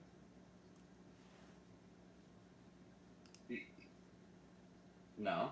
So how come the Prophet was accused by his friends and the companions that he stole a laundry? I don't know, man. He was a weird dude sometimes. You know, He is Hey, a. man, you say that about the Prophet sallallahu alaihi wasallam? What's wrong with you, man? How dare you? He's a weird because dude. I'm a guy who speaks the same way people did that time. I just speak. I just say things, you know. He was better than you or me, obviously, but he was a man. Hold on, hold on. And Are you saying that Christian Prince he stole underwear one day? I wouldn't be surprised if you did. Maybe you did. I don't know. Maybe. You remind me of Allah in the Quran. He keeps saying maybe. You are not sure. Allah is not sure. Islam not sure. Yeah, maybe Allah will take you to heaven. Maybe. Maybe Allah will forgive you. Maybe. Maybe Allah will give you victory. Maybe. And now maybe the one who took the underwear. Maybe the one who took. Okay, hold on, hold on. Don't you see here? Don't you see? Listen, Choppy. Don't you see here? Don't you see here something stupid in this verse? All right, let's 161. It is not for any prophet to take illegally a part of booty, and whoever deceives his companions as regards the booty, something bring forth on the day of resurrection, that which he took shall be paid. I can't read it because of the chat, really. But No problem. Listen, focus with me here. yeah, no, So, I know what you're saying. so listen You're what saying happened. that the prophet- Listen, Choppy. Yeah, you can read the interpretation. It's about a missing piece of clothing. Muhammad accused him that he took it. But this is another question now. The question is more connected to the ABI. I hope they are listening. Allah is God. Muhammad is accused of stealing underwear. How come Allah do not know who took the underwear?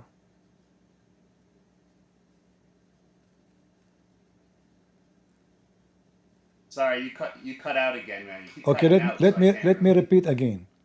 Muhammad was accused that he stolen underwear. Allah wanted to help Muhammad, so he sent this verse supposedly to say it's not the prophet who took the underwear. How come Allah could not find out who is the one who took the underwear? Underwear until now is missing. Do Allah knew where the underwear now? Well, I don't know. I didn't read that hadith about the underwear, so Okay. I can't say. I'm just getting it from you. And No you problem. Have different beliefs. No problem. I can show you the reference. It's a red underwear, not Orient underwear. It's a red underwear. So if Allah is God, He should say, okay, go to Christian Prince. You just say the Christian Prince maybe is the one who stole it, correct? Okay, Allah is going to speak now. Allah, hello? We are calling Allah to get the information. Can I also call Imam Ali while you're doing that, brother? Yeah, Imam Ali? Yes, because in Karbala they're calling him. You know, Yeah, Ali. Ali, yeah. But you know, because Allah now, He will prove to us that the one who took the underwear is a Christian prince. So He should say in the Quran, it's not the Prophet who took it, it's Christian prince. Go to his room, go to his house, go to the bedroom, open the drawer. You will find not the first drawer, not the third drawer, not the seventh drawer, and you will find the underwear. Shouldn't Allah do that? Choppy, are you talking to your family? Sorry. I don't know, man. I don't know. I can't really follow you, honestly. I know you cannot. It's hard for you. It's okay. Did you eat your lunch today? Not really. Okay, you better do it before Muhammad he steal your lunch too. I mean, this guy is a thief. And then Allah will make a verse saying, it is not for a prophet to steal the lunch of a choppy. And until now, nobody knows where the lunch. So you better go. Check it out. It might be gone already. Just go. You never know. Muhammad is around. You know? My lunch might be gone? Yes, the prophet will take it.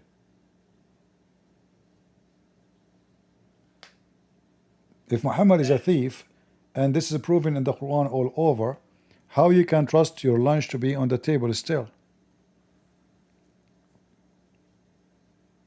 Well, Mohammed is dead, so he's gonna come steal my lunch.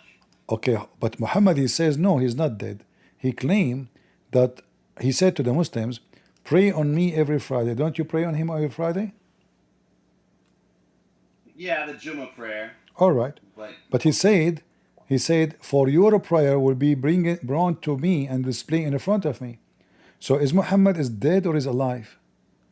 If he is dead, how the prayer, your prayer is going to go to him? Is he God? Is he what? Muhammad did not die, huh? What do you think? No, he's dead. We were talking about yesterday how he's dead. Yeah, but it says here, pray on me every Friday, for your prayer will be submitted to me. Your prayer will be submitted to me. How he is dead, and then all those Muslims, do you know how many 100 millions? How Muhammad can listen to all the prayer of the Muslims in the same time, unless he is God? He's God, isn't he?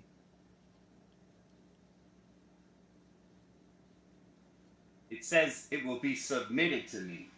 Right? Yeah, exactly. To me, but he's dead or alive?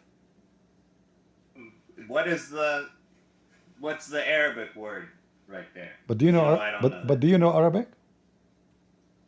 No. So what's the point of asking me about the Arabic word?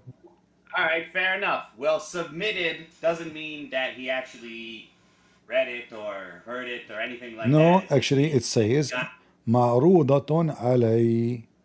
It is going to be. I thought there was no point in this. You said there's no point in this a second ago. All right. Okay. Submitted doesn't mean that he got it and read. Okay, Choppy. Nice talking to you, brother. You are the best ever debater. I cannot argue with you. You are so good. Alhamdulillah. You see, brother, he has a lot of hikmah and wisdom, brother. I've been cooked. Man, we're getting cooked every day, man. We're getting cooked. You see how Allah is humiliating us in front of the kuffar, the zanadiqa, brother? And the Muslims now, they came, they says, we cooked him today. We smoked him. It was metaphor. Hey, brother, it was a real cooking or metaphorical cooking? No, it's not even metaphorical, brother. It was metaphysical. It was a metaphysical matter. Metaphysical. This word is so hard for me. That's why I'm trying to avoid metaphysical. That's deep. Man, dude. Oh, Lord have mercy. I know. But maybe like Mohammed is working for Unit 8200 of the Mossad. That's why he's like stealing people's stuff, you know? He's supposed to smuggle stuff into Tehran and all that stuff. Who knows? Well, you know, Muslims always victorious. Doesn't matter what you do. Like we saw what happened to Hezbollah. Hezbollah claiming that they defeated Israel. Iran now, they are celebrating the defeat of America and Israel together. I mean, those Muslims, you know, I was in the school. They'll never accept defeat. Yeah, in the school, the teacher, he said, today we are celebrating the victory over the Jews. I said, what was happening today, sir? He said, today we lost Jerusalem. Today we lost the West Bank to the Jews, you see. I mean, how in the world do you use the word celebrating? And then, so what are we celebrating today? What happened today, sir?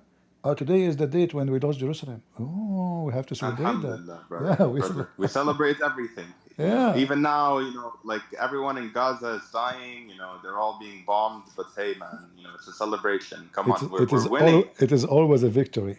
And tomorrow, Saudi Arabia will sign a peace agreement with Israel, and the Saudi Muslim will say, "We force Israel into peace." You kiss their ass to peace. What are you talking about? You need them to protect you from Iran.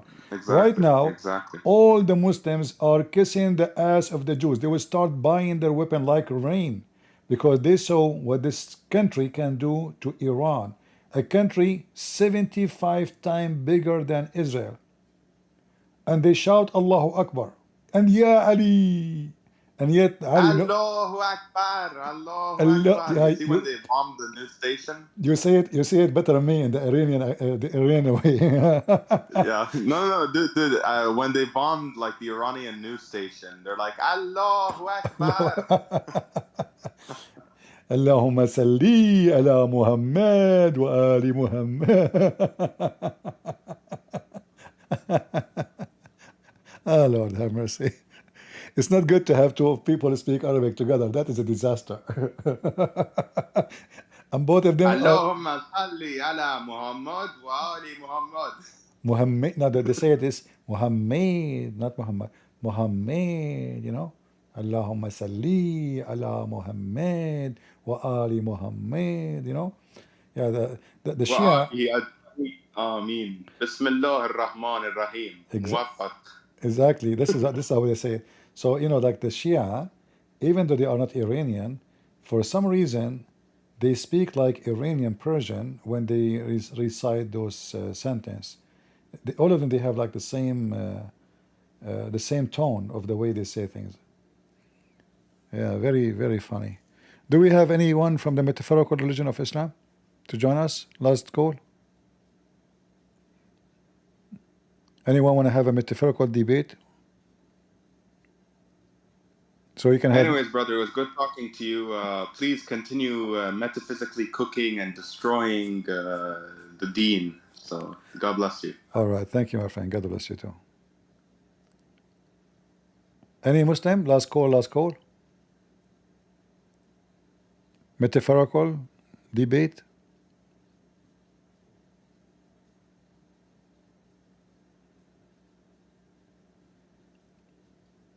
Nobody? All right, should I come back again, guys? I know I'm here for many hours. Maybe this is not good. I need to walk a little bit, otherwise my legs will be frozen if I'm not walking. It's not healthy. I will see if I come back later, if I could. If not, we will be back, God is willing, tomorrow, if we could. I hope you guys are having a good time and you are learning. And we are giving you a life examples about how Muslims they lie in order to cover up the stupidity of so-called God is Allah, and they are desperate to copy us. So suddenly, the Muslim, they have no problem. Previous prophet, they use the word father, but we know that this never happened in Islam. We know that Muslims don't believe that Allah is a father, and we know that Allah himself doesn't even exist. And we know that even the God of Quran or Muhammad do not understand what that word means. It's just a stupid cult. He missed the Trinity. He thinks the Trinity is Mary and Jesus and Allah. Another verse he says, the Christian, they say that Allah is the Messiah. So who is the second person? If the Messiah is Allah, who is the second person? Who is the third person? Just a stupid cult. And then they replace the Holy Spirit with Mary. So now Mary become the part of the Trinity, or the Trinity, the third one in Trinity. And then the second you start asking them about the stupid Quran and all the mistakes in the Quran, there's one of two solutions. Either they will say you have wrong understanding, you show them the interpretation, they say the person who gave interpretation is wrong too. You show them their prophet saying about that thing, they will say this is weak hadith. You show them that this is strong hadith, they will say this is a strong weak hadith. So you cannot win a debate with the Muslims. And after you smoke them and make their noses smoke and they're from ears, they will go and they will claim victory and you being cooked. What we can do? Thank God Muslim women are not around, otherwise they will eat me, because Muslim men, they cooked me. And you know what Muslim women what they do when they eat a man. I can show you the reference. It's an embarrassing, very dirty, very bad.